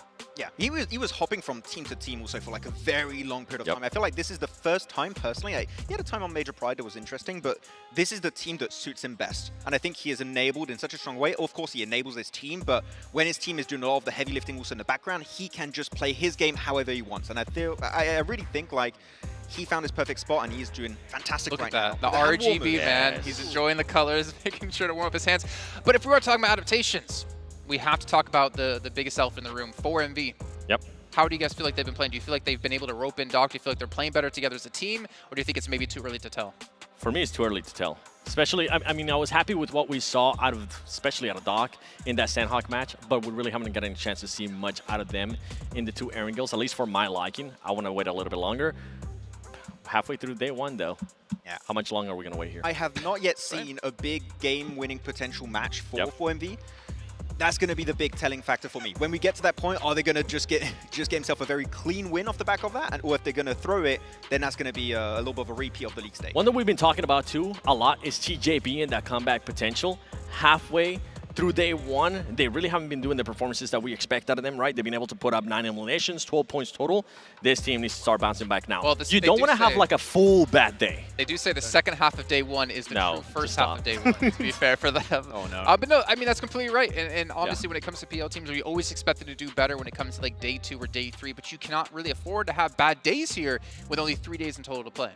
I feel like a lot of the good games we had from TJB is when we had Northern Circles, which is still waiting. It goes to Severny. If we have a Northern Circle, TJB, we're looking at them to maybe get a top 3 and maybe even a chicken dinner. D+, I want to see a good Erangel out of them because we know that they can definitely end up performing in Miramar. So let's see how they finish off the Erangels. Well, there's only one Erangel left to go today, and we're about to drop in on it with our commentators of John on Blank once again. From Novo over to North George, we are going straight across the middle. We've been treated to 3 different plane paths today, something we're not always given, but it's going to be starting off nice and fair. We had a military circle last time around. We've been over towards Everest in the fields to the southwest. We've been given quite a nice variation so far, so we'll see if that's going to continue to change it up here in match number 4. You know, I don't get it. Like, group stages, we had the same playing path, the same circle every time, and I kind of knew what was going on. And now we're over here, we're doing everything different. And that's okay, to be fair, because honestly, it's making PMGC so much more exciting, which is what we like to see here as we get our players into the map off the rip of things. Fourth match of the day, this is our last Erangel of day one. Then we'll be moving over towards the dusty maps of Miramar. But for now, we do need to conclude over on the grassy greens of Erangel. Only 4 MV on the military base this time around, so not going to have too many noisy neighbours. Sick of it. For the time being, it's not out of the question that Na'Vi could grab some vehicles and rotate down there, but I'm not expecting it. I'm not going to be holding my breath for it. Circle yet to display. I'm just keeping an eye out for any adaptations, for any hot drops potentially at the start of the blank. Okay, we were talking so much about how varied and different all of the circles are going to be. Everything's changing game on game. We're going back to military. Back to military we go. Back to basics, I guess, in the military base. But honestly, this is going to be unfortunate for a fair few squads. Oh, wow. I mean, for 4MV as well, they're like, okay, we'll take it. We'll take it for the second time today. Everyone else was so sure it wasn't going over towards Sosnovka. They just headed down to a military base in the first place. So again, very, very nice stuff. Na'Vi, they'll be immediately making their way on through. I believe we have an interview coming up with Enigma Galaxy, and we'll be talking to some of their players very shortly. We'll be hearing a little bit from them about their approach to today, about what they've been able to get done. Let's take a listen. Hey everyone, I'm here joined with Pico from Enigma Galaxy, their amazing coach. Now Pico, tell me, how are you and the team feeling after the first 3 games? You got a chicken dinner and you guys are, I mean, the consistency's there. So how's the team feeling? Hello, thank you. So basically, we knew that we could do really good in this tournament, so we just entered with like all the hype and everything. So first Sanok we could have done better, but we just didn't. For the second Erangel game, it was really good. For the military zone game, the last game, the third Erangel game, we this is what we planned for, but it didn't work, so we will have to change it for later. Yeah. So what are the things that you want to change? What are the things that you want to work on going into the last Erangel of the day? Basically, as I told you, nothing really. We're not going to change too much. It's just about the military, since it didn't work. We'll try to change it to figure out like something better than this. And that's it, pretty much. Just going to continue the same. All right. Thank you very much, Pico, for joining us. Best of luck, man. Bye-bye. Thank you. Back to the guys. It's so sad. An interesting juxtaposition. Yeah. They got a plan for it. This is the current plan. It's not gone well, and they had to retreat quite quickly out of there. Still 1 player remaining. Na'Vi just got here a little bit sooner. For Enigma Galaxy, another player looking to eat dust here, but it is 4MV, in fact, getting the back line here of Na'Vi. I think Na'Vi forgot the original droppers over here on Sosnovka. We were bored on the military base. You merely rotated here. It's 4MV. Lay claim to the mountaintop there. Apex. We'll get rezzed up here. Na'Vi, they're embroiled in this scrap with Enigma Galaxy. Falcons are crunching in behind this on the other side of the bridge blank. DRX are starting to think about doing the same. And this west side bridge going to get a whole lot messier, I'm sure, in the coming moments. I'm interested to see if Team Spirit go for their car boat, their boat car, their croat, or their bar. Not sure. See if they can successfully get it across this time. I like the carbotation. That's kind of good. You know, it's got a lot of carbs to it. It keeps you running, gives you energy. True. Slow and release. Wheels in a car, mainly. And a crossing over the Carbohydrates famously giving people wheels. Yeah, man. Sometimes. Bowl of spaghetti and you're racing. But yeah. Sometimes I feel really fast. After I've had spaghetti in about an hour to let it I'll tell you what, you're digest. not as fast as. The McLarens. No. No. I'm pretty quick, though. Yeah, you are pretty nippy. Yeah, I reckon I could, like, stay with it for 60 meters. Do you reckon? 60 meters? Yeah, yeah, I'll give you that. Yeah. Yeah, for sure. I've done it once. As long as you have a 60-meter head start. No. What? I was actually on the tracks the other day with Mr. Piastri, testing it out. Oh, yeah. He was well surprised. He was like, whoa, who's that? That's crazy. You're Who's so this fast. ginger northerner? You're so fast, streaking bro. past me. But no. not as fast as me was Enigma Galaxy getting across this road, at least. They've backed off slightly and now made their way back into things. It hasn't gone as badly as I thought it would, though. They're down to 3 players, but have 2 eliminations on side. I actually thought this was a bit more of a disastrous approach from them. Obviously, 6 will be holding up Narvalo on the bridge. There is somewhat of a compression going on between a lot of these teams. Narvalo has the face, will not be able to take the shots in time. Unfortunately, misses the peak, mistimes it. And the engagement goes the way of Na'Vi, so Enigma Galaxy, they are going to lose 1 more player. 2 aliens found, though, and they have managed to get their forward duo across.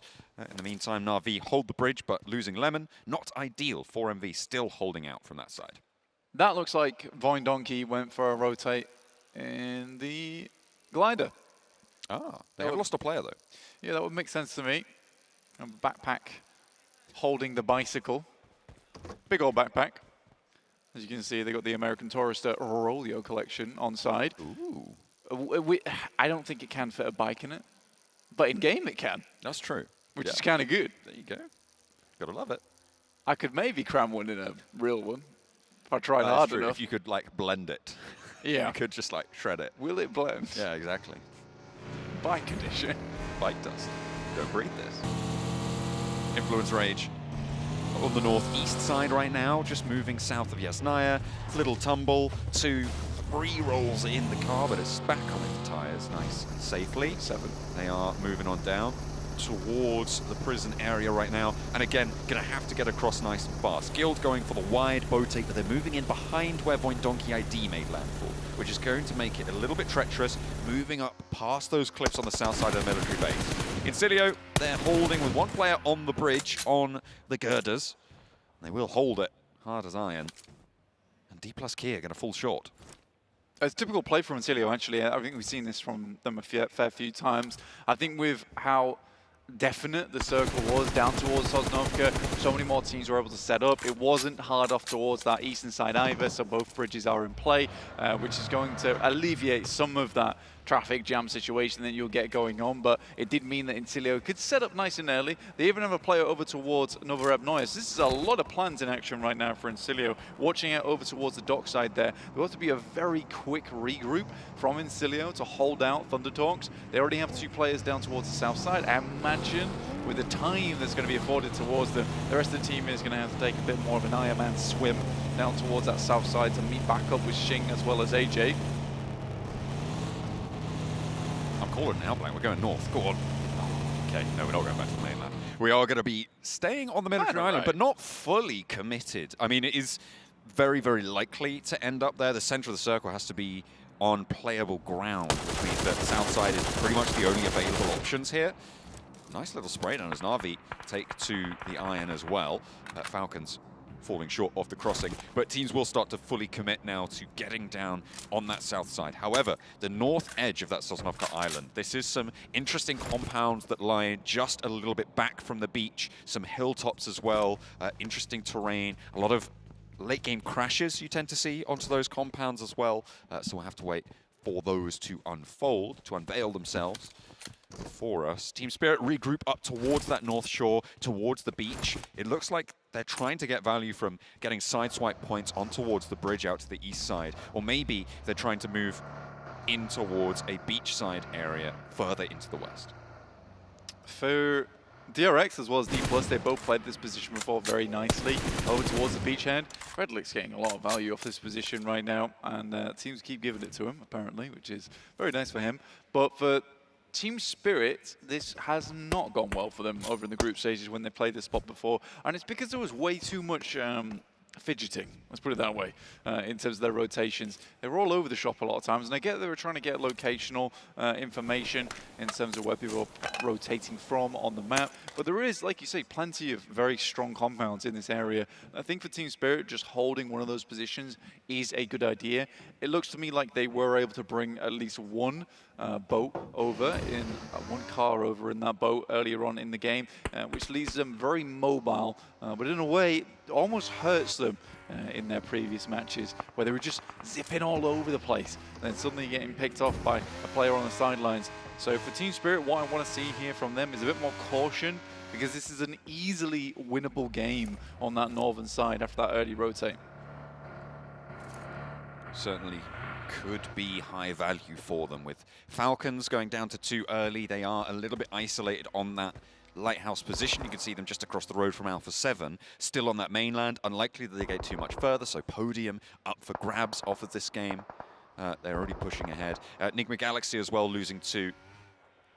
Is not going to be ideal for their point scoring abilities. They are on that military island already though, so maybe a little bit more hope for them than for Falcons. Next circle is going to be popping in about 20 seconds, so we'll see who is favored by it. Voindonki moved up that west side blank. We saw them lose a player, but they made landfall successfully. And Guild, who are rotating very late out on that south side, have managed to keep 4 alive, but they're all the way out on the southeast side as we see where the next circle is going to drag us. Yeah, it's what I would call a panic rotate from Guild, which is where, honestly, they get down towards that south side, and I think at that point in time you try and play up towards the airstrip, but here they're just searching for barren land that they can try and get through, and I think for Guild, it's fair enough to try and go for this one, but now they've allowed teams to create there's a bubble around the circle that they'll have to break through later on. This is the circle that I was somewhat expecting coming into this game. I didn't think it would actually happen though. But for Team Spirit, now is the time to calm down a little bit. Move over towards those compounds, play the long game. It's not a case of trying to pick up a huge amount of points in terms of eliminations. Those chicken dinners will see you through. And these are one of the few positions on the map where it's much easier to pick up a chicken dinner from a strong position because so many teams have awkward spots around the map. Vicious making their crossing on that north side. In comes Enigma Galaxy alongside with Na'Vi. Cilio running down D plus Kia. Top going to descend for the Falcons, trying to wrap through Alpha 7. As they do manage to keep everyone alive for the time being. Top getting in position, but the long range shots, the off angles for Alpha 7, keeping them safe for a little bit longer. Top is there.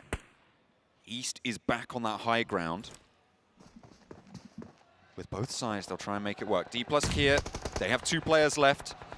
And they are seemingly going to be going down to 1 fairly soon. As Redlick has that off angle. 3 players alive. And Cilio on the east side continue to just perform on this day. 4 eliminations found. High value from that bridge camping position. They've managed to transition effectively. And they're sweeping through from the east now, Blank. And that is going to make them certainly pleased with their performance so far. Off of 3 matches, they were able to get 32 points, and that is where we want to see teams vying for the top spot over that 10-point average. Getting 4 on this game already is great news to try and keep that pace up. Voindonki looking to do that as well. Top there with a 1-for-1 trade over towards McGrellin. We're in stage 3, 45 seconds really to get this res going, so you can get that healing done. Carrillo does trade it off, but the flush goes through, and Alpha 7 lose 1. Should be another good grenade over the top as well. Falcons are suffering somewhat. In comes East, another airburst on this one. Does get a tag of damage as well, so that gives him information, but it could have easily been a tag of damage on towards a knock player. He moves up, East has to back off again. S12K in the hands of Carrillo, who really did carry them through a lot of the group stage. And East is terrified to go up against him. Goes for the sprays, it's a good shot, and East will finish it off. East able to shut that one down, and Carrillo goes away for the game. 2 players now left for Alpha 7. They don't have to hold this bridge side anymore, but where do they go? Because Na'Vi's in the way of this rotation off of the bridge. They're going to have to fight towards the back here. Falcons will continue to drag them down. Next circle goes again towards that Team Spirit compound. It keeps the hill to the south of it as well in play. Teams will be vying for that, I'm sure, very, very shortly. Pretty much now, it is a case of Team Spirit have been given a massive opportunity. If they go down in the next, let's say, 10 minutes, I think I'd be disappointed with that kind of game. I think this is easily a match where they can get top 5 in. Realistically, they should win it off the back of this one. They do need to deal with the Vicious on that north side. A top 5 wouldn't be unreasonable, but anything lower than that, I think a mistake has been made. The mistakes that we've seen from Team Spirit before, I mean, they have sometimes come in the form of, well, I mean, this is a great pickup over towards Guild and towards Influence Range as well. Everything lining up for Team Spirit. But the sort of mistakes we've seen before is where they get a little bit overconfident with their peaks and their splits. Particularly, we criticized Nomi during the group stage and during the prior tournaments as well for maybe getting a little bit too overconfident, but it seems to have been repaired. A little bit more consistent onside. That's really where we saw their strength develop into their group stage. Hopefully they're bringing that through to be able to convert off of a really strong game that they've just seen. It's very hard to criticize Nomi.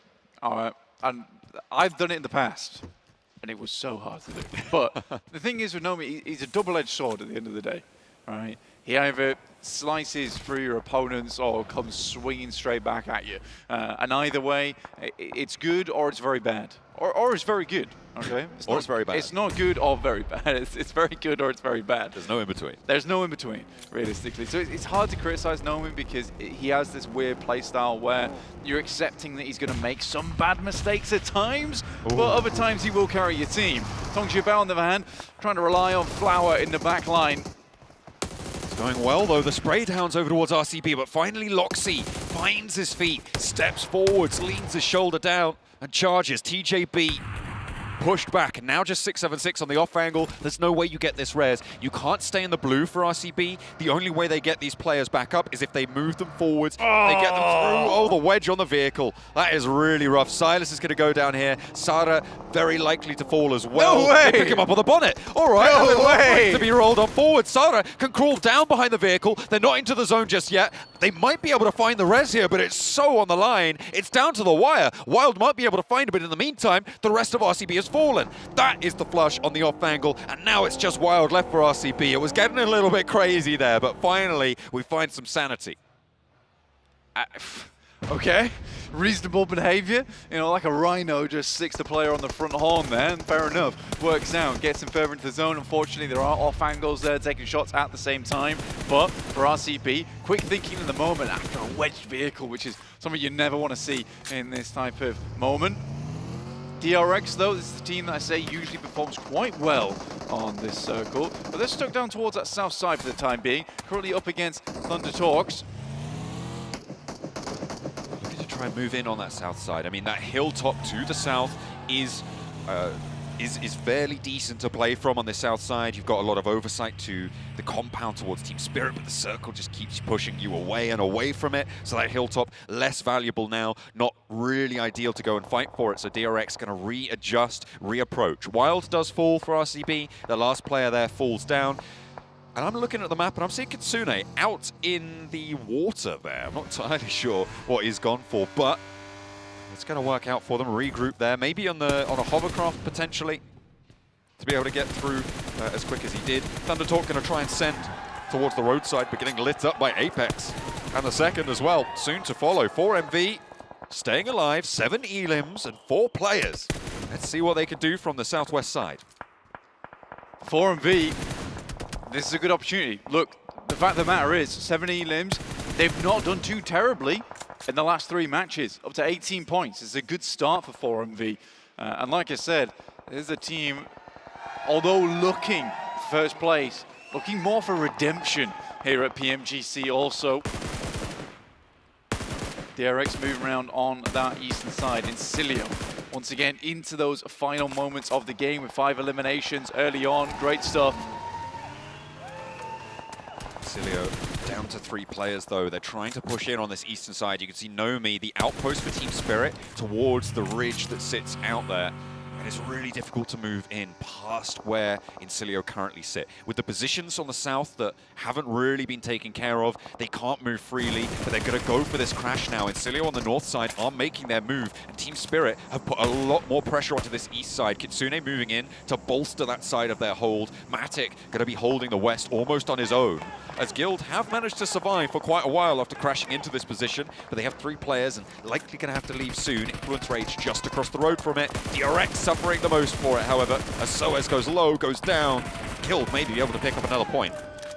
Horrendous spot to play from down on this south side. You're pushing through open ground down towards teams that are already set up inside buildings. For Guild, they will have to move further forward, but honestly, very well played to them to be able to get towards this position. I mean, they were looking for an open road in towards this circle, and they certainly found one. It did take a while to get here, though, and all in all, you can look at their current loot. It's not amazing, but it'll do the trick. Influence Rage, they'll be across the road towards that eastern side. Likely going to be the biggest roadblock for them going forward. We've got the purple massive over towards the western side. Huge from 4MV, completely obliterates Na'Vi. Able to take down the remaining players of Na'Vi. Doc with a big nade over the top. It's been a while since we started to see that sort of pressure. And now 12 elims found for 4MV. From the southwest side, they will have to move past Team Spirit, try and take control of it. But for now, they are in charge of this game from the southwest side. The west edge contested by the Vicious, by Enigma Galaxy as well.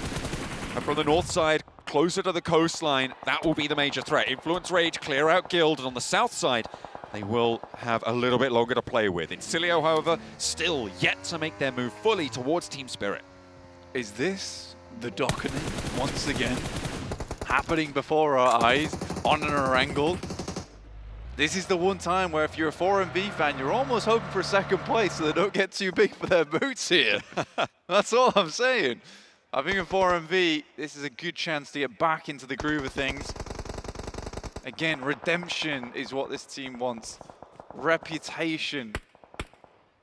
Trying to claw that back here for 4MV. Incilio over towards that eastern side. Now have to come face to face with Team Spirit inside their compound. Like you said earlier, Matic alone on an island off towards that western side.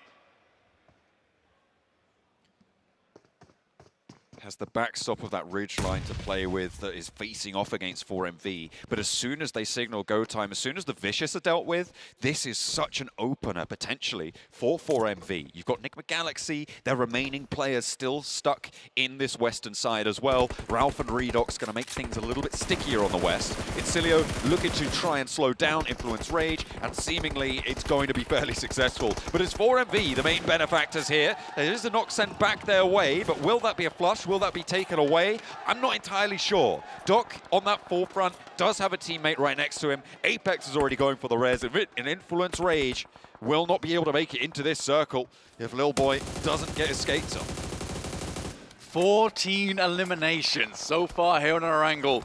4MV looking to start a fire inside this lobby towards Sosnovka. Started in military base, and they are certainly bringing the thunder over towards this north side.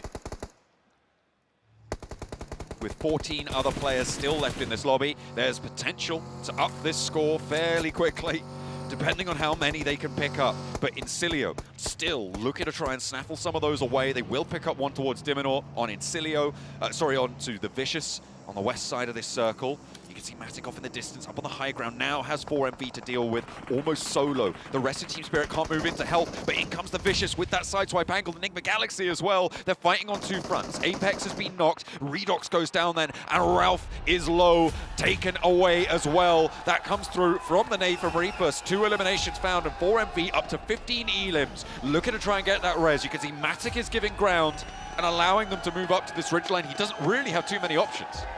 I mean, here in the UK, purple signifies royalty, and right now they're looking like the prince amongst the purple teams that sat all the way up towards that western side. You love to see it. 4MV taking this further and further. Team Spirit look to potentially shut this one down, but on the momentum they've got, they are blazing a trail forward inside this lobby.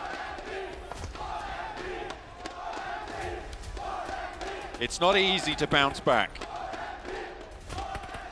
But with Doc at the helm, 7 elims under his belt this match, they'll see if they can find it. Kitsune, nade over towards Westron. Team Spirit still holding 3 players in this compound. And they found the opening right over on the west side. That's 4MV, who now have that hillside under control. The rest of Team Spirit will have to try and move across to try and deal with it, but Incilio is a bigger threat right now because they have to move. They know this crash is coming. Team Spirit are going to use a lot of time and a lot of nades to deal with this scenario, and this might allow 4MV to just fully take control. These are some seriously unfortunate nades. I mean, the sidesteps have been unreal coming through from Incilio. Doc sending one of those Doc nades over towards Matic as he crawls back towards his team. Redlick will get a little bit of damage done. There's a fantastic smoke laid down over towards him. And now Team Spirit's more concerned about getting their boy back up in action. Must be limited on nades as well. They want that anchor point to come through, but 4MV starts to creep, looking over the top, and it might just be the Vicious to potentially bail Team Spirit out of this horrendous location versus Incilio. The only thing keeping Matic alive is the Vicious as well, but he is slowly bleeding out. You can see his health bar almost nothing, and I don't think Team Spirit get this one back under control. Incilio with a last-ditch wide sweep here in the McLaren, and David looks to try and shut that down, but is it going to be able to find the crash all the way on the wraparound? The backline certainly not so lucky as Apex crest the ridgeline over towards their high ground counterpoint. On the east edge, they have the blue zone pushing. Fash has to step up, Redlick as well. Incilio not long for this one. Doc is going insane inside this game. 8 eliminations. The nades have been flowing thick and fast. The Baron of the zone, the Apex Predator of the circle. And Doc, he needs no introductions. Team Spirit on the rollout. One player dropped by the wayside. It's Kitsune and Effects to move into the rest of the match. Spray down over towards 3TN, and 3 teams remain. The Vicious on the off angle. 2 players there. Team Spirit as a duo as well, but it is 4 players for 4MV. Riding high. Over towards the high ground as well. Nades around the edge, and it is the first to fall. Effect is out. Vicious with 2, but Kitsune right now looking like easy prey for 4MV. Kitsune looking to take his fate into his own hands. A Molotov drops to the ground, then he'll burn to a crisp. Kitsune is out. Now down to 2 players, the Vicious and 4MV. 21 eliminations, looking to break their previous record. 23 eliminations potentially on the cards here for 4MV as Doc sweeps out to the wide angle. 2 players stand in their way right now. A big nade could cause some upset, but I just don't think it's going to happen. The middle of the circle, sure, is over the way of the Vicious, I think. Or is it over towards the middle for Baron there? Because he might just have a little bit closer to it. You got your glasses on, lad. I do. I've had to readjust. We're back in. They're both purple on the map blank. It's confusing, but I'll tell you what I'm sure of. It's Doc moving forwards. He wants these last 2 players go. As the crossfire on the nades. This is dangerous. Okay. Uh-oh. Classic Doc back in action. Oh no. You hate to see it.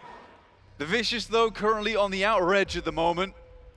4MV holding a lot of space. Doc gives his life for the rest of the team. A lovely shot from Baron. Now 1 more left remaining, and Reefus looks to finish it off, and it's 4MV with 23 eliminations and a chicken dinner on our last Erangel of the day. From last chance to the top spot here with a massive chicken dinner. 4MV make themselves known. It is redemption, it is the dockening, and 4MV is back. What a way to close that down. They move through this lobby like a hot knife through butter. Can they keep this momentum going? Can they keep this high train rolling? That is the question now at the forefront of their minds and other fans of 4MV here in the arena. A massive game. Will it be enough to keep them in the running?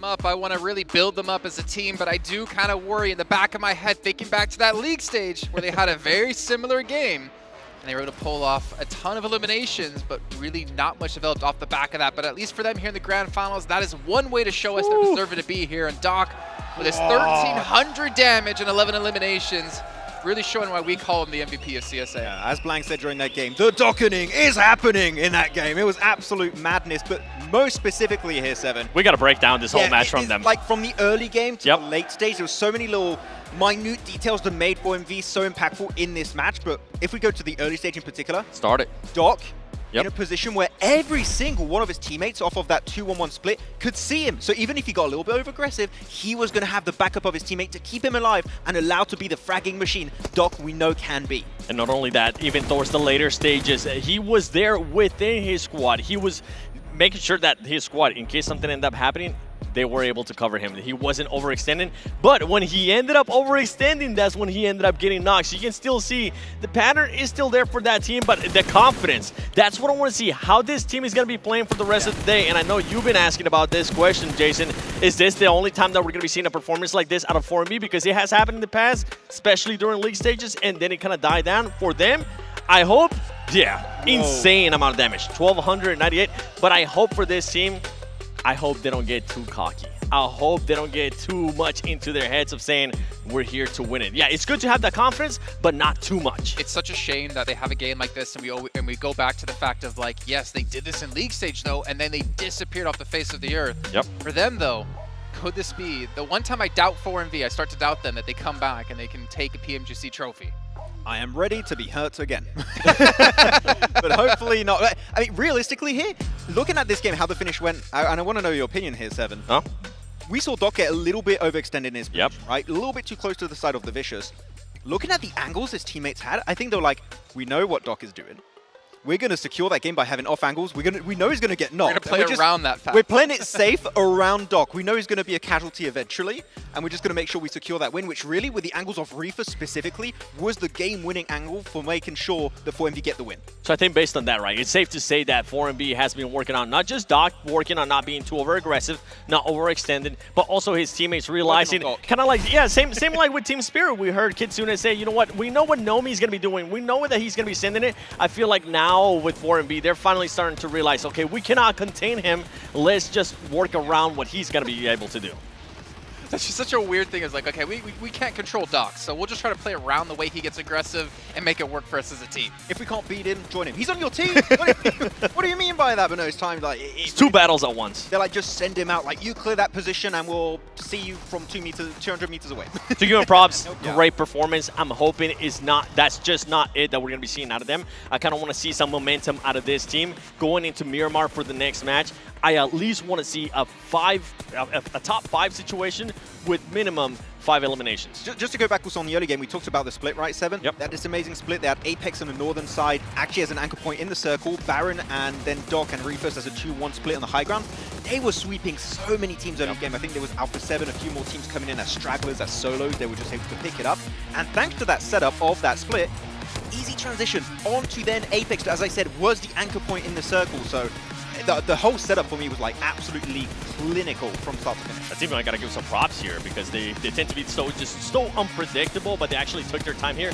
The Vicious, they were the last team to be able to kind of swim across. They didn't know if they were going to be going towards the bridge. They didn't know what they were going to be doing to make sure that when inside that military circle, they were able to time it just perfectly so nobody was going to be able to hunt them down while they were swimming across. They were able to secure at least the top 3. Actually, to give respect to a team is Guild, they're definitely on that rotation, right? Wide rotation onto the southern side, enter the circle off the back of that. Unfortunately for them, as we saw, it just kept shifting back up north on the northern coast, or some of the island, so that was a bit unfortunate on that sense, but the rotation was definitely good. Man, Team Spirit had so many nades versus Incilio, and Incilio had no hovercrafts. Unfortunately, no hovercraft by Incilio means no wins. But Team Spirit did. They did have one. They didn't use it as much as you would expect, but they had a great position. The moment they clear actually Incilio, they move away from the compound to have a little bit of a high ground spot to then clear teams onto the eastern side. That was a good play from Team Spirit to make sure they make space for themselves in that late game. Sure, they don't win off the back of that, but I think that was a really good approach to make sure they have control of that circle. Yep. Well, I want to bring up one team because I know we're going to be going to back-to-back Miramars, and there's always one team we do discuss when it comes to those in particular. It's Alpha 7, and I want to talk about maybe the rotation here going through the West Bridge. Now, we criticized their previous performance where they went into Nova. I think that was the first Erangel, and they didn't go towards the south side of Military. This time they go in towards, Falcon, who were waiting on the Western Bridge, and they lose the fight up against Falcons. They did end up losing the fight. The thing is that for Alpha 7, they decided to just wait at the bridge. This team usually ends up making the right decision, especially in these situations. Not only were they rotating late, they decided to just hold that bridge for a little bit too long. They ended up working with the 2-2 split that Falcons took absolute advantage of. Yes, Alpha 7 was able to get one of the eliminations there from Falcons early on, but the last player from Falcons was able to just end up eliminating Carrillo, and then it just completely hindered their whole strategy of what they were going to be able to just fully rotate into the circle in Military. For this team, we need to see a little bit more decisiveness out of Alpha 7. They're taking a little bit too long, and I'm starting to get some flashbacks in regards to some of this teams, especially in regards to this team just not performing well. They need to just narrow down that decision making, and they need to stick to it. First place for MV. Not surprised. Bruh. Especially after that performance. After that game, for sure. I mean, they gave themselves so many eliminations off the back of that. But as Jason said, right, are we going to see a follow-up of that? Because they already created a bit of a cushion for themselves too. So they're looking scary. But Alpha 7, been a bit spooked to 7 at the bottom of the first page. Jason, with what you were saying, with what I've been saying too, this is why I was a little bit scared for this team. Yeah, you had 2 great performances in the first 2 matches, but since then, you've only been able to get just 1 point. They're going to go into the salvaging the day mode here. Oh. Take a look right? Now take a look at the second half of our leaderboards as well. I mean, D+ have had a very tough time here so far in our first day, but also, you know, Thunder Talk, we haven't really talked too much about this team. Only sitting on 9 points right now, 0 placement points, really showing that they're struggling to get into these later positions, and maybe they're getting caught out in rotations. I kind of want to compare them to Influence Rage in the sense they are attempting to go for third parties for these strong positions, but unfortunately these teams, they are ready to pivot the focus onto the third-party team if they have to, and that's unfortunately didn't work out for them when they were pushing over on Everest on our first Erangel. And unfortunately for here, they're trying to send into the southern side. There's so many teams. You have Guild, you have the side of Influence Rage, then Na'Vi. I feel like they need to be maybe a bit quicker to rotate and not just focus on third-partying that we know is very inconsistent, especially at this stage. I feel like, okay, maybe not in their group, but when it came to like survival stage and last chance, third partying was what it was all about, I feel like.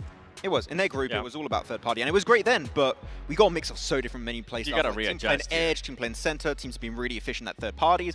If you're only third partying every single match to try and get position under control, as I just said, it's very inconsistent. I think faster rotates might give them access to those strong game-winning positions if they just rotate faster again. Well, even if you're third party, how quickly are you going to be able to clear that third party? Because if not, some of the other teams are going to end up third partying you, which we see over and over again usually.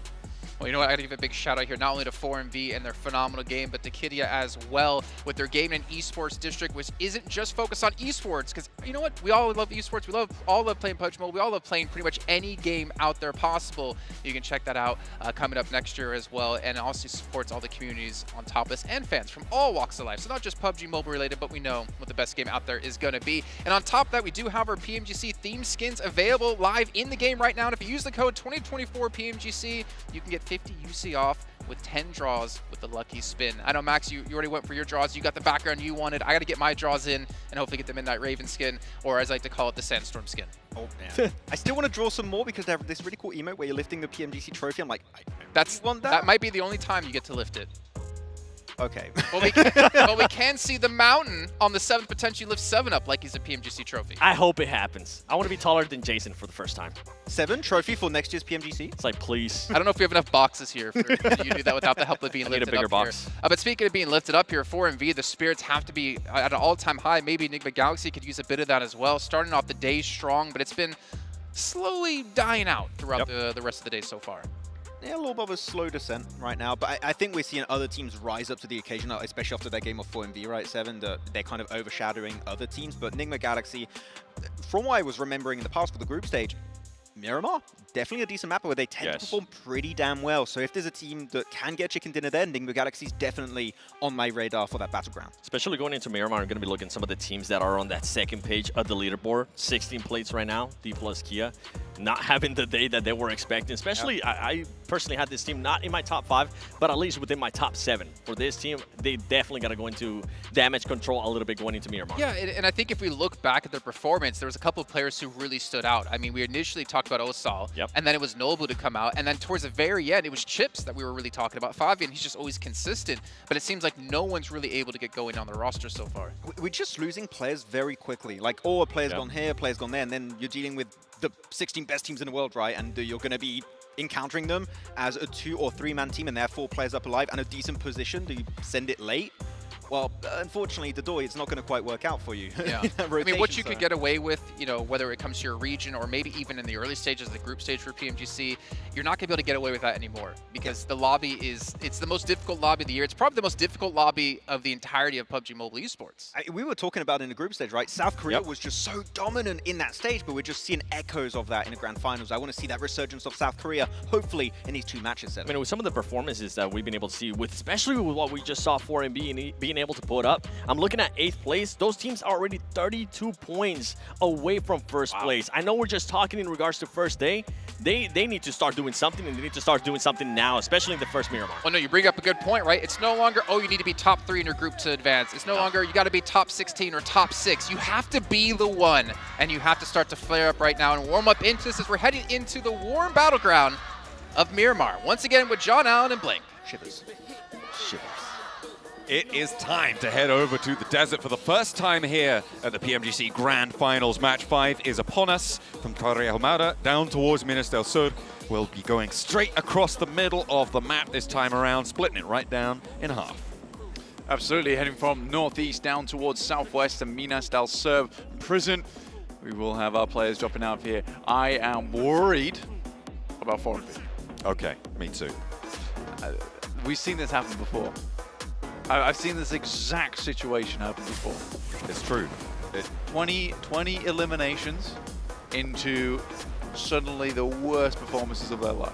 Yeah, it was the group stages that happened to them. In fact, it was back in Group Green. Their second match was a 22 elimination chicken dinner on Erangel, and from there on, they really didn't get too much done. They did manage to get another chicken dinner. They found a couple of podiums across it and did manage to get into the last chance stage because of their performance. But you're right, they disappeared for a few days before they were really ever seen again. Hopefully, they can keep this momentum underway. That's what we're looking for here from 4MV, and we hope that they're able to get it done. They are out fairly late on the plane path down towards Chumacera. Actually, Team Spirit are the ones to take the adjustment lane.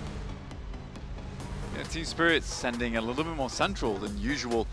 Chumacera not open for them. And I mean, to be honest with you, if you know 4MV's also wanting to drop down there, you also see that last game, you're like, probably a good idea for us to just not go down there.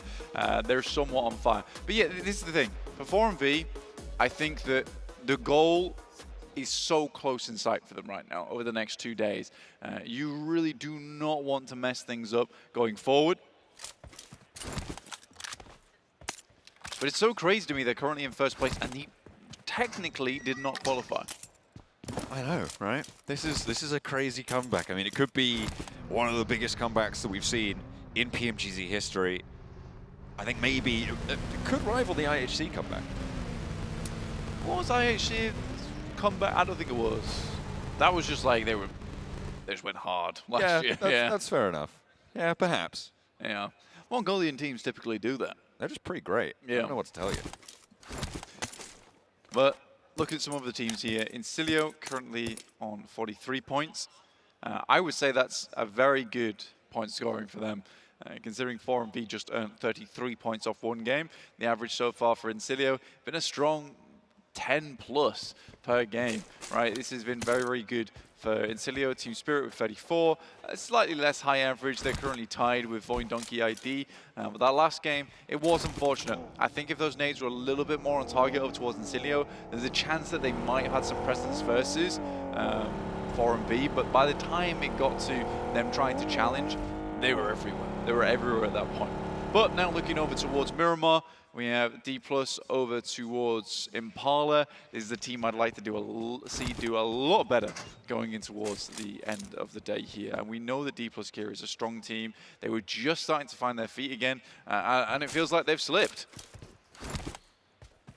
It's really unfortunate to see, but then again, these are 16 of the best teams in the world, right? You step into a lobby like this, you're gonna have a test set before you.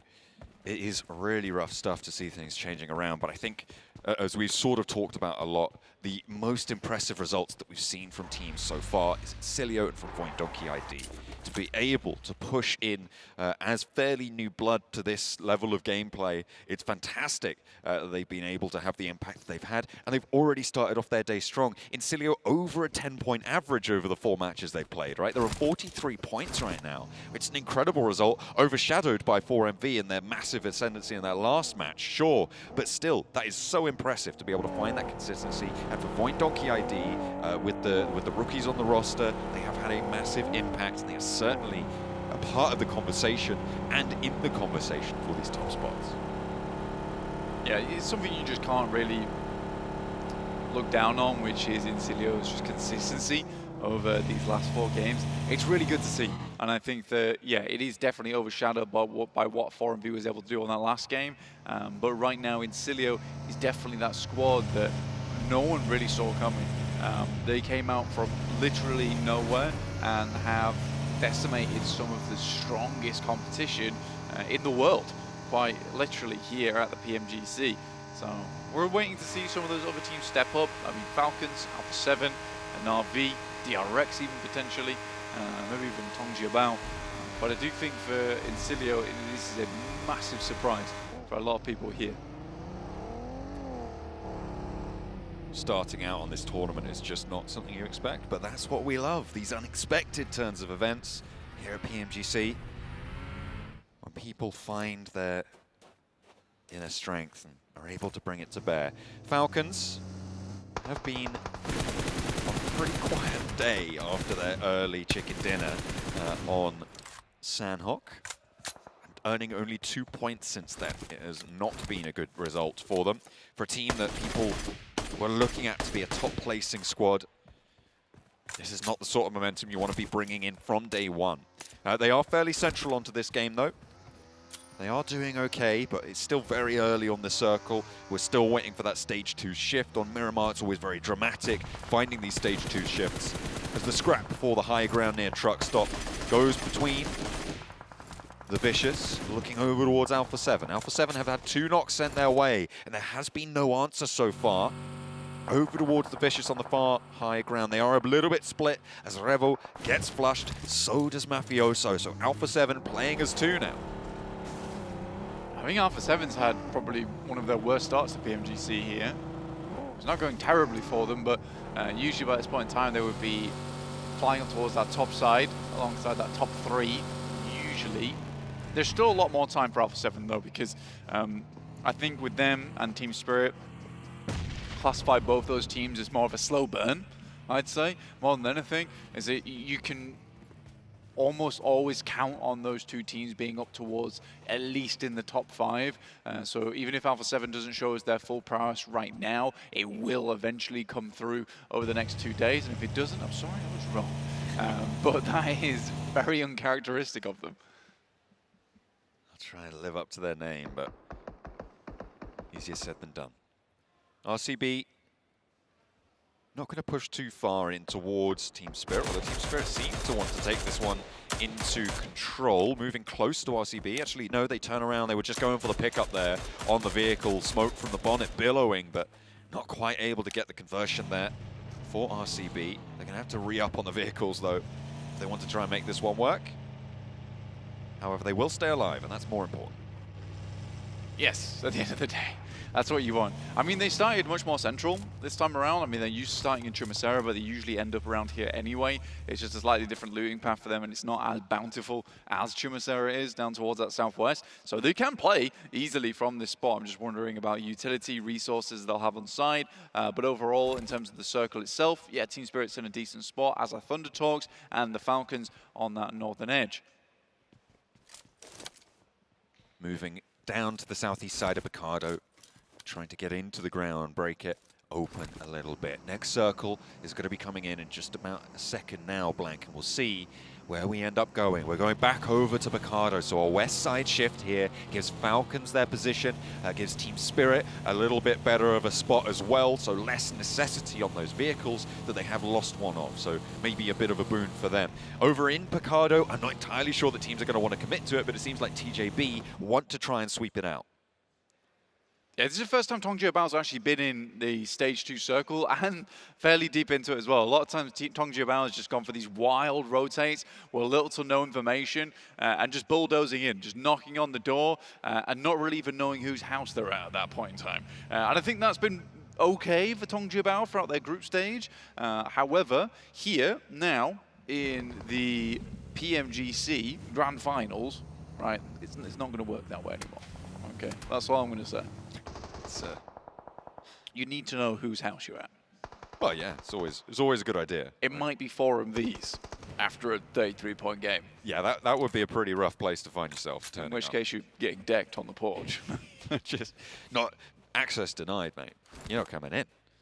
No, sir. Bounced right on the berth of getting on inside. But now moving into the south side, it is 4MV. Thunder Talk are moving up towards Team Spirit as well, who seemingly are going to allow them to do so. Not really much they could do about it on the split that Team Spirit are holding. Currently 2-2. This is the south point of Team Spirit's hold that is looking out over this approach to Thunder Talk, and they are playing as 4. They're playing up together. and trying to make their way on in. There is this crater to the southeast, or well, to the south of the La Bendita hard crater. You've got that crater over towards Picado that sits as like this massive dip that's right in the middle of this circle pretty much. It's a major factor. Team Spirit have a lot of control over it with the 2-2 split that they have, and at the moment Falcons are trying to get in, but seemingly they're having problems doing so. Yeah, Falcons losing a player already. I mean, last each down towards that south side. They're quite far away from him, so getting him back up again, a little bit more difficult. This is always an interesting part of the circle itself. I mean, like you say, Minister Morales over towards that northeast edge cuts out a portion of a rotational value for you because you are losing a lot of information going to Minister Morales and around La Bendita. You just cannot see over the top until you get over towards that western side anyway. You also don't really want to have to rotate through Los Leones at this point in time. So it's a difficult crossing into this circle in the first place if you're on the eastern edge. I think a lot of teams, that's why you have seen this massive wrap.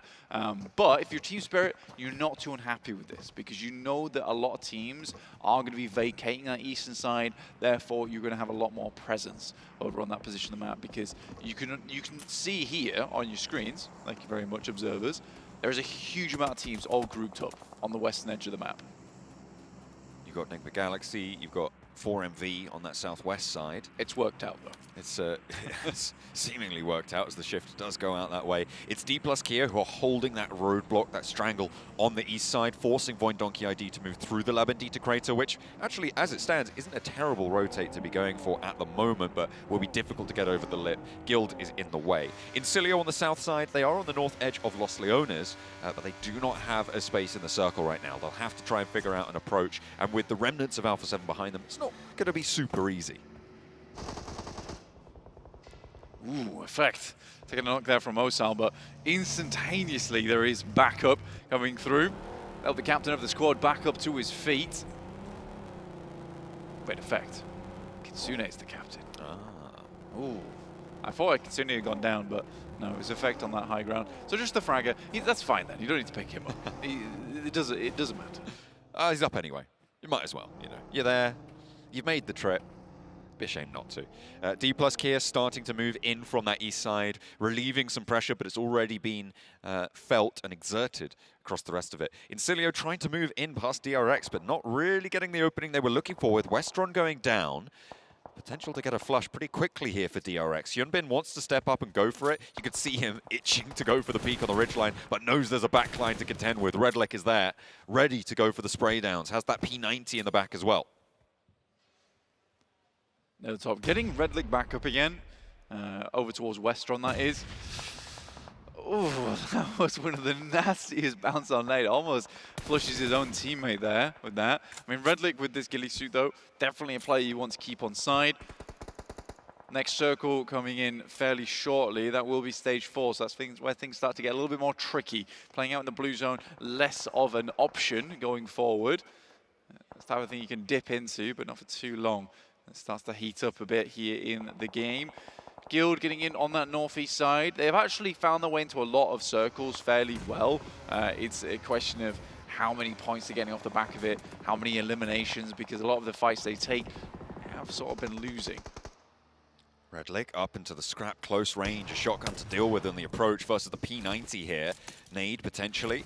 Checking the reloads as the nade starts to cook. Launches it out on a slow cook there and actually gives him time to fade away. Redlick cannot go for the peak there. Not just yet, but finally steps up. That nade was cooked a lot longer. Perfectly playing the mind games around him.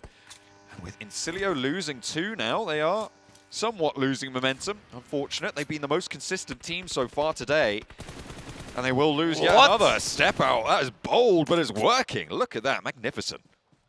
Yeah, with the help of Kaixei from DRX, but still quite a funny one there where we see QXZ basically faceplant into the wall to avoid the bullets from the shotgun coming through from Redlick. You could literally see the pellets around his head.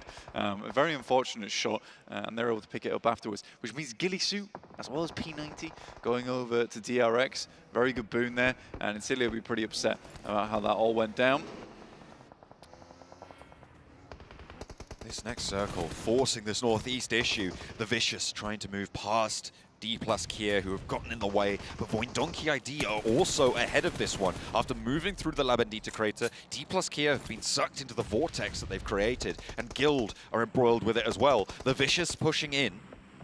Behind Guild now, looking to put the pressure on from the backlines. It's good for one. And they find the flush. They're looking for those nades to continue it coming on through. Nolbu, though, moving into position to go for a bold rollout on the vehicle. Just getting some scouting, turns back around. The rest of D plus Kier want to enable him to do that. Can they find what they're looking for? With the knock sent out across the way, this is looking good for D plus Kier, but Fabian goes down. A potential turnaround on the cards, but the Vicious, they are suffering heavily, and it's just David left. A spray down from the high ground, and D plus Kier handle it. One knock sent back over towards Fabian, and they'll have to move past Voindonki ID. However, they found 3 points already. It's an unfortunate conclusion to the Vicious' chapter there from D plus Kier. Themselves a good spot in the circle now, going up towards that western side. There's still Voindonki ID in the way, like you say, and Falcons in front of that. But RCB, Loxy, from a long distance shot over on the central side of the map, just sat along that ridge side. They are able to find one of the players from Falcons. Again, it's a really awkward position to be in on this northeast side, because a lot of fights have to conclude before any one of them can start to work the rest of the issue. I love that from Team Spirit, though. Nice sneaky maneuver, head over towards the single compound that sits on that low ground. In the midst of it all, trying to weather the maelstrom. Falcons, they tried to make that rotate earlier. You saw that knock that came through. That did get picked up and rezzed, but since then they've now lost one player. Another's been knocked. That just got rezzed back up there, but still suffering, and Team Spirit have denied them access to it now, creating a little island for themselves in the midst of it all. Voindonki ID, they've been in this crater for a while, and now D plus Kier are looking to try and blast them out of it. Nolbu nade over, gets it open. A Potato's the second to fall, and that's going to bubble straight into the waiting arms of Razak. Now it's just Zeta left for Voindonki ID. Not really too much to do about it, and a clinical approach there from D plus Kier.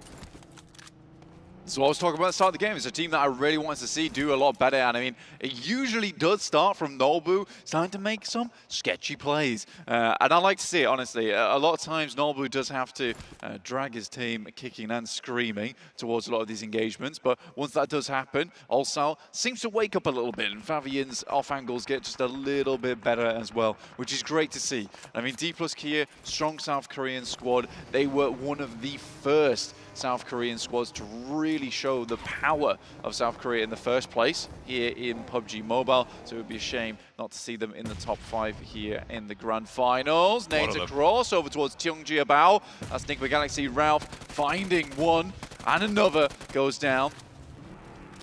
Ralph's off angle there for Enigma Galaxy, catching TJB completely off guard. He stayed out closer to the blue than the rest of them. And TJB lose half of their team. Now, Enigma Galaxy, though, have an approach to make. Do they choose to go towards RCB, or are they going to slam straight into 4MV? The team currently ahead of them on the southwest side. 4MV have been quiet so far this match. No elims, but they have a really strong compound on the southwest side, Blank. It's going to be so hard to move past it for teams like TJB, for Enigma Galaxy, for what's left of Alpha 7, and for DRX. Yeah, for 4MV, it's a good spot. It's unfortunately somewhat open, but I don't really think that 4MV minds too much about that. They quite like the idea of open terrain, open shots over towards a lot of these teams on the south, and they'll be feeling good after the last game. Sarah opened things up quite nicely over towards Na'Vi, though. And again, we were talking earlier that those teams on the north need some breathing room. And I would say that both Influence Rage Falcons would be quite happy if RCB could just sweep aside Na'Vi, allowing them to spread a little bit more room over towards that western side. But for Team Spirit, though, John, this is a great opportunity for them. Circle moving a little bit further over towards the east indicates they might have a bit more time in the sun here.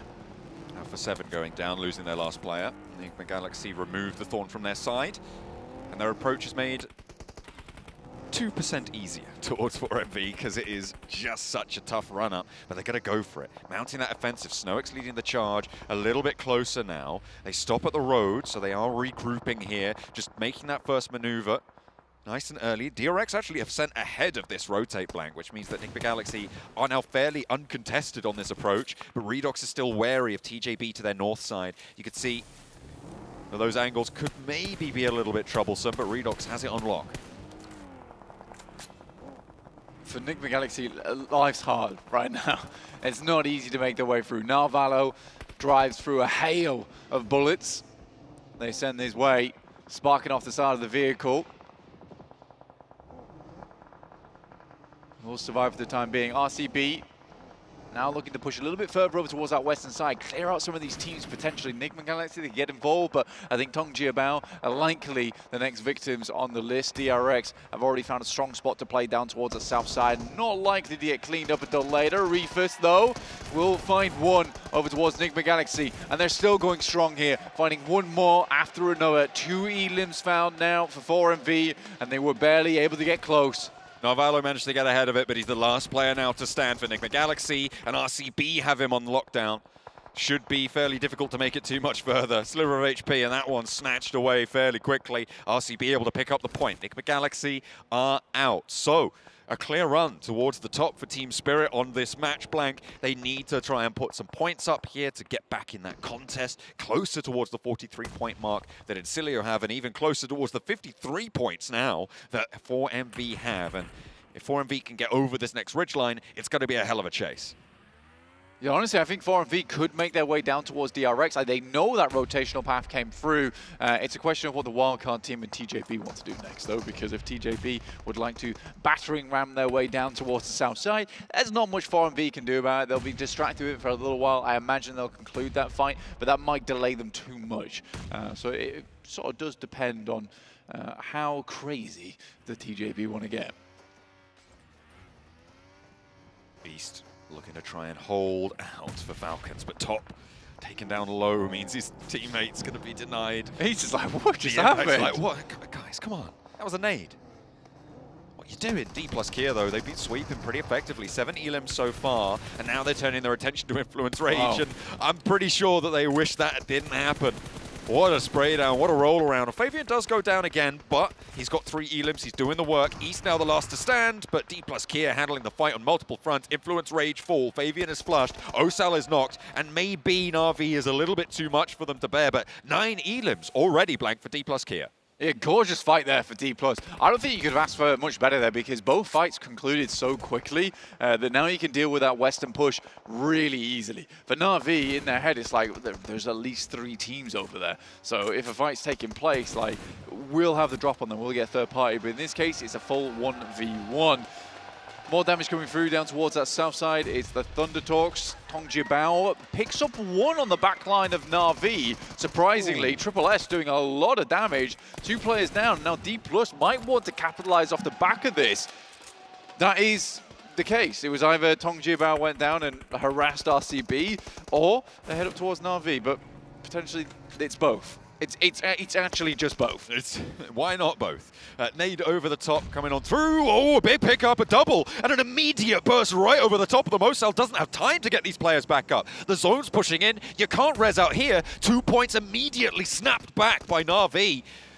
And they are able to clock on to D+'s game. 6 looking to put the final nade over. Osal now running for the hills, trying to spray down Na'Vi, keep them back to the blue. Na'Vi putting the pins in the board, sinking their battleships in the process. Very, very well done. Those nades were insanely placed. Apex with another down towards Thunder Talks. Not likely they're getting across that road in the first place. It's a very, very difficult position to play for Thunder Talks, and 4MV just have this angle. DRX did go down earlier.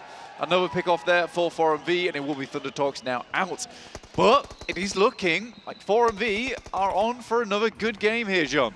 They've got 5 elims, they've got some momentum, 2-2 split on the southwest side of the ridgeland, but Team Spirit have Central. They're quiet, but they haven't been in any fights so far. I question how much ammo they're going to have in reserve, but we know that they can ration it. They know they're good in that sort of scenario. They got the maths to back it up. They'll probably have quite a lot from that position, quite honestly, because the position they were in before, they had to expend a lot of ammo to maintain position. Here, they really haven't had to do any of that. They've been sat in a compound, they've not had to shoot anyone. Likely they're waiting for this circle to move off towards the eastern side, and it doesn't. It breaks even on the ridge side, which gives a little bit more time to 4MV and RCB. That is disastrous, though, for Team Spirit. They ideally need that to head over towards the eastern side so they can take shots on these teams pushing off from that northern edge. Now it gives time for them to figure out their next plan, figure out what strategy they want to go with. Team Spirit do have the ability to stay in the compound for a little bit longer because the fight on the high ground has to conclude. With Na'Vi going down, we now have 4 teams remaining, but RCB and 4MV are going to have to scrap this one out. 4MV regroup now, they're pushing in as 4. They're trying to move over to the high ground that RCB have been holding. They want to sweep this out. If they can get it cleanly, they have the high ground. They have that oversight on towards Team Spirit and can control their movements a little bit better. Loxy nade over the top, though, splits the difference as a split wide, left and right from 4MV, dodges the damage. Another one cooking, but Reefus and Doc have one as well. A nade over towards Loxy finds the mark. Doc now with a second. The shotgun from Reefus, though, barking loudly. And finds the bite down onto RCB. There's the flush and the step towards the backline. RCB cannot withstand. That is incredible from Reefus. I mean, he's hitting some good shots that last game, but now he's out here to play. RCB about to be deletus in this process as they push further and further towards the north, giving RCB no chance to counter. But a great play from Team Spirit, rocking up behind them on that south side. This is a really, really good rotate. This is a great split out coming through from Team Spirit. They need RCB to live for a little while longer. They can start to take shots across. It's Super Sub-Sara to stay alive for a little bit for RCB further off in the distance on the north side, and Team Spirit will put the pressure on. Osel for D+ Kia, by the way, this entire time is surviving out in the open. Someone's going down, I think it's a top 3 for D+ Kia, but Team Spirit bombardment now from the backlines. They're chasing down 4MV on the tables and on the match. Reefus low, Doc blasted away as effect, and Nomi handle that flank. Kitsune and Matic make their approach. The spray down is good. Baron under pressure now with an nade cooking, needs to find the mark, but Team Spirit looking healthy. What can Baron do here? Kitsune up for the challenge. The rest of his team's there 1-for-1 on the trade, and 4MV now have only Apex to rely on. Apex bound the vehicle, has to make a mad dash up towards the blue. Damage comes through thick and fast, and Team Spirit gets the full squad wipe. 8 eliminations, not a bad result there for 4MV, but what a wonderful decision coming through from Team Spirit to make that wrap round down towards the south. Coming off the back of a game where things did not look bright for them, to make a courageous decision like that in this moment, at this kind of tournament, that is what makes this team so good. What a special rotation there. I'm sure the desk is going to have plenty to break down around that one, but now it's just 2 solos out in the open. D+ Kia, right? With Osal, they got so many elims earlier on. They're now in a top 3. This is a brilliant comeback game for them. They can raise their morale, raise some momentum off of this. Sara keeping RCB in as well. Not in the next circle, unfortunately. Osal, I think, is a little bit closer, but Team Spirit should, by rights, have this on lock. Second chicken dinner for the day would be fantastic, honestly, for Team Spirit. I think they'd be really pleased with themselves off the back of that one, considering that, you know, last game there was a big opportunity for them to get another chicken dinner there. And this might have been the triple-triple. Osal looks for RCB. Sara will take him down and immediately gets clapped back onto. But one elimination denied for Team Spirit. They're not incredibly pleased with that one. It's not a massive chicken dinner, but nonetheless, it's still 16 points, dude. That's fantastic. Excellent result for Team Spirit. Same story for D+ Kia, getting a lot of points out of that one. I think that they might be the highest points earners on that match blank. RCB able to get in very late. 4MV going down in 4th place kind of felt a little bit less than we wanted from them, but still, we were worried about them coming into this game, and it was assuaged a little bit there. They were able to have an impact here. They were able to perform. It was a really strong rotate from Team Spirit that took them down, and I would not lay the blame at the feet of 4MV on that one. I would give the credit to Team Spirit. A fantastic chicken dinner with an excellent rotate to the west. All right, well, Kitsune might be coming for that trophy this year, able to get themselves another win here on the board and potentially get themselves in a first-place position at the end of this match here. Max in 7 Worlds of Gaming here to break this one down. And honestly, there's a lot to talk about. I know, Max and 7, you were very hyped to see that Team Spirit rotation into 4MV where they just weren't really spotted. Perfect third party. Yep. Literally cannot say it any other way. That is the perfect third party you needed to see from Team Spirit. I think Did they lose any players? They didn't lose any player. They had 4 players alive until the very last moment. 7, I'm so happy you brought that up. But no, on a more serious note, RCB, I think took a little bit too long to take care of the threat of 4MV. Yep. The fight happened so late. The only option for Team Spirit to leave them their eastern compound was the third party that fight. And it's not just a simple third party they did. They sent it wide south behind that ridge to keep themselves safe from a possible re-engage of 4MV and also of RCB. again, perfect third party happening from them, and our boy, No surprise. Nomi, he's so good. Actually, no surprise, Nomi was able to get their 3 eliminations, MVP for that match. But what I am surprised, even though I was hoping it would happen for this Miramar match, D plus Kia, I mean, I felt like they had to have a good performance here. They had to go into that damage control, and they were able to do it so well. Not only taking the fight with the Vicious, they were able to win that engagement, but on top of that, when we were watching the match, something that you pointed out to me, Max, is just how good they were able to just clear the North. They cleared the North so well. Actually, I want to go a little bit early in the fight. They had 2 teams above them. I think it was Falcons and Influence Rage. They understood Influence Rage and Falcons can see us from that position.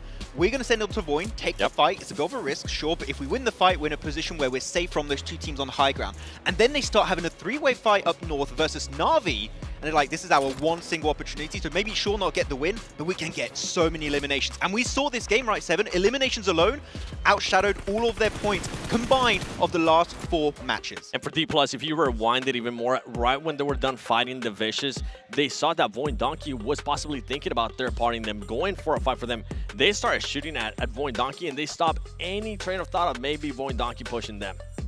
We can see here how many eliminations they got. Only 5 on the table, unfortunately for them. But again, not going to matter too much when you get the chicken dinner. And your boy Nomi taking 0 damage. That's not much damage. He got 3 elims and took 0 damage. He's untouchable. What are these What a stats? legend. What an absolute legend here in PUBG Mobile Esports. Whoa. He's not one to be underestimated, I'd say here. As we obviously take a look at not only them, but 4MV. Like, the fact is, we were wondering, 4MV, they were a flash in the pan in league stage when they had a massive pop-off game. I'd say a pretty decent result here. Yep. I mean, I was hoping for, I think I asked, what was it, a top 5, minimum 5 eliminations. They were able to give us a top 4, backed up with some eliminations too. But it comes down to the way that this team has been able to play. Earlier, we were wondering, okay, are they going to be able to follow up that amazing performance that we just saw in the last Erangel? With 1/3 almost done of this tournament, of this PMGC 2024, this team is looking like a champion caliber team for me. The adjustments that they've been able to do, from league stage, not only Doc not being too overtly aggressive, the team being able to dare to back him up, and them just deciding, you know what, we don't really have to take a fight. Let's wait until the later matches. What do you think? I have to agree. I think that 4MV could win. A CCT. You're calling him a CCT. If they keep this kind Wait, of Max, going, yes, because don't say it. Okay, well, Avenger level threat team. Avenger level threat team, though. We're still weighing a little bit, but realistically, when we look back at the league stage, right, they would get this big, like 20+ elimination bomb chicken dinner, which is fantastic. We didn't see a follow-up performance off the back of those wins, right? We're seeing it now. Yes. We're seeing those consistent points coming on board, which helps you elevate those chicken dinners even more theoretically, because you're not just having a big point gap created in one game, then falling back down. They're getting up, creating that gap, and they're staying up there. They're staying on top of the leaderboard, and especially, as you said, those splits, they're not losing Doc. They're just having so many good angles in the play, and especially, I have to say, the timing of their transition 7 was so good. They had, I think it was Baron as an anchor point in the circle. A quick regroup. Avoid the sudden fights, quick regroup, and have a game-winning positions under control so quickly. 4MV here, they learned their mistakes from their mistakes in league stage, and here they are the best team they could possibly become in these grand finals. I mean, you can see there 8 eliminations, 12 points total. With that said, RCB, a team that also needed some points here, starting with let's talk Miramar. about They were able them. to put up 12 points. Let's talk about them, because for them, you really have to wonder, how easy is it for you to team fight? Because of the lack of communication you can really pull off with your team. How do they work around Sarah not being able to communicate with this team? And to be able to see them get late is obviously a really good sign, because they struggle to get placement points. Eliminations is something that you should be able to pull off even without the full communication. But to win team fights and not lose a player, I feel like that's where it gets very tough for a team like this right now. It takes a lot of time, I would say, during fights to adapt your communication to someone that does not speak the language. Like, I think very naturally you're going to revert to your like normal language you speak. Like, I think here for most of the players it's Turkish, and so Sarah might feel a bit left out, which is unfortunate, but it's just how this whole ordeal is going to work out for Sarah joining the team so late for these grand finals. I think it was definitely an expectation, and at what point do you, if you're Sarah, do you start getting a little bit frustrated? And you don't want to get to that point. And now we're going to be looking at the overall. This is the thing with 4MV. This is why I'm mentioning that they could end up winning this tournament, this PMGC, because they're following it up. Currently 43 eliminations. On top of that, a chicken dinner. And look at the gap. Even Team Spirit with 2 wins. Look at the gap they currently have with Team Spirit. Are we going to see 4MV have twice the amount of eliminations as the second top fragging team? Yes. After this game, it could literally happen that by the end of today, they have twice the amount of eliminations as the second top fragging team. That would be a wild statement to make after the league stage where we were doubting how they were performing. Well, I mean, look back to last year. We had IHC win in a very uncharacteristic way, just pulling off a ton of eliminations. And now we're seeing 4MV after they finished, I believe it was 4th place last year, looking to redeem themselves before. And Seven, I see you're spotting something out you want to talk about here on the leaderboards. It has to be D plus key. I mean, with that performance that we just saw here in this Miramar, they were able to jump up all the way from 16th all the way up to 11th place. Now, I'm going to be looking at some of the other teams. We were saying, okay, you know what, PL teams like TJB, TT, they need to start doing a little bit of damage control. They need to start getting those points right now. With the way that the tournament is currently set up, they cannot afford to. I don't want to talk about them. No, we got to talk about it. with the way that the tournament is currently set up, they cannot afford to just have a full bad match. And Alpha 7, what's going on? I know this man picked you, but I also picked you. But right now, they're just not being able to perform that well. They keep losing players early on. And I'm not sorry. I mean, I'll pick them again. Let's talk about it, though. If we're talking about Alpha 7, yep. The maps they get the most points on are going to be Miramar, and we cannot afford to see them have bad matches on Miramar if they want to be able to take the trophy for themselves. And that would be, honestly, I think, a big knife through the heart for this team, considering they finally broke that curse of not being able to win any of these big global events, finally able to do so back at PMWC, and to get to the grand finals and potentially not be able to do so for them would be very tough. But you know what also maybe won't be tough is how many frags you can pick up with your Infinix GT20 Pro with its 120 FPS and its dual chipset for 144 Hz. You can pick one up and play like a... Whoa. Well, yeah. Okay. If you give it to him, he's going to take it. He's going to take it. Is my wallpaper? That's a cool one. Hey, it's Barney. Still Barney. It's still Barney. I wake up and I see Barney. I'm like, I'm having a good day already. Well, I love that they can't see Barney's face. I think probably you for send the better. that picture to your mom, though, because she's a big fan of Barney. She is a big fan. Too much, almost. Hi, Max Mom. Hello, Mom. Is it like Max Man's Mom 30 as well? No, actually. In fact, I'll have to get her to play and I'll name her like that in game. Yeah. That'd be sick. Okay. and then she's going to be better than us, and that's going to be very disappointing. Maybe she actually is interested in the Ice Matter Frontier event currently going on in the game right now. You can battle up against the Frostborn Dragon, which we tried to do yesterday, but we couldn't cross that bridge. We couldn't hit our shots. And by we, I mean you. We were trying to make that... Okay, pro tip, get smokes when you want to cross that bridge because it is not easy. If teams are already there, you're going to have a really bad time. I mean, we were saying, though, this is probably, in our opinion, one of the best PvE events, fighting that dragon at the end that we've ever seen in PUBG Mobile. So if you haven't checked it out just yet, make sure you go check it out now because it is extremely fun. It's like a little bit of a raid boss fight, trying to dodge everything you possibly can. I need to be carried. Carry me, Max. We got the mountain on the 7th for that. Well, ask Nepturus, she'll carry you to the area. Not sure you'll survive, but you'll make it far enough, you know? Did you hear that? I heard her say, hey! Well, you know what, Nepturus, that's what you get known for, like leaving your teammates behind. But at least you don't get known for, being on Miramar when we're playing Erangel. At least it's not DK. At least she'll try to pick you up, Why are we just ripping in other talent right now? We should be ripping into is that maybe a couple of these teams here that are maybe underperforming. We're looking at one of our teams to focus 4MV who's had a pretty damn good performance. I think the question for me is like, how are these teams going to adapt going into day 2? Because we've already seen so many insane adaptations when it came to league stage that really, when you're done playing, your day's not done whatsoever. I think there's 2 points in particular, Seven, that I want to see improved upon. Is one, third parties. I think some teams try and focus on third parties a bit too much and sometimes to a fault, and they get eliminated. I think Thunder Talk, I mentioned it earlier, is a bit of an issue, but especially one big improvement that most teams are going to go through is speed of rotations. The edge is being held down like a fort by so many teams, and late rotations have hindered a lot of top squads. I think Alpha 7, I have to bring up Alpha 7 here, a little bit slow on the rotates, and the edge is always guarded by 1, 2, 3 teams. You're being generous. It's tough, yeah. I feel like you're really being generous there in regards to Alpha 7 with the slow rotation, saying just a little bit. I feel like it is more than just a little bit. You're being too nice for this team. Decision making is just not there at the moment. We saw that happen whenever we saw them push into Novo in one of the Erangel matches with Incilio being there. Honestly, 10 out of 10 times you would expect a team, especially with that kind of circle, to be there. Alpha 7 just needs to narrow that down. The one question mark, especially for Alpha 7, that comes to mind is how are the players going to be reacting to this? I know that they definitely come in with a lot of confidence on day 1, but if things don't go their way, sometimes they start getting into their head, and I'm hoping that doesn't end up happening because, I mean, in the first 2 matches, they were able to put up good points. Yeah, it was a really good step up from them, but unfortunately, this is, as we know, Seven, a very unforgiving lobby, right? Just a slight delay of sometimes even 10, 15 seconds is enough for you to not only not get access to a good position, but then get instantly swiped under the rug by a team that then took that position away from you. But it's still going to be a lot of time between today and tomorrow.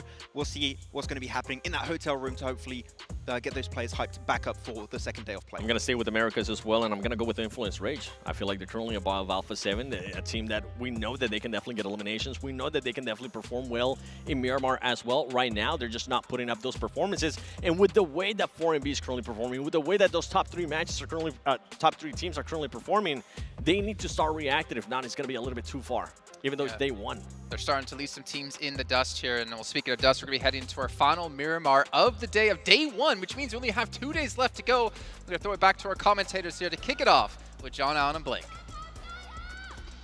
Absolutely. We've got one more game left today, and it is, of course, Miramar as ever. From the west side up towards Campo Militar, on the plane path, we are going to reach 1/3 of our matches found. At the end of this one, we'll see where the dust settles through it all, because 4MV right now do have quite a big lead. Can they keep it going? Yeah, 4MV have a large lead, to say the least. And I think, again, we talked about this earlier today with the Falcons saying that that kind of buffer will be very important for them going into day 2 and day 3. But it is, unfortunately, 4MV to be taking that mantle over them. But they have played well to take that one home. And I mean, just looking at that last Miramar, we did have a case where, you know, as soon as 4MV got that massive game over in groups, the performance immediately went down. That's not the case here. I think that 4MV has had to learn a lot of hard lessons, and not a lot of teams get a last chance like this to play again in the grand finals. But they've taken it in their hands, and they are reaching for the sun here up towards first place. This a little bit of a hot drop in El Pozo. I think they could potentially still see separation here between Nigma Galaxy and I think it's Alpha 7 as well over on that northwest side. So either side of El Pozo is occupied, but it's Incilio potentially with TJB who could have a bit of a scuffle. Down towards the south edge, yeah, it looks like Incilio have already taken a knock sent their way, and more potentially still to come. The off angle you can see from Long is going to be established fairly soon, and up into the fight. Flower with the micro Uzi, no healing to be seen, and caught on the cross. Incilio are losing players fast now, Blank. Incilio slowly falling off. I mean, they were on 43 points that last match. They got nothing off the back of it. They're looking to get some more points on this one, but it is a disastrous start for them. And I mean, to be fair, who else would it be other than Tong Jiabao, who are starting to have a bit of this, I don't want to call it a psychotic streak, but, you know, they're going pretty wild into these games. Psychotic, a little bit of a flying party bus over the top there. And it is going to be the backup, and to be fair, there's no flushes sent towards Incilio just yet. Redlick is in. He's got a little bit more firepower under his belt as well. No first aids, though. No meds to be sent on over towards 3TN. And a lot of low HP players for TJB. Going to mean that it's a little bit rough and tumble on the inside here. Fash can get rezzed. Potential to find the second as well. Yes. Definitely don't want to drop the ball on this fight. No, you don't. That's right. You are correct. Grip the ball in 2 hands. What was that? I have no idea. Well, either way, Incilio... It's because I threw a hand warmer on the floor. Yeah, as you did do that. It was excellent. Apologies. Everybody found it amusing. Redlick with the spray downs, keeping them safe. Westron is a little bit isolated here. Slowly going down, but the vehicle giving him cover from Longs for the time being. I don't know how much longer that's going to last. Incilio really wanting to repair now and not having a lot of time to get that breakout. Onto the high ground, Triple S outside the windowsill will try and fancy feet hot step over. Needing to be worried, the pump action's there. Westron finally bled out on the off angle, so first blood goes to TJB. Can Incilio extract themselves from this scenario? They're keeping TJB here as well, it has to be said. And finally, that's what they're looking for, the opener with that micro Uzi. And into the ground floor they go. The pump action's there as well. 3TN looking to try and lock down the staircase, but it isn't going to stop them from getting on in. Longs with that high ground again, such an oppressive presence for TJB. For TJB, they have played very oddly today, let's be honest. I mean, they've caused problems. You've done it as well, man. I've dropped a hand warmer too. I think you need to put them away. Yeah, we both need to put them away. Yeah, let's put these hand warmers. They're very good, though, to be fair. Okupa's done well. Yeah. Keeping fingers warm. here at the PMGC. Flower on the ground floor and Triple S making their way on in. It seems like they invested their meds over towards Triple S, getting back up as high as he can do with just the bandages. And leaving 676 as an off angle, trying to pop shots through windows if those present themselves. This fight is lasting a long time though, Blank, and in the meantime, everybody else on the map is getting looted, they're getting rotated, they're getting positions in this circle, and they're making it work. A nade in from Longs, and Incilio fall. Down they go, TJB. Get all 4 of them. Really unfortunate for Incilio. I mean, what a great start to their day today, and it has just ended in tears, to be honest with you. I mean, for them to go 43 points, match 1, 2, 3, and 4, and then to get 0 over their last 2 Miramars. And honestly, Miramar is not a bad map for Incilio either, so it's very unfortunate that we see them here like this. In the meantime, our circle headed a little bit further over towards that eastern side, John. D+, once again, not too unhappy about how this all broke down, but Lamandita being central here does mean that a major feature towards that central area of the map is somewhat of an unfortunate area to pick up on. I'm now interested in the pace that TJB can set in the rest of this game, Blank, in the rest of this match. They have to get on fairly fast. They have to get looted through Monte Nuevo. They do have that as a looting location, but Enigma Galaxy is slowly approaching from that north side, and if TJB can't get some speed into this circle, they're going to be behind the curve when it comes to getting into stage 2, stage 3. That could be pretty tricky to navigate. So we'll have to wait and see, keep on board with what they're able to accomplish. In the meantime, Alpha 7, El Pozzo was extracted from. Enigma Galaxy as well, not going to come into contact. They go opposite directions from this, and so now over towards water treatment around the north side of San Martin. Alpha 7 find their entry to stage 1 circle. For Alpha 7 is definitely a big test for them, right? Currently in 14th place. I don't think anyone from the Alpha 7 team or Alpha 7 fans expected this on day 1. But as I said, that's okay. They're a slow burner of a team, though I will say on one of their best map here on Miramar, I do think there is time to salvage this. From a northwest position in water treatment, there is viable rotations for them down towards that southeast. So I think that this could be a good marker for them to get themselves back into the tournament. And again, a lot of teams do find a massive amount of success of getting the chicken dinner of the last game of the day, because you get some fresh going into tomorrow. It resets a lot of those worries that you have from the rest of the day. I mean, that is ideal, right? To be able to find that good meal, as the Falcons put it. Although, unfortunately, it looks like they ate a little bit too early. Indigestion for the rest of the day. Only 5 points in the last 4 matches that they played. The bulk of their points earned in the first. And they haven't really been seen since, which is unfortunate. They've had a few central positions as well in these games, Blank, so it's not like they haven't had the opportunity. It's just the execution that hasn't been on their side, unfortunately. Scrap on the western side of this central area, and it is 4MV to lose a player. We haven't seen that from them today, really.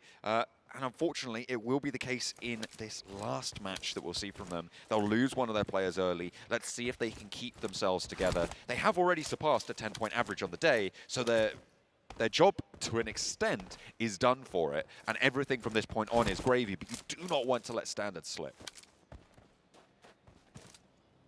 Absolutely. I mean, for RCB, 25 points, it's okay, but it's not really where we'd see a 6th place team at. For Team Spirit, on the other hand, like you're saying, 10-point average looks good for them. 4MV, a bit more would be nice. It really would. Yeah, really, really would. Anything else you can bite off and chew, it's good for your point scoring. It's good for your next 2 days. A lot of the massive amount of stress comes in those last 2 matches on day 3. In the meantime, we do move up towards that northeast side. I think that if I was a player inside this lobby, I'd be quite happy the fact that we don't cut too much of that coastal edge in. That does make it a little bit awkward when you're rotating through. You've got that long sloping ridge up towards that eastern side, which is always uncomfortable to play. So I think I'd be quite pleased to see this. It does create that small problem of having a lot of high grounds over on the north and south, but that'll likely work itself out going into the endgame. Towards this east side. Donkey moving in on the north edge of this, just moving down south from El Azhar. Looks like Guild and RCB have a bit more of a hot conflict going on. Is Guild able to line up for one? They are losing players as well. RCB having a tough time of getting this one done cleanly, unfortunately for them. On the northwest side of this circle, could have been a really big impact position, but losing a player, losing Sara, taking another knockout as well, and with Influence Rage trying to poke their noses in from the north edge, this is a dangerous situation. You can see the Falcons are looking to scout out towards it. Everybody wants a piece of this third party. Shots around the side. Meantime, stood dead still on the inside edge, but a good shot there from Wild. Wait for the beat to come through, and now RCB should be able to get their players back up on their feet. Again, RCB would like a few more points on this one. Enigma Galaxy deep into the blue zone, but just will be emerging from it soon. Redux far behind, though, being hunted down by Longs from TJB, which is not a comfortable experience. It's not somewhere you want to be. I mean, TJB have been pretty aggressive, I think it's safe to say, over the course of today. See if that is going to pay off for them. Right now on 11th place in the tables, they're climbing a little bit with the 4 elims they were able to find earlier on the match, on their hot drop, but I was saying I was going to keep track of their pace, and they are definitely behind in terms of getting into this next circle, of moving through this open terrain here. They are going to be late into this one, and potentially choosing to go in near Enigma Galaxy, near DRX, and near 4MV on that south side. See if they can find that opening. Na'Vi on the north, near the Vicious. Will be pushing in near Influence Rage as well. Lemon hops out. Spots Diminor, giving them the old circles, the donuts in the buggy there. But he does get backed off, a little bit too timid. Circle up towards that northeast again. So we'll be pushing further over towards Truck Stop, and you got that position over towards that north side, a little bit of a valley coming through. I think Na'Vi does actually have a fairly decent position to play in terms of high ground oversight, looking down over towards a lot of our other teams. Team Spirit is unfortunately saddled in over towards a lot of that open ground down towards that south side, but it's still fairly central, so very playable going forward. In the meantime, though, it is Nigma once again. Down Enigma Galaxy down towards that southwest, alongside with every other purple team, making it slightly awkward to see what's going on, but 4MV's in there, as are DRX. Yeah, 4MV a little bit further ahead, DRX are there. Unfortunately for us, the Vicious and Influence Rage are on the northwest side, so they are split up a little bit. See if they can find their approach. Enigma Galaxy opting to go for the roadside approach, a little bit closer towards Team Spirit, not crashing all the way out east towards Impala, where DRX and 4MV currently reside. You can see we're just getting the flyover of them right now. D plus Kia across the way towards some high ground, more central on the circle. Is the Vicious up towards the north flank that I'm really paying attention to on their position? They have this compound under control. The question for me is always, can you control the ridge side to your north? And it looks like they're investing a little bit into that. Well, I say a little bit, they're moving 3 of their players up to keep control up towards the north side ridge on this compound. If they can stop players crossing the road up there, they are going to have such great oversight if the circle shifts down south over that fielded area to their south. It's a tough push in, honestly. DRX find one over towards Void Donkey ID, but it's quickly set back. I actually don't think they found a single one there. I think it was Void Donkey ID assisting DRX over towards 4MV. It's fair play. So 4MV goes out early in first place. So they are not unreachable in terms of this final game. I mean, if Team Spirit get even a semi-decent match here, they could likely be finishing in first place, which for Team Spirit, dream come true, honestly.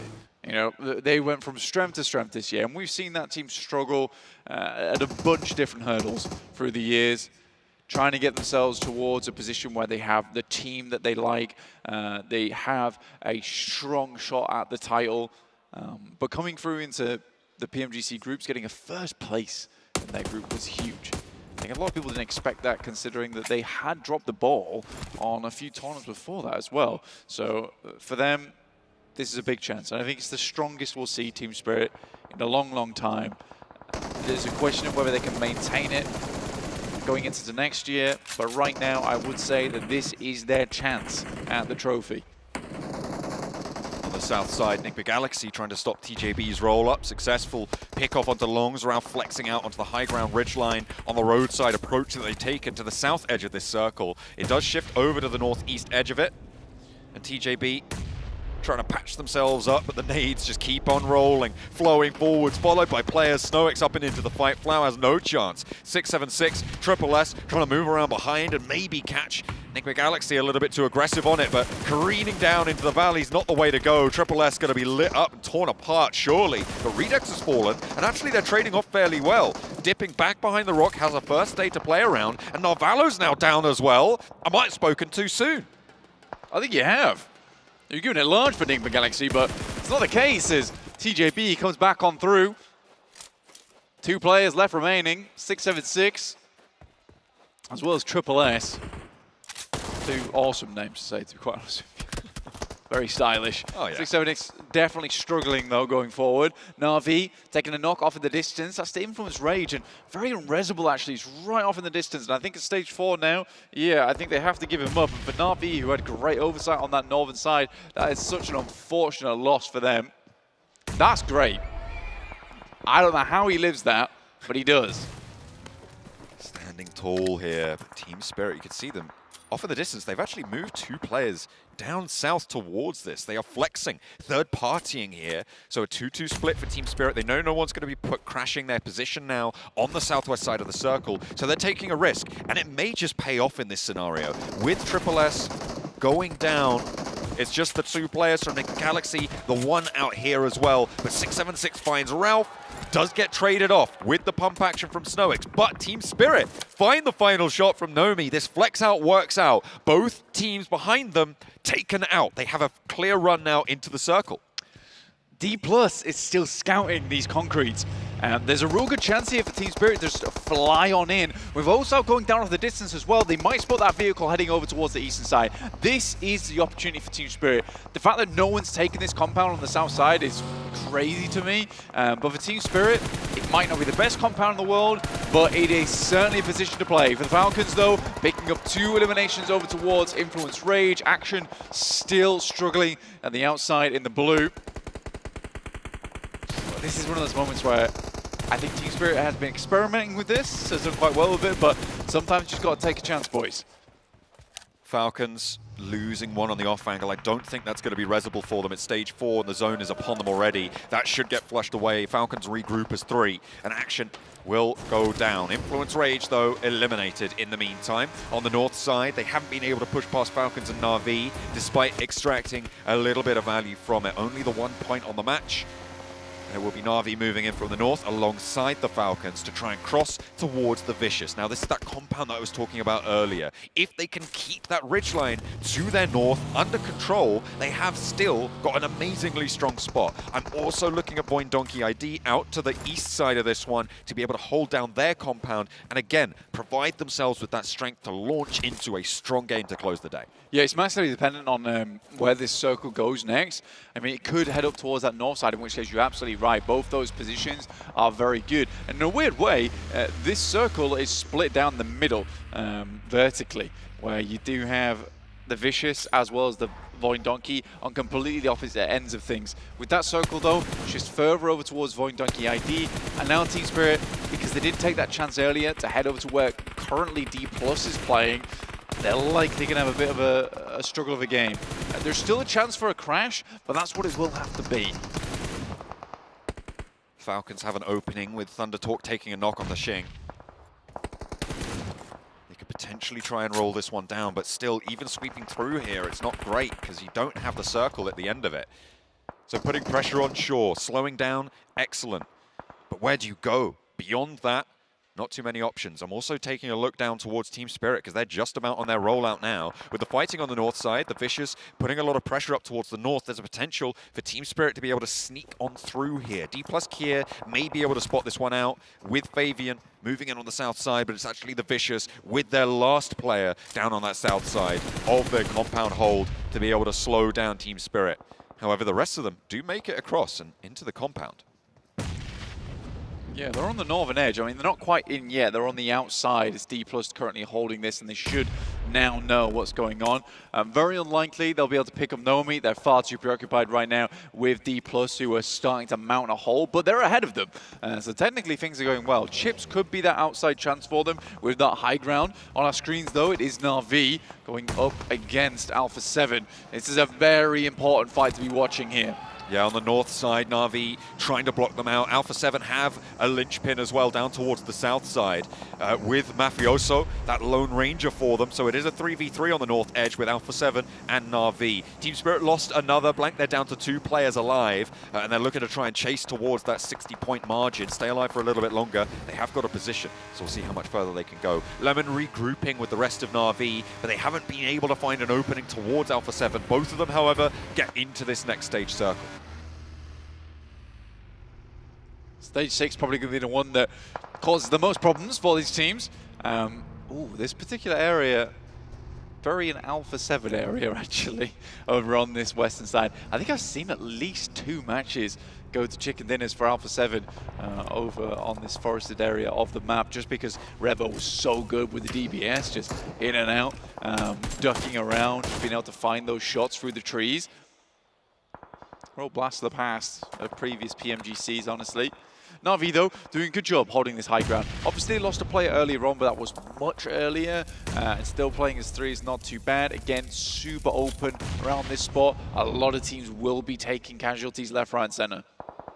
Point Donkey ID as well. We talked about their position a bit earlier. I'm looking for them to really start to leverage now. Over towards shots on the south side. I'm thinking maybe over towards DRX, although it's difficult to find the lineups. D+ Kia going to try and move through the ground, but the question is how much can they hold out this east edge? And I think Alpha 7 is their major threat right now. As an approach from that east side could be viable for Alpha 7 to try and go for. With this shift as well, I think it may be what we're going to see from the Brazilians. Yeah, they're trying to remove Na'Vi, and then likely they'll attempt to play around that compound from Point Donkey ID. The Vicious, though, tough plan for them getting out. Luckily, Team Spirit as well as Thunder Talks have been taking knocks, and the Vicious might just be able to, with a shovel, excavate themselves from this location. Good shot over towards Matic, will flush him out. I believe it's just 1 player left remaining now for Team Spirit in Kitsune. 3 eliminations on the game, though. It's not terrible. That sits themselves just 11 points behind 4MV at the end of the day. Depending on how many placements they can get as teams start to fall, this approach is going to be treacherous. 10 teams are remaining here, Blank, into stage 6. Getting a little bit into the weeds on it, but 29 players, we're seeing dribs and drabs of players making it through. Na'Vi trying to sweep back over towards the Falcons, who have been fighting on for a long, long time now. Just Icy and top. The Vicious making their move now as well. The roll-up.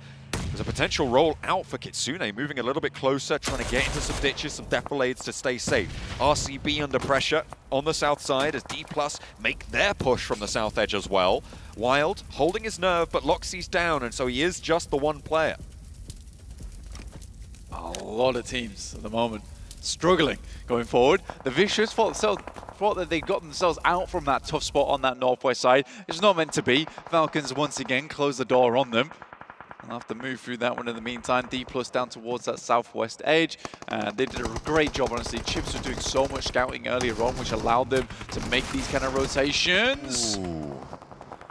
A nasty little trade there. The roll down, the Vicious going to go straight over the Falcons, and their approach to Na'Vi can now continue. They managed to find 1. They tumble down the hillside. Weapons bristling from the windows, and it's going to spike down Na'Vi into the dust.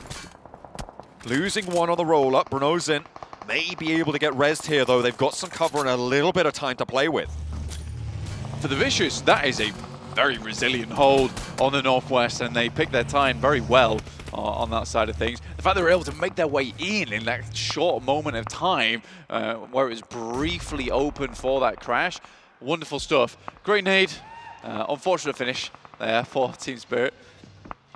Will be going down in 8th place, but Na'Vi will pick themselves up 5 eliminations. It's been a very generous map, I would say, in terms of offering up points to practically everybody, and that's RCB out now too, which leaves us with a very quick from 10 teams, now just down to 6.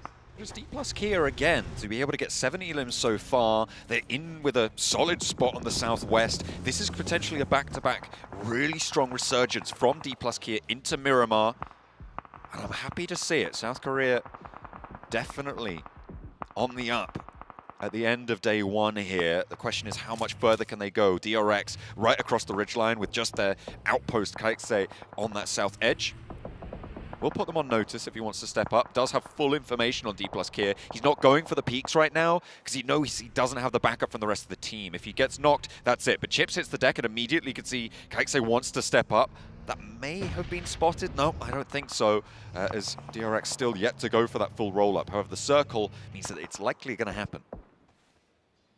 Yeah, it doesn't send on to either D+ or Void Donkey, so this will force a fight between both of them in that end game. I think both Void Donkey and D+, though, happy just to hold out their positions, whilst all the rest of the teams likely will be a scrap between the both of them, unless Alpha 7 has anything to say about it. Currently on your screens at the moment, Soez with the M249 doing a ton of damage through to them right now. Probably the least accuracy in the world, but it was effective. Hey man, when you've got that many rounds in the magazine, you just need a few of them to connect, and that is how he's going to play it on the hold. It's effective here, and DRX with 3, fending off Alpha 7's roll-arounds. 2 of their players fall quickly. Carrillo turns away with the buggy. QXZ with the rotate out towards the tractor, gets caught. Carrillo is still fighting through. Hyunbin now, actually the last to stand. Kaitse got taken down on the off angle, and the spray downs underneath for Carrillo. He needs to stand up for Alpha 7. How is he alive? Again, no!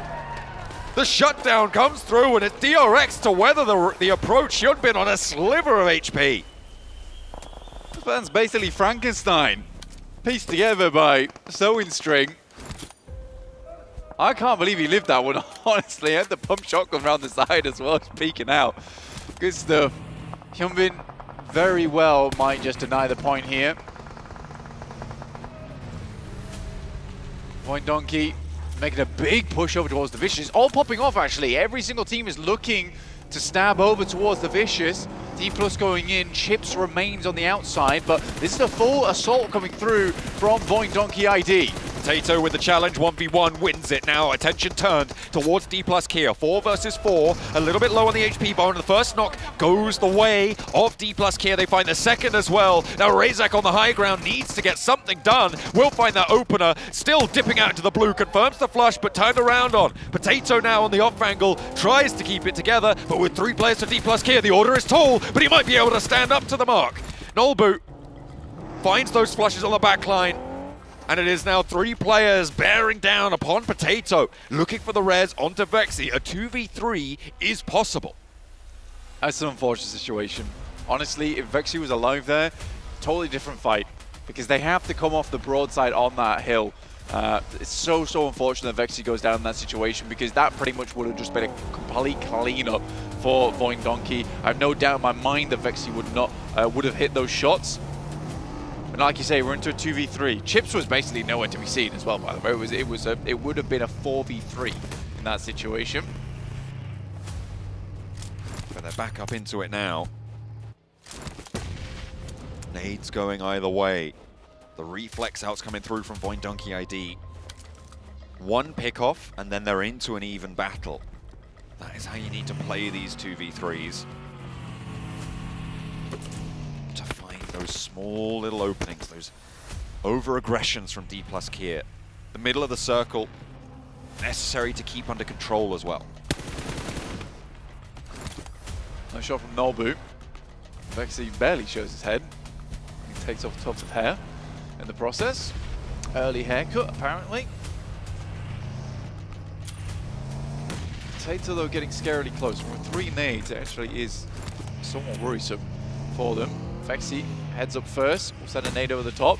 Good damage indeed. That looks like a good nade, but it's not going to be responded on towards the MG3 for Vexy. He's got to charge forwards. Osal's low, gets caught, clipped. No! And that is the opportunity they were looking for. Finding that opening knock, it's 2v3. There's damage already sent over towards Nolbu, and the nade looks to be on target. Confirming the flush doesn't quite connect with the nade, but the damage is done. The Molotov on the high ground, but there's that answer that they were looking for. Chips is storming forwards in the meantime. The MG3 out of action, and it is D+ Kia to be able to win out that final little scrap. An excellent result for them coming off of a strong Miramar into a chicken dinner on the Miramar. This is how you end your day. Potato's much more that support player at the end of the day. And I think you look at Vexy there, he's making all the plays, all the moves, and Potato's just trying to hold his bank. And as soon as Vexy goes down, I think Potato fumbles a little bit, let's be honest. Again, we have to remember this is a rookie team. The fact that Voin Donkey is this strong is unbelievable. But what a great game from them. Definitely gets them back into the groove of things. D+, chicken dinner. That's what we wanted to see. Absolutely. They had a little bit of a short start towards the day at the moment. The first 4 matches not great, but they have really ramped up the pace, and we love to see it. It is just the sort of thing that we expect to see here at PMGC, and it is an excellent shutdown on the day. Do I have the lucky charm? I'm talking about D+, and it's been a little bit of a letdown. Talking about how we saw them in the league stage. Osaw originally be the player to step up. Then we saw Nobu, then we saw Chips, and finally able to round out the day here with the chicken dinner. 7, I'm not going to acknowledge you anymore. Max, just you and me here on the desk. D+, and a great resurgence here at the very end of the day. Yeah, a sage called 7 Worlds Gaming said that D+ Kia on Miramar did well, but he's not here today. No, not here today. So D+, great position at realistically 7. Best split early game. Oh my gosh. 2 players on the mountain top and 2 players in the compound. You get so much info and a great opportunity to take fights and shots from a distance. These stats. He's filling out the pentagram. Look at this. This is what we've been talking about for this team. This is why we've been wondering when are they going to be able to kind of snap out of the bad streak that they were able to have. I was hoping it would happen in Miramar. They were able to have 2 great performances here in Miramar. 1,000 damage, 5 eliminations. Wait, 27% headshot too on the 1,000 damage. That's a great headshot ratio, by the way. That is amazing stats coming out from Noble. And we said it, every player on the team can do well. It just happens that Noble was one of the players on top of the mountain able to get those shots in relatively early, but anyone could have done it. So it goes to show that team play of D+ Kia is great, and especially highlighted when we have those Miramar games. It's always crazy to me too how some of these teams can definitely perform a lot better in certain maps, and I feel like one thing that D+ Kia was able to do here was their splits, Max, because we were talking about them. You were able to actually point them out to me.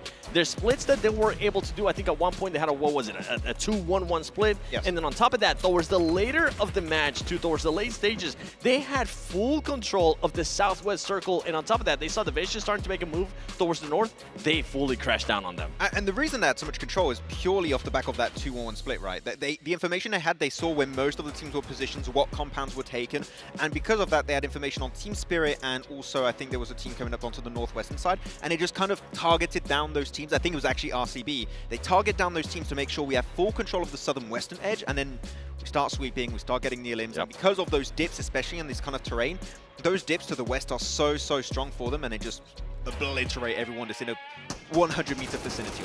And for Voin Donkey, I mean, this is a great bounce back for this team. We saw them start off the day really well, and then on top of that, they kind of fell off. You know, they started off the day, what was it? 5th place, 2nd place, 3rd place, and then they kind of fell off with 11th place, 13th place. Not what you wanted to see out of them, but for this one, they were able to kind of third-party fights between Alpha 7. On top of that, they were able to do the finishing, once again, top 2.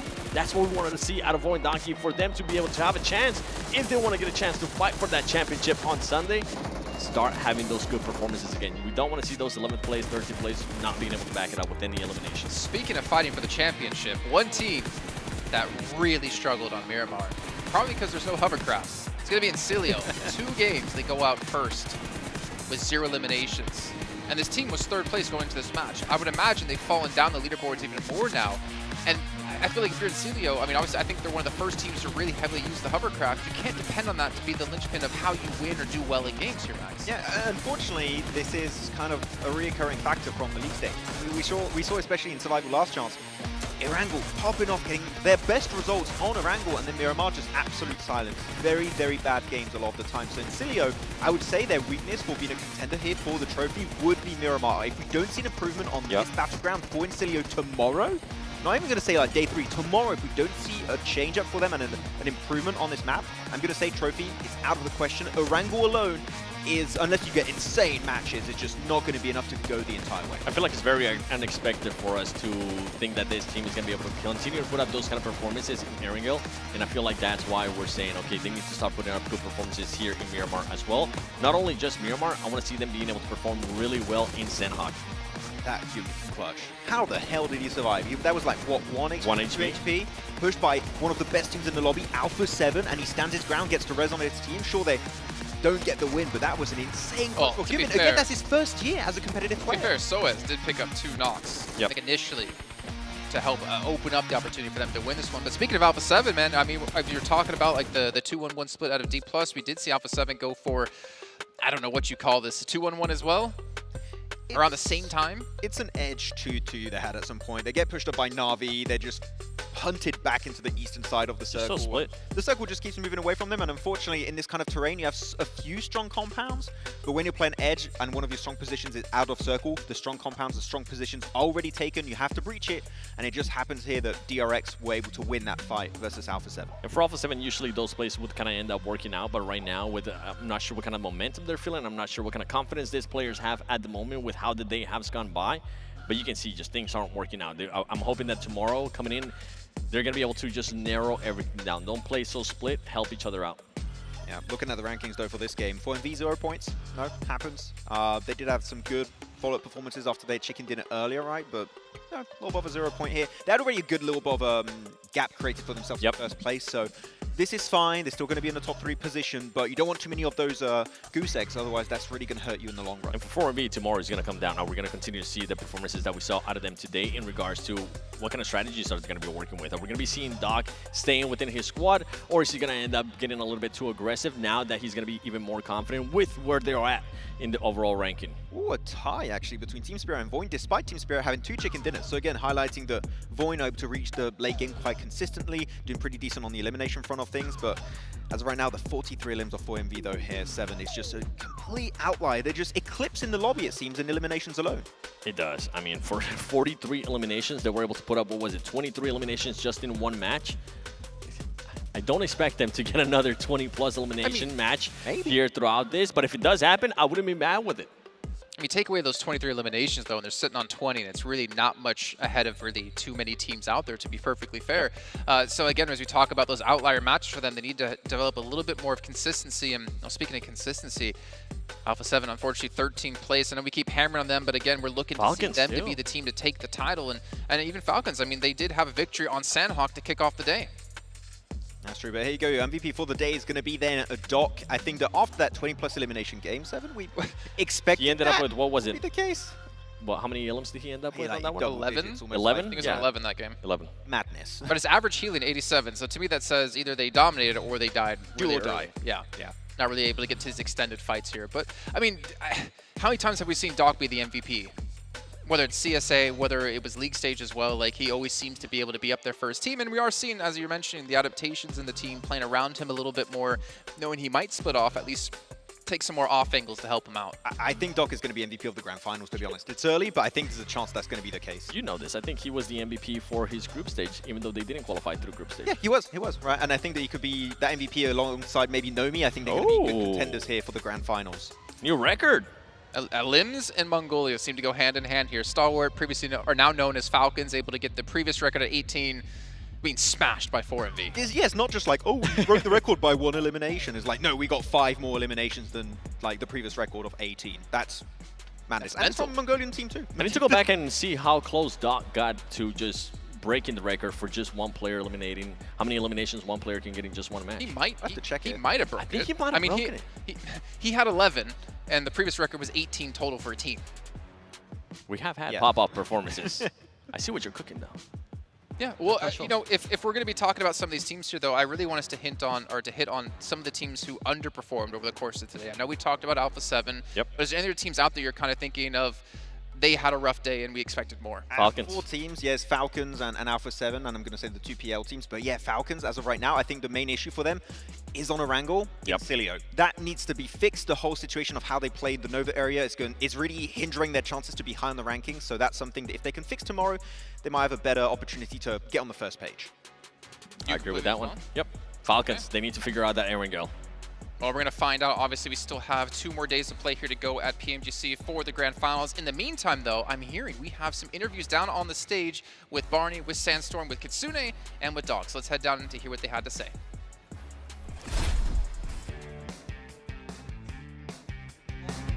Ladies and gentlemen, welcome back to the main stage where day one of the PMGC has concluded. And I've got a man, a myth, a legend standing right here to my left. I've got Kitsune here from Team Spirit. 2 chicken dinners today, absolutely phenomenal work. Now, you know, I think that it's only fair to say that your performance has been extremely strong throughout the entire day, but how do you guys feel that your performance was? We want to get an insight into your mind.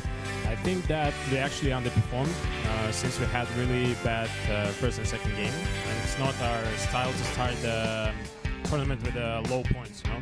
And it felt like we could have like 70, like 80 points day if we had like a little bit easier first and second one. But since we changed the spot on the Sanhok, especially, we had to readapt a little bit. We had to figure out some new paths, and probably have some homework to do today.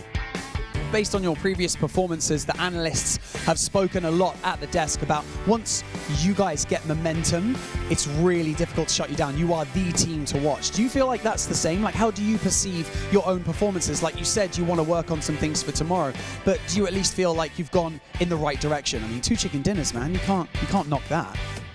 Yeah, that's true. I mean,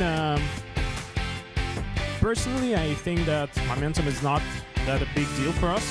Since we just have this mentality of each game is the last one, so we are not focusing on the previous one, we're just focusing on the game like it's the only one game today. And I think that's our main strength. Well, I kind of want to talk a little bit about you, Kitsune. I know it might be difficult to do here on the main stage, but you're the IGL of the team.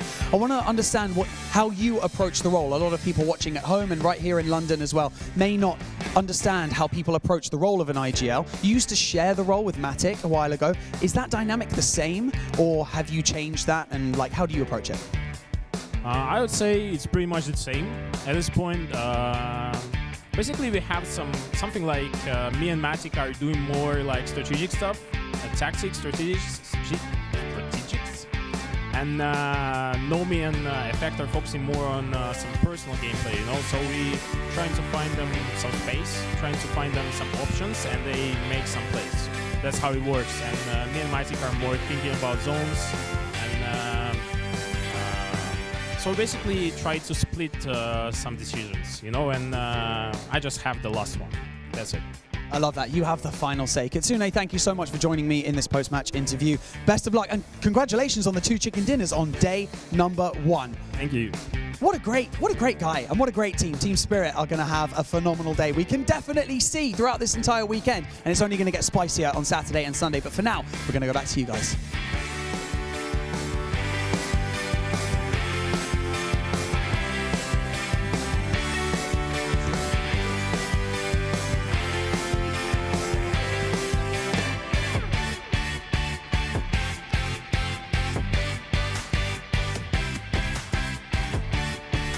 I don't know where you think you're going, Barney, but we are coming back right here on the stage because I have an interview with the MVP of the day, the record breaker of the day, 23 eliminations, Doug. First of all, congratulations. You guys managed to set a new world record in most eliminations in a single game. But I want to ask you when it comes to how you guys were able to achieve that, because we've noticed that you guys have we've noticed that you guys have started playing a little bit more closely together rather than you kind of running off and trying to take down everyone on your own. So is that something that the team has heavily focused on coming into the tournament?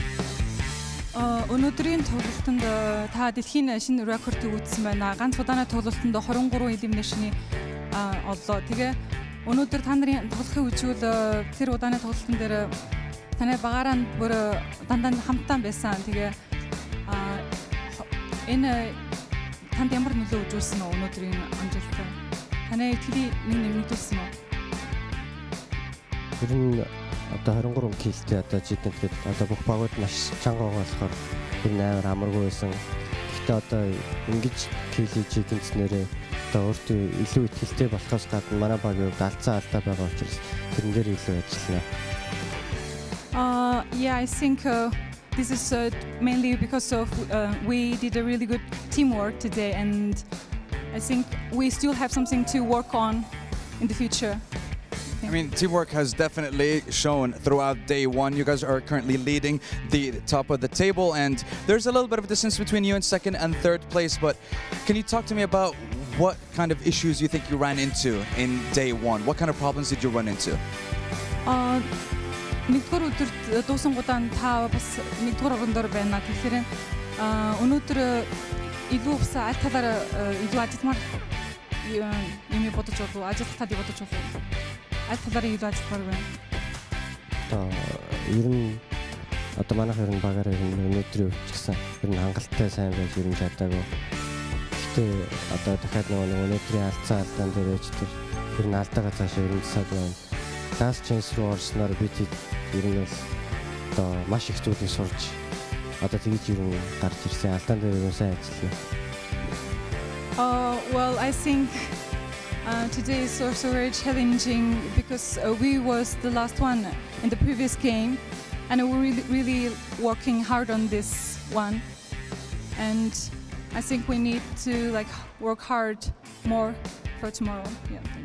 I mean, if they manage to do this in day one and they still think they have to work on even more going into day two, I'm kind of scared of what 4MV are going to be able to do in day two of PMGC. But as you can see, the crowds are loving it, and we are done for the day with this lovely team. And honestly, it's been a heck of a start for day one of PMGC Grand Finals. But let's head on over to the studio to see what they have to say about our interview with Doc.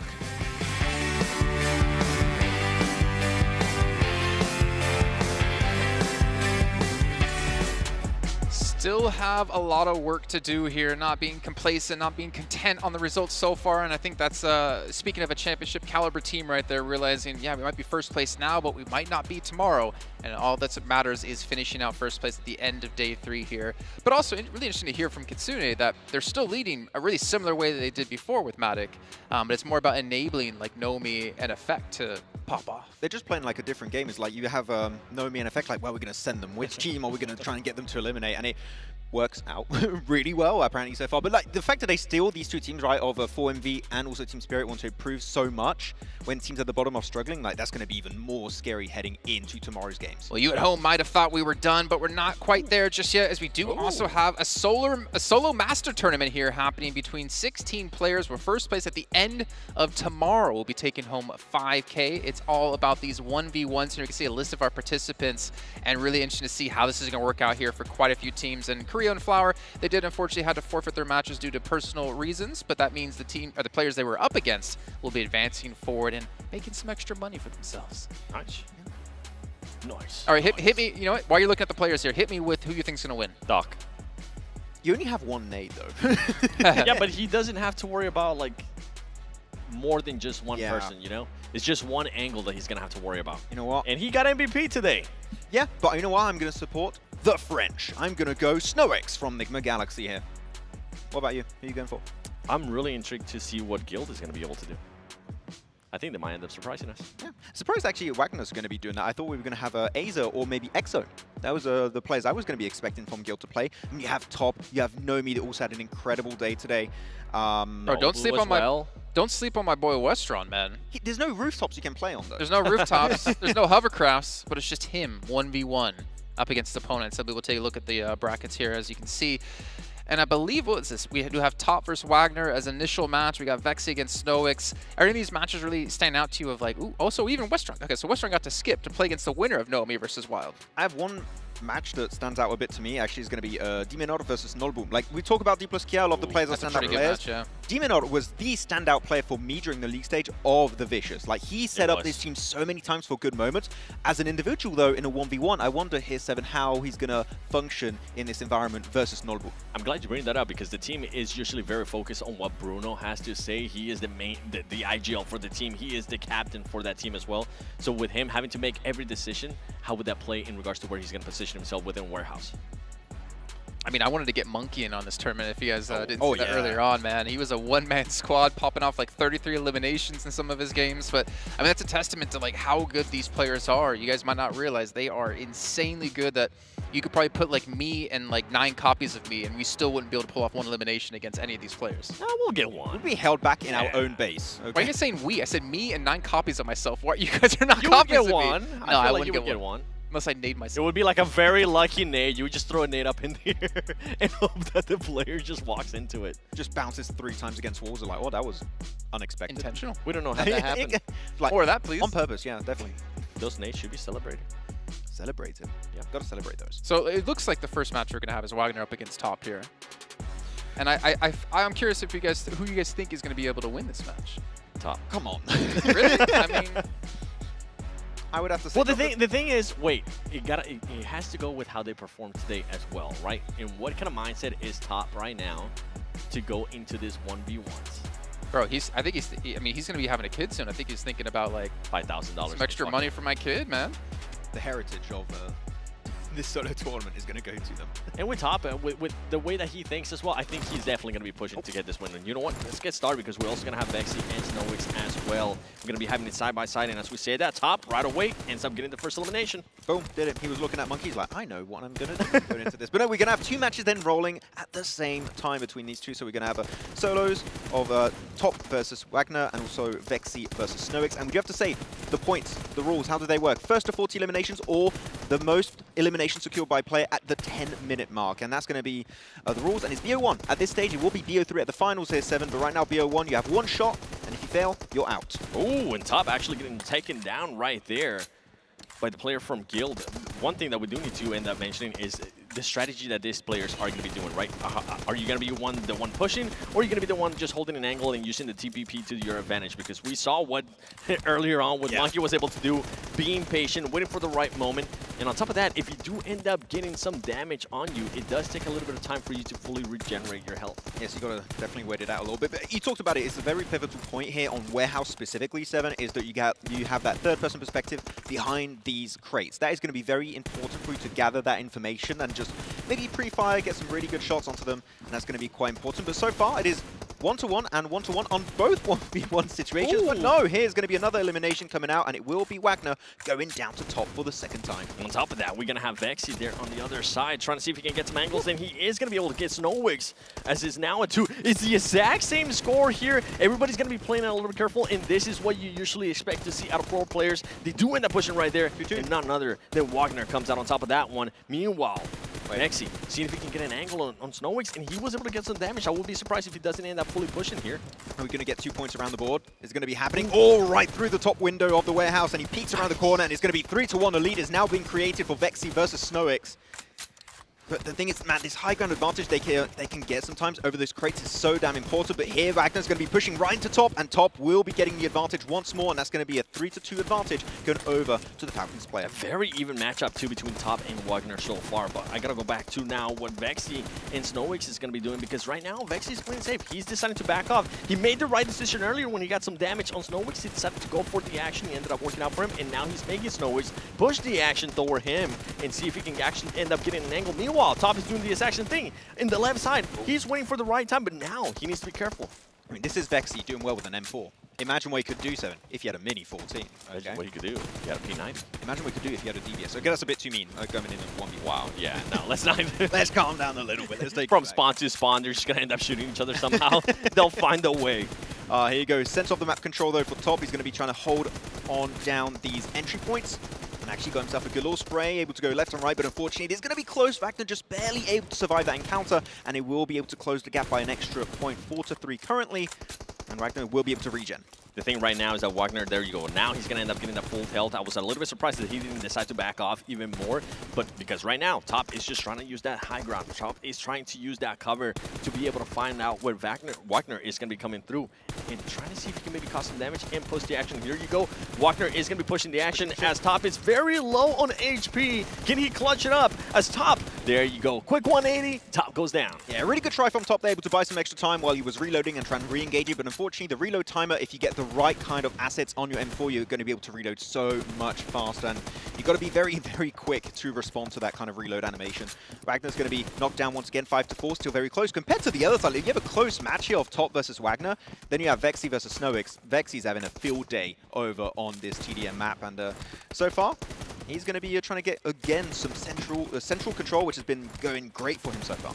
And right now, Vex is going to end up finding out where Snowix is at. Snowix Nice decided one. to just pre-fire some shots there on Vexy, not being able to fully connect. Vexy is going to be able to turn around and just quickly eliminate him. And just like that, it is a 6-2 lead on the squad. Meanwhile, Wagner is pushing the action. Something that we're starting to notice here on the left side between Falcon and Wagner is that Top is starting to play even more patient. He's starting to make sure he doesn't overextend out of his base, work on those angles while Wagner is just holding the middle ground. Like, okay, Wagner, I see what you're cooking. I'll be a bit more respectful going into this game and just play around my terrain a little bit more. Though Vex is really abusing these little slopes behind the crates. He's really getting maximum information, trying to pre-fire as much as humanly possible in this TDM game.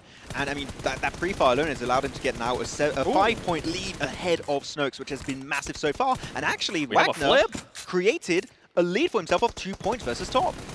Quite an underdog story. We're saying how Top might be able to take it easy here. It might not be as easy as we were expecting or as easy as Vexy is currently making it seem, as Wagner is now going to be trying to go for that jump shot again. He knows exactly where Top is going to be. Top is currently going to be low on HP. Pushing the action here. He's going to be able to spot him. There you go. Wagner creating a 3-point lead. Yeah, you knew that Top was trying to just regen as much as possible, but Wagner did not want to give him that single opportunity to regen back to full HP, and he shut him down in a pretty efficient way. 8-5 currently in favor of Wagner, while we look over to Vexy and Snowix. 7-3, the lead continues to be in favor of Vexy. Vexy now has got the low ground. He jumps on down. He gets prone, but does not get the knockdown, and he will be eventually taken away by Snowix. And right now, I'm really impressed with what Wagner is able to do. He's starting to figure out the angles that Top is going for. He knows that Top is not going to be pushing past a certain, past that middle ground area, and he's just going to keep on taking shots. Oh, not enough as Top is able to clutch that fight right there with just 1 HP health, Max. Yeah, it's going to be close. It's going to be very close. Just like Hyunbin earlier in that game. Yeah. It's just that damn close between those two players. And actually, man, the nerves of Wagner, you're going up against Top, a clear favorite on the international stage with his Team Falcons for these PMGC Grand Finals. And, man, he is holding down the fort so well. Currently 6-9 in favor of Wagner. While Vexy's still trying to use that slope, man, every single time. And it's been, again, paying off heavily in this game. And you can see Top now starting to push the action a little bit more after he ended up getting some eliminations. He doesn't want to end up getting embarrassed here in this 1v1. He knows that he is the favorite one in this situation. And there you go, Top being able to come out on top of that fight, making it closer with the 7-9 score. And we go to the other side, Vexy and Snowix. Vexy's going to get caught. Snowix trying to bring it back here as we have a score of 8-6 so far. I mean, very even out matches. I'm surprised at how close these players are keeping it. I'm seeing Top actually trying to bait out pre-fires, and actually when he tries to, when he sees the pre-fire coming out from Wagner, he goes around the other side, and then he just completely has Wagner caught off guard instantly. So that was a really good play from Top, and man, Top is starting to close that gap once again. It was like, what, 3 points behind? Now it's an 8-9 point game, and it's going to be even. It's going to be 9-9 very soon. But the timer here, 7, we have to keep it in mind. We are down to now just the last 3 minutes of this game. That's not a lot of time here for Snowix in particular to catch up to Vexy. It's not, and meanwhile, Top, you were talking about it earlier too. Now he has been able to readjust, making it a 9-9 situation. He's going to end up backing off towards his area to make sure he fully reheals. Going to be able to spot there Wagner not being able to actually secure some of those shots. But right now, he's readjusting his strategy. Instead of staying all the way back, like what Vexy is currently doing on the right side of your screen, he's starting to push the action a little bit more. Meanwhile, Vexy is trying to see if he can create an even bigger lead on Snowix, and he's able to do that with a 4-point lead so far. Yeah, Snowix is just hating the fact that that ridge control is in favor of Vexy. But the thing is, now only, what is that now? 2 minutes and 10 seconds left. Snowix has to keep pushing, which means Vexy is constantly right 7 going to have that slope advantage, which means that Vexy might possibly even create a bigger lead off the back of this situation. So unfortunately, the early lead Vexy created for himself is pretty much going to result in him having an easy wrap-up for this game. And we're having to chase right now with Top. He was able to spot Wagner earlier on, and he's going to make the push. Wagner being able to adjust greatly there as he's going to end up winning that fight versus Top, and it's now come down to just 1 point. You're talking about the timer is now down to 1 minute and 40 seconds, and Wagner creating a 2-point lead over Top. Oh, it's going to be down to the wire here. We could have a final last few seconds clutch of a few eliminations to try and turn the tides around. We saw it happen from Wagner earlier, and he might be able to now maintain this lead. But Top, the fact that he's behind by 2 points with the amount of time left, right 7, he's going to go on the full-on offensive. He's going to send it forward over to the spawn of Wagner. But Wagner, he's just trying to play ring around the rosy, trying to buy time, but he cannot buy enough time, and will be picked up by Top eventually. Wagner just trying to play a bit of a cat and mouse right here, and you currently have a 1-point lead. Do you end up wanting to push, or do you want to just kind of position yourself into a situation where you make Top push you. I feel like for Wagner, he's currently in a great place. Try to position yourself in a way that you make Top push like the way he is right now. He needs to watch out though because Top is going to be right behind him. He needs to be able to readjust to this. Top finding all the angles, but it's Wagner being able to come out on top of that fight. We have 1 minute, the final minute here of this 10-minute TDM game. He needs to send it. We need to see Top be even more aggressive if he wants to catch up. Though on the other side, a 3-point lead has been yet again created by Vexy, and he's just holding the slope, and it's so hard for Snokes to even catch up in the first place. Vexy is playing the time game, and is currently working heavily in his favor. And just like that, Wagner creates a 3-point lead over Top with just 30 seconds left. It's going to be really hard. You can see Wagner there shooting the ground. Meanwhile, Vexy, it's going to be just too much for Snowix. I'm telling you, man, the other players, they better be looking at this right now because Vexy, if he's given that slope, he is going to have an absolute field day over on Warehouse. Now we're going to be in the last 20 seconds, now 15 seconds even of this game, but 10 to 14, 12 to 9, I think we already have our winners here, 7 for our first 2 TDM matches. I believe we do, and I gotta give some congratulations there to Wagner. We weren't expecting him. Jason asked us who's gonna be win this match. We said Top there easily, and that's not the case as he ends up finishing there with the pan to the face. There you go, Wagner. Celebrate. That is your time to celebrate because you just beat Top. The underdog player beats Top, and Vexy, not with the Mini 14, with the M4, able to just completely destroy the competition. Look at Vexy, That he's just chilling. so He's like, OP. that was easy, boys. But that slope, I think other players are going to yeah. get it like, that is the strat we're going to adapt and use in our own TDM games. And you can see, right, once they end up creating that big lead on the opponent, they decide to back off, stay within their base, and just make them push the action. I felt like that was the smart play. That was something that we saw earlier in the day as well. Yeah, when you have the point advantage and you're starting to reach that 3-minute, 2-minute, 1-minute mark, you know you currently are in full control of that game. All you have to do is hold a really good defensive position, which is what we saw Vexy do. Let them push you, and you're just going to get an even bigger lead because guess what? You have the advantage in those one-on-one scenarios. How did you enjoy that, Jason? You asked us if we thought Top was going to win. We said yes. We were wrong. Wagner surprised us. Well, if you remember, MaxPen picked Top, and he picked Snowix. Well, I don't did like pick Alpha 7 today, and we saw what happened with Alpha 7. I always have a curse in TDM, though.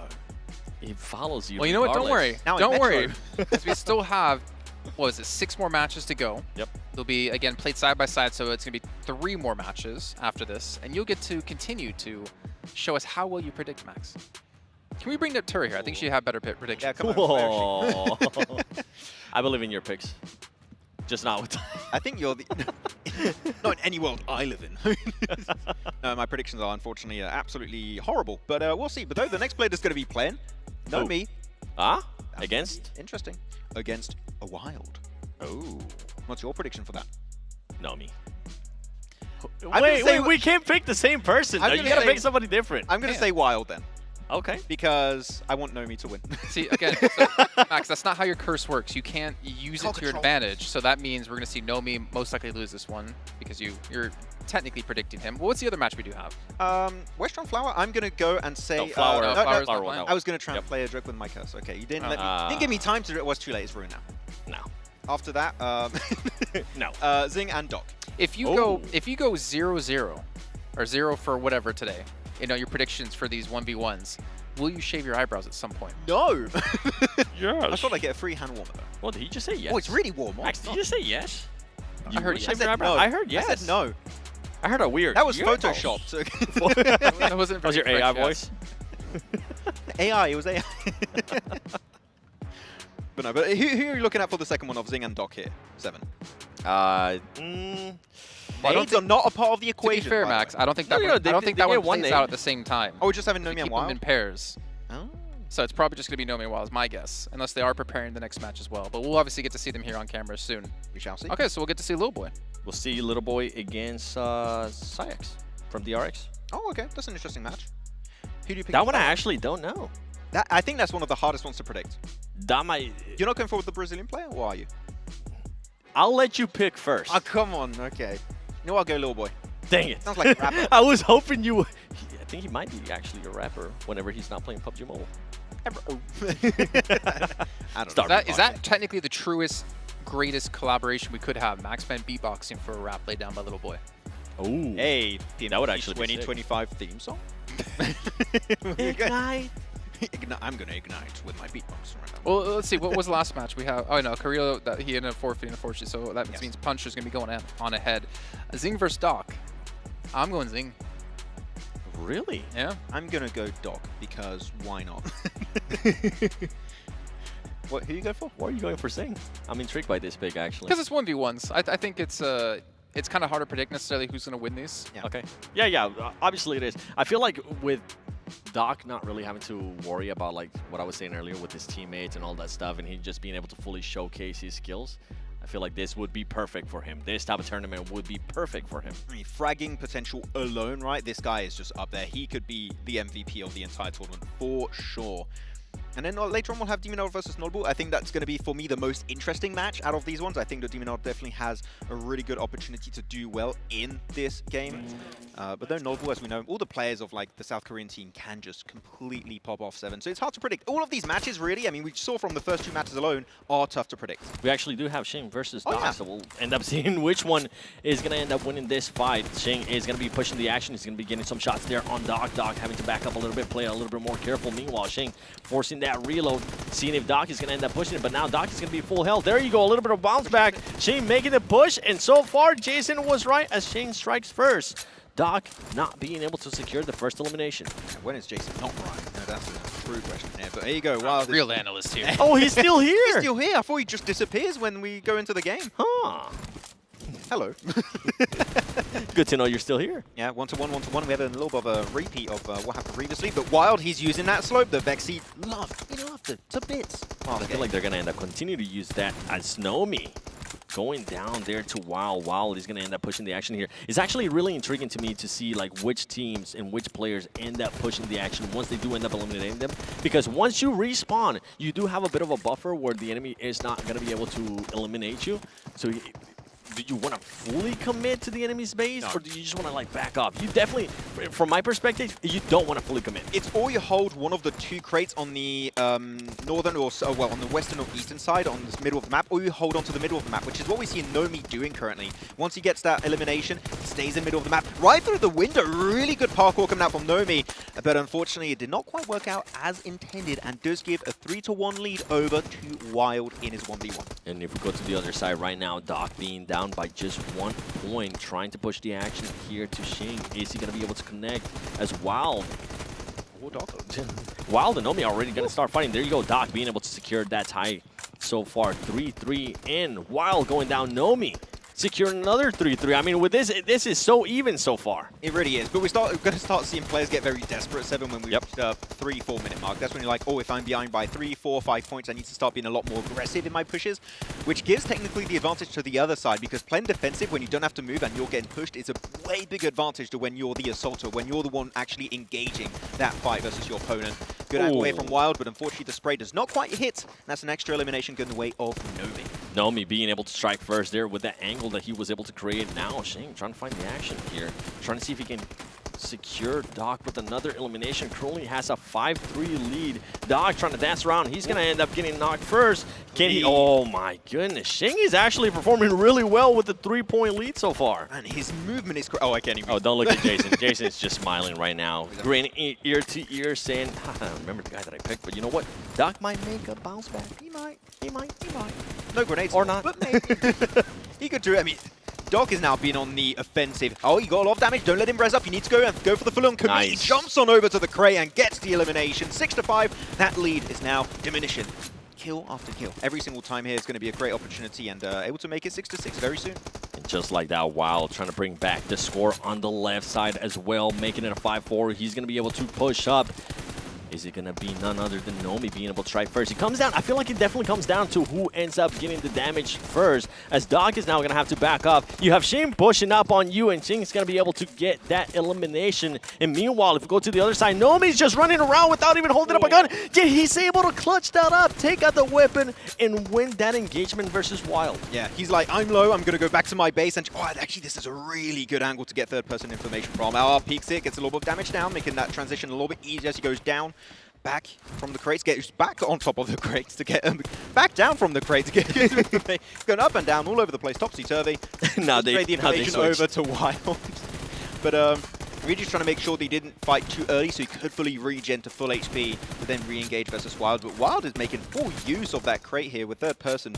And that high ground advantage we saw it with Vexy is very important on Warehouse. And for Nomi, honestly, a great bounce back so far now, creating a 2-point lead over Wild.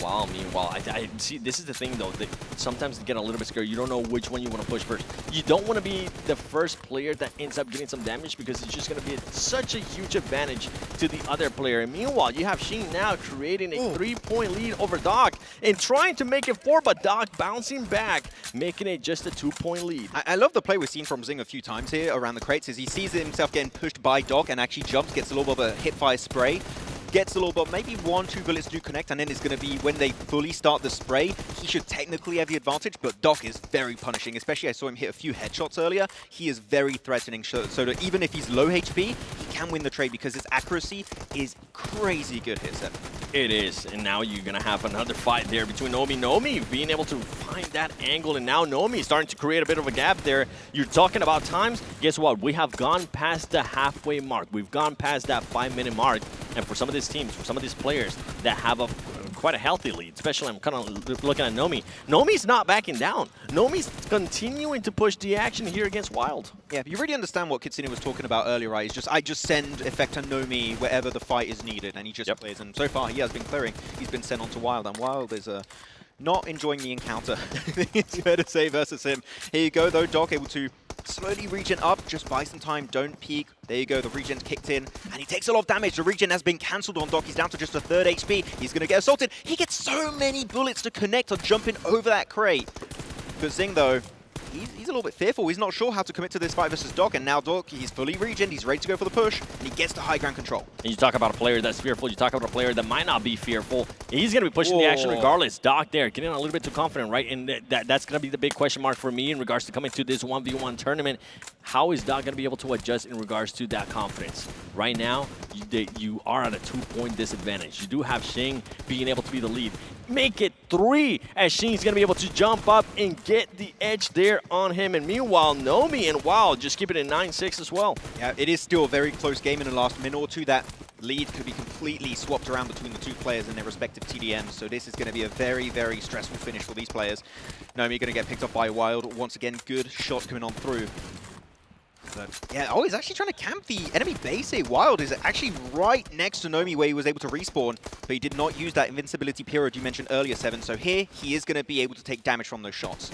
And Wild just going to be dancing back and forth, seeing if he can find an angle there on Nomi. And Nomi, once again, I mean, we saw this earlier in the matches from day 1 of PMGC. Nobody's touching him. Nobody's currently doing any damage on him. Meanwhile, Shing, 4-point lead. You have 2 minutes and 50 seconds left. If you're Shing, you're currently playing perfect. You're controlling the center. You're forcing Doc to push the action, and it's currently working wonders. And now he's pushing the action, and he's going to be able to secure that elimination right there on Doc. Holy, man. He's like, I don't care if I'm in the lead. I'm going to send it, and I'm going to chase you down if I just get a slither of HP done onto your health bar. He's just going to do damage and just send it over. Really, really good stuff coming out from Zing. He's going to get back-to-back. Yes, he does. Zing just keeps on surviving the encounter versus Doc, and currently with a 6-point lead with 2 minutes, 25 seconds on the board. I think Zing might just be the winner of his match versus Doc, though on the other side, Nomi versus Wild, I would say has yet to be fully decided. I hate to say it, Max. I hate to say it, but I think Jason might have been right in regards to Shane being able to edge out this fight between himself and Doc with now a 7-point lead. You know what? I'm going to start to focus a little bit more here on Nomi and Wild because that is a lot closer. If Nomi can secure this elimination, he's going to be able to play it a lot safer as now 2 minutes left. Who's going to be able to get this one? It's Nomi securing that fight 4-point lead. And if you go to the other side, Shing is not even backing up. Shing is just holding Doc in his own spawn. Wait, I forgot. Did I pick Wild on Doc? I think I did pick Wild on Doc. You did. You picked Doc. Oh, no. I'm sorry. And Wild. And I made sure I didn't pick anybody to just show a point that it is you, Kurt. Trying to prove a point right now. Oh my god, I'm horrible at this. What'd you say? 0 for 4 on his predictions. Yes. I pulled eyebrows. I don't know where for this one. For the day 0. Only 1 minute, 25 seconds left on the board for these two teams, though. Like, again, I feel like they're right when it's already Yeah, it's safe. done. It's Like, safe to say Shing is going to be the one moving on. Wild, he's going to be pushing all over the... I mean, he gets one, able to close the gap a little bit, down to 4 eliminations, which he can easily get in the remaining 1 minute and 10 seconds. But he cannot give a single elimination over to Nomi, otherwise it's game over. Nomi does go down again, back-to-back elimination for Wild. Maybe the comeback is happening in the last 2 minutes of this game. It's going to be hard, though, with just 1 minute left there. Nomi, knowing that he currently has the advantage, starting to back off a little bit more. Wild is going to be pushing the action. He knows that he needs this eliminations. He's going to be trying to find a way that he can get into this spawn. Meanwhile, Nomi just going back and forth, dancing some salsa here, as Nomi's just going to be able to get that elimination. And with that one right there, I feel like it's safe to say that it's going to be none other than Nomi and Shing moving to the next round. You could even see Nomi in his home base. He was just trying to buy as much time as possible, just moving around left and right, dodging those bullets to make sure he also buys time and maybe also gets the elimination. We got an 11-point difference between Zing and Doc. Zing is just flexing on Doc at this point. Like, I'm good, but not just good. I'm like way better in TDM, and he's just flexing on him. That is an insane lead to have at that point. I wonder how Doc is going to feel after this. I mean, he's going to say, look at the leaderboards. You do not want to look at the leaderboards right now. What do you mean? Like, 4 MV's first place. I'm talking about the 1v1 leaderboards. No, I'm not talking about that 1v1. I'm not talking about that. What about PMGC, huh? It's currently first place ends up getting $5,000. I mean, that's a lot of money. Yeah, but there you go. Team Spirit, Nomi is going to be able to get himself his win in his respective TDM versus Wild. And on the other side, we are going to be seeing that win going the way of Zing versus Doc. So GG well play on that one currently.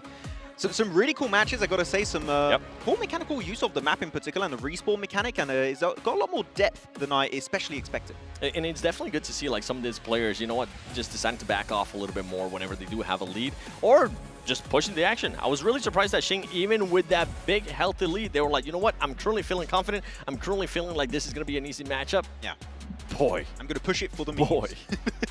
Can we get John back here to give us the mathematical probability that you'd be 0 for 4 in your predictions so far? I think it's like 0.5 times 0.5 times 0.5. Like really low. It's pretty low. But you do have the opportunity to go 0 for 6, Max. Do I have to make my predictions now? You have, was it Demeanor up against Nolbu, 6A up against Lil Boy. I said Lil Boy. Yeah, you already said Little Boy. And I'm going to go Demeanor. Again, Demeanor, I think for his team has been a standout player during the league stage. I'm going to go with him, but Demeanor, if you're watching, I am sorry. I mean, your predictions have been pretty spot on. I mean, Alpha 7, they're pretty low on the leaderboard. 0 for 4 here. Those eyebrows are getting thinner and thinner. It's spot on if you're actually hoping for them not to. I didn't tell you. I was actually trying to predict the player who was going to lose their match. That's why. That's why. Oh, he's 4 for 4. Sick. I believe in you. I wish we kept track of this actually, of like because 7 kind of like copped out some of his predictions, because we could have actually had a little bit of a bet, right? If Max loses, he shaves his eyebrows. If 7 loses, he no longer gets to use a box. You got some people in the stadium like, no, if I don't use a box, wait. This is the actual height difference. Ready? This is with me on a box. Oh boy! It just goes down like that. It's a straight line. My parents blessed me with good looks, but not height. Sorry. Okay. You're one to talk, Max. Okay. I like your mustache, Jason. Yeah, mustache Jason.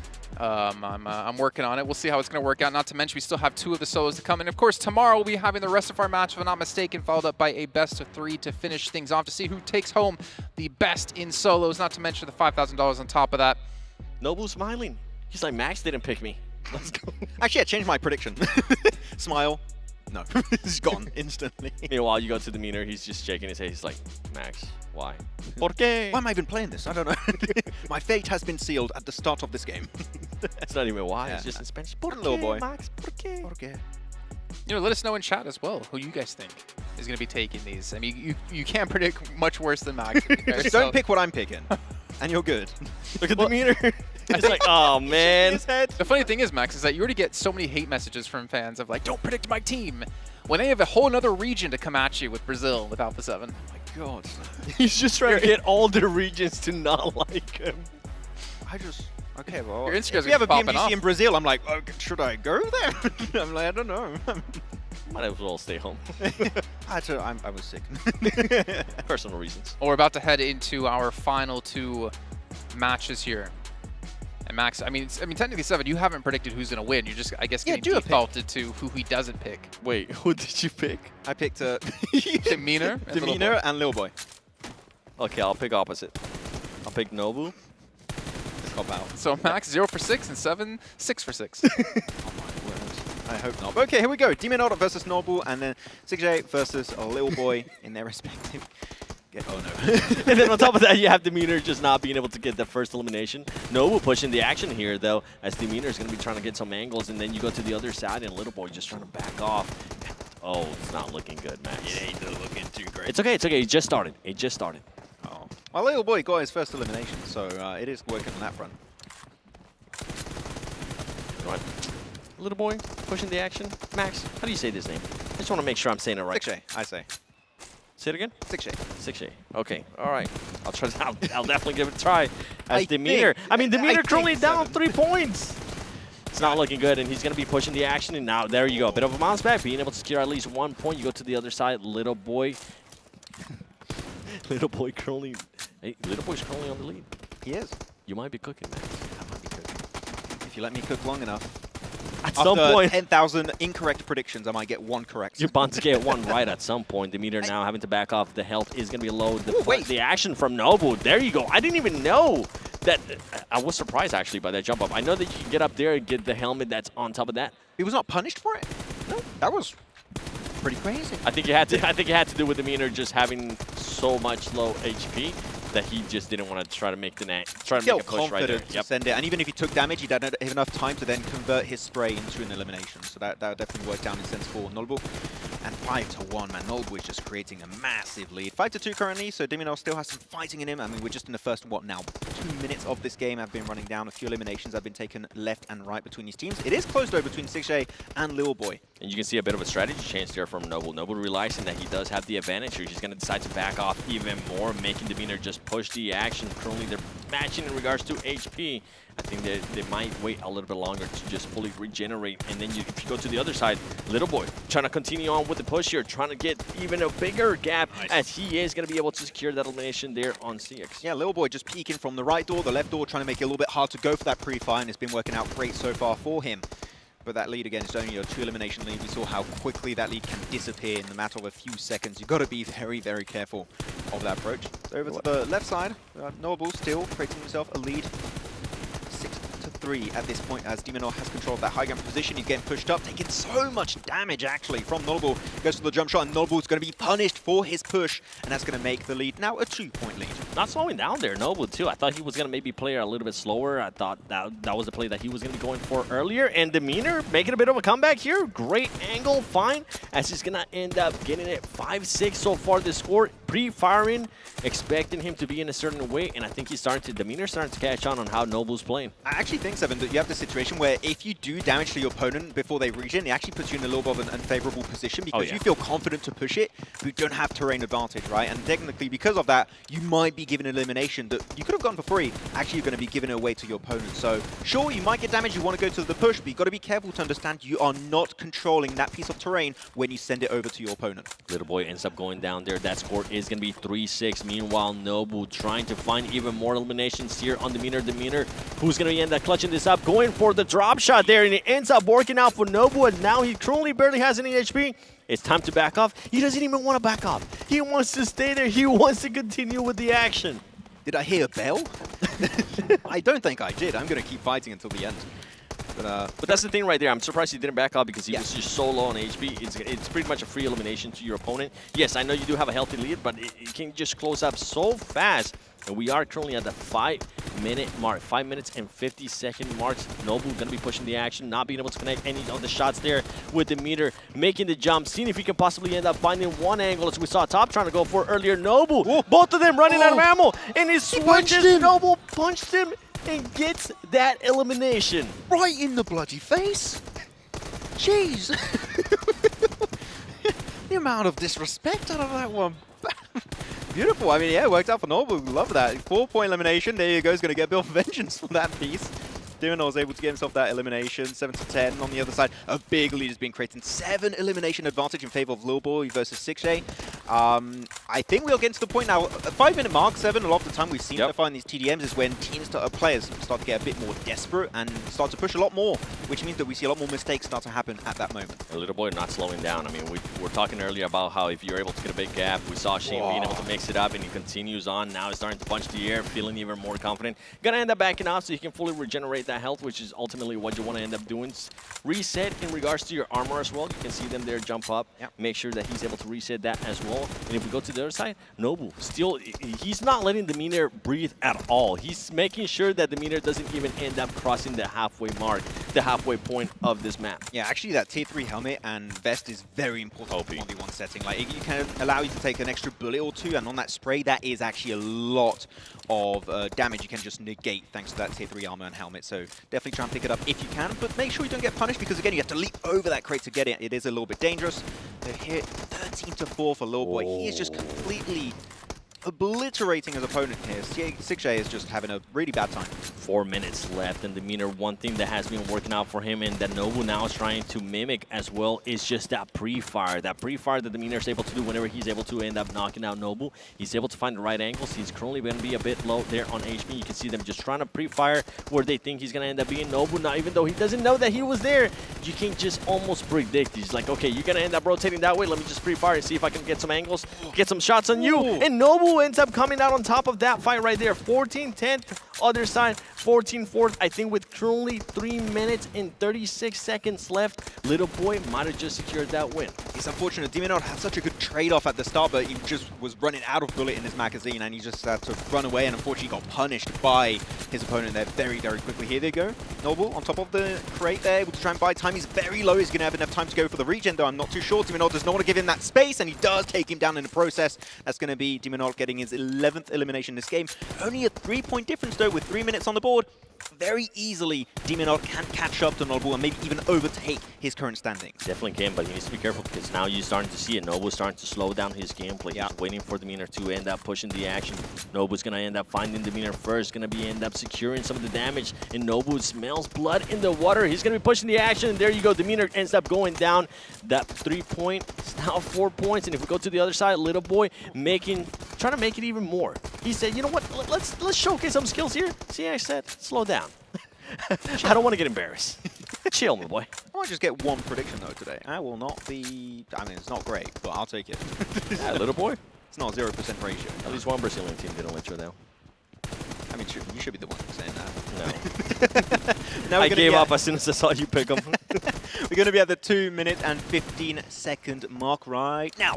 And we're going to be 16-15 and 12-16, which means that currently 6J, Lil Boy, for me, that's GG. Yep. That's done, unless we see an insane comeback and even really Lil Boy doing big mistakes. Yeah, even if he tried, I think with the respawn time on top of that, yeah, you would have to started that climb up. You'd have to start throwing. And not get eliminated at the 5-minute mark, especially with the gap. So we're just going to end up focusing here on Nobu. And Nobu now with 6 limbs. Hold on. 1 minute, 40 seconds? Not yet. There's a chance, okay? How long will it take for us to know if it's done? Let's just say if 5 now. If John was here, he would end up doing some insane math, and he'll be like, okay, you can probably average about 1 elimination per 10 seconds. But he's not here, and Demeanor, he's trying to get that angle. Noble, just too much. I think that now with 1 minute and 20 seconds on the board, I think we are pretty much done for both of these games, actually. Like, impossible to come back here for 6J. Lil Boy's going to be getting himself that win, and Null Boy is just going to be trying to get a little bit more of a flex, maybe try and build a 10-point lead for himself, trying to make a statement that he's going to be looking good going into the semi-finals here of the Solo Master Tournament. But already, I'm telling you, going into the semi-finals and the finals, that Slope is going to be the true MVP of these matches of solos. If you can get to that position and you're getting pushed by your opponent, it is going to be absolutely OP. And for tomorrow, I'm excited to see what Flower and Puncher are going to be able to do, right? We didn't really get a chance to see them perform here. We'll end up seeing, actually not Flower, we'll end up seeing what Westron is going to be able to do tomorrow because they didn't really get a chance to perform here. They're looking at this like, well, they're like, be easy. Okay, nice strategies. We'll just steal those strats, try and get the tier 3 helmet and vest, and just hold on to those slopes behind the crates as much as possible.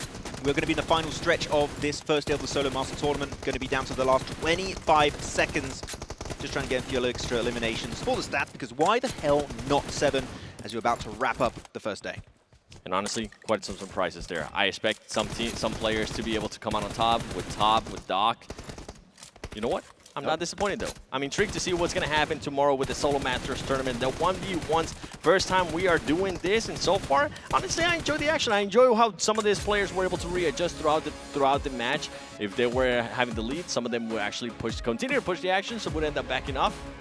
Some worked, some doesn't work. Yep. Nobu ends up winning. Yep, Nobu, and also on the other side, Little Boy able to get himself their position secured here into the semi-finals of the Solo Master Tournament. GG well play, and with the players that we currently have, I gotta say, the semi-finals, it's hard to predict who's gonna go, especially if I'm the one predicting. You got one right. I got one. I'll take it. It's a win. You're better off just flipping a coin, Max, to be perfectly honest with what we've seen here. But obviously, still a lot of action to come up tomorrow, if I'm not mistaken. We have the semifinals plus the finals, which will be a best of 3 to see who takes home the $5,000. And of course, the crown, the title of being the best solo master player, which would not be me. No. Who would actually win between you two, you think? Or 7. What weapon? M4, like same. You might actually win. If I was IGLing, maybe, like on around the map and stuff, but like in a 1v1, no. IGLing? No, like, IGLing yourself? Like if it was if we were comparing IGLing skills, I think I would win, but like one-on-one. What if we're comparing driving skills? 1v1, he wins. IGL, I win. Nobody wins. Driving skills, you win. Me? Yes. Well, you know what? I can take that. I'll take a victory, a dub when I can get it any day of the week. You guys at home who are watching, make sure you're also checking out PMGC 2024 over on TikTok. You got the TikTok admin here doing dances. I saw one being recorded with Sar. I don't know if it's been released just yet. I wish I could dance as well as they do, but honestly, I'm too clumsy. Max wants to dance. I'd be down. They come to me, I'll do it.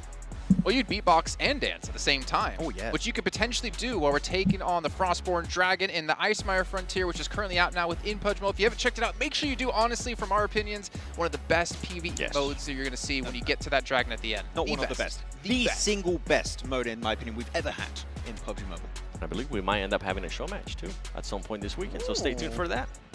Who's going to get the dragon, though? Ooh. No, me. Ooh, okay, here you go. So here's our matchups going to be kicking off tomorrow. We got Wagner up against Vexy. We got Nomi up against Westron. We got Zing up against Nobu. And Little Boy up against Puncher. So we're going to get to see Puncher and Westron for the first time tomorrow. The match I'm really looking for is going to be Xing versus Nobu. Oh, really? Yep. Which one's yours? It's going to be, for me, it's going to be Wagner versus Vexy. I think that Wagner had a completely different type of match between himself and Top. And I think the match of Vexy and Snokes was all about that slope position. Yep. I wonder if Wagner's going to be looking back on this game like, oh, wait, Vexy's playing completely differently from what I had against Top. How am I going to approach this? Am I going to play passage and play the slope, or am I going to readjust a different strat around Vexy? Because Vexy, that slope, if you're the one pushing, 80% of the time, I think you're going to be unsuccessful on that push. And then for Little Boy, I mean, with how you were able to just dominate that last match, you're going to be going up against Puncher. You don't really get a chance to see how he's going to end up playing it. It's going to be a bit of a surprise. Yeah, I want to see Westron win because I want to see his patented emote that he's crowned back in CSA. Yeah, we're not on camera. You can't do that just yet. Maybe when we see them get a win, we can see that as well. But yeah, I mean, this is going to be exciting, obviously, over tomorrow. And if you were to give me a prediction of who's going to win the whole shebang now, considering I think the whole thing. The whole thing. Xing. I think who you predicted lost already, Max. Yes. Knowing you. I'll go Vexy. I think the strat is actually quite deep. Or Vexy. Going to be losing up against Wagner tomorrow in the first match. I'm sorry. I'm actually going to go with Xing. I was really surprised with the way he was able to play, especially once he created that big lead. He decided to just continue to push the action. He was flexing. Not let it down. He was flexing. Yeah. All right, now you can show the Westron emote. Well, no, I didn't like yours. I even did it with my leg. I don't know. I did the whole thing. I was like, what am I doing? TikTok app, lights turn off. Undertaker's behind us. Tombstone. Or Kane. Well, ladies and gentlemen as well, I mean, for John and Blink, it's been a fantastic first day of play. We got to see 4MV sit at the top of the table for now. However, we still have 2 more days of action coming your way, so make sure you guys tune in tomorrow at the exact same time to see how day 2 of the PMGC Grand Finals will kick off. We'll see you then. Oh. Welcome, your PUBG Mobile Global Championship Grand Finalists. I'll be the next when we go.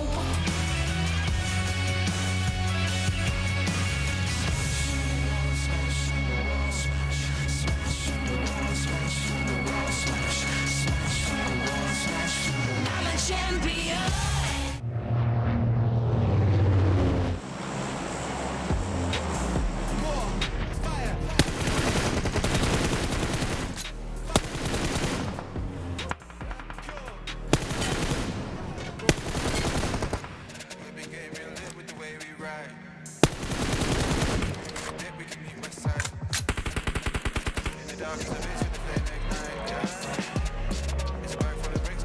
Georgia Pole down to Sosnovka military base. It's match 2.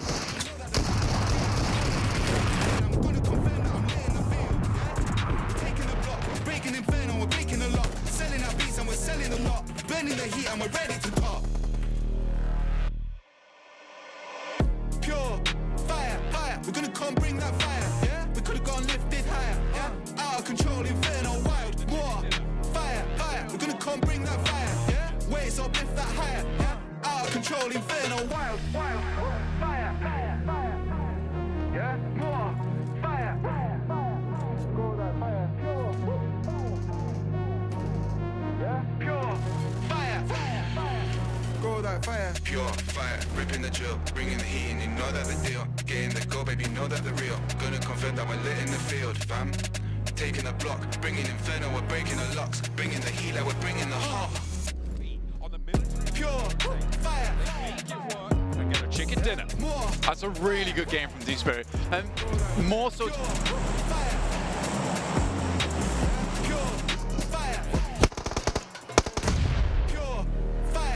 We're gonna come bring that fire.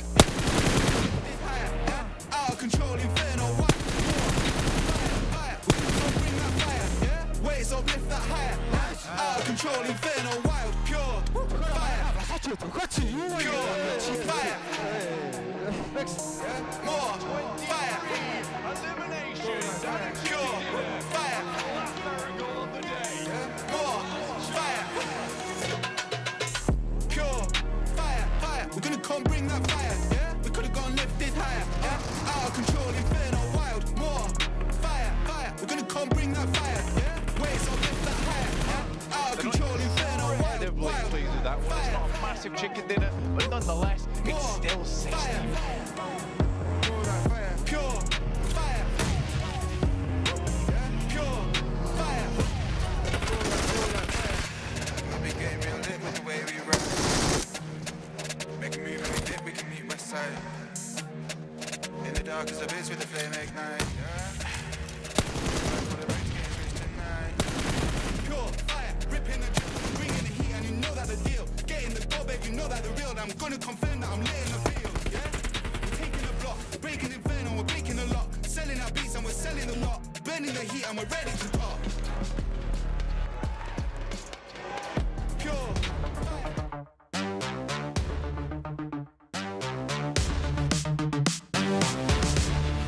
Step into the ring.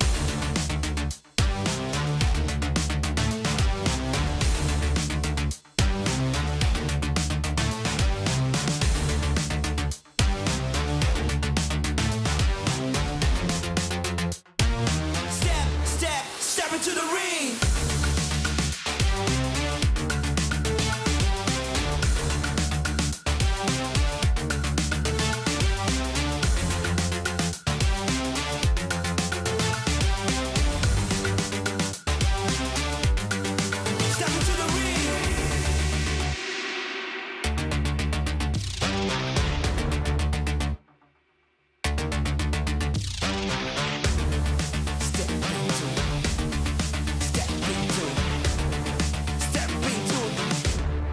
Step into the ring.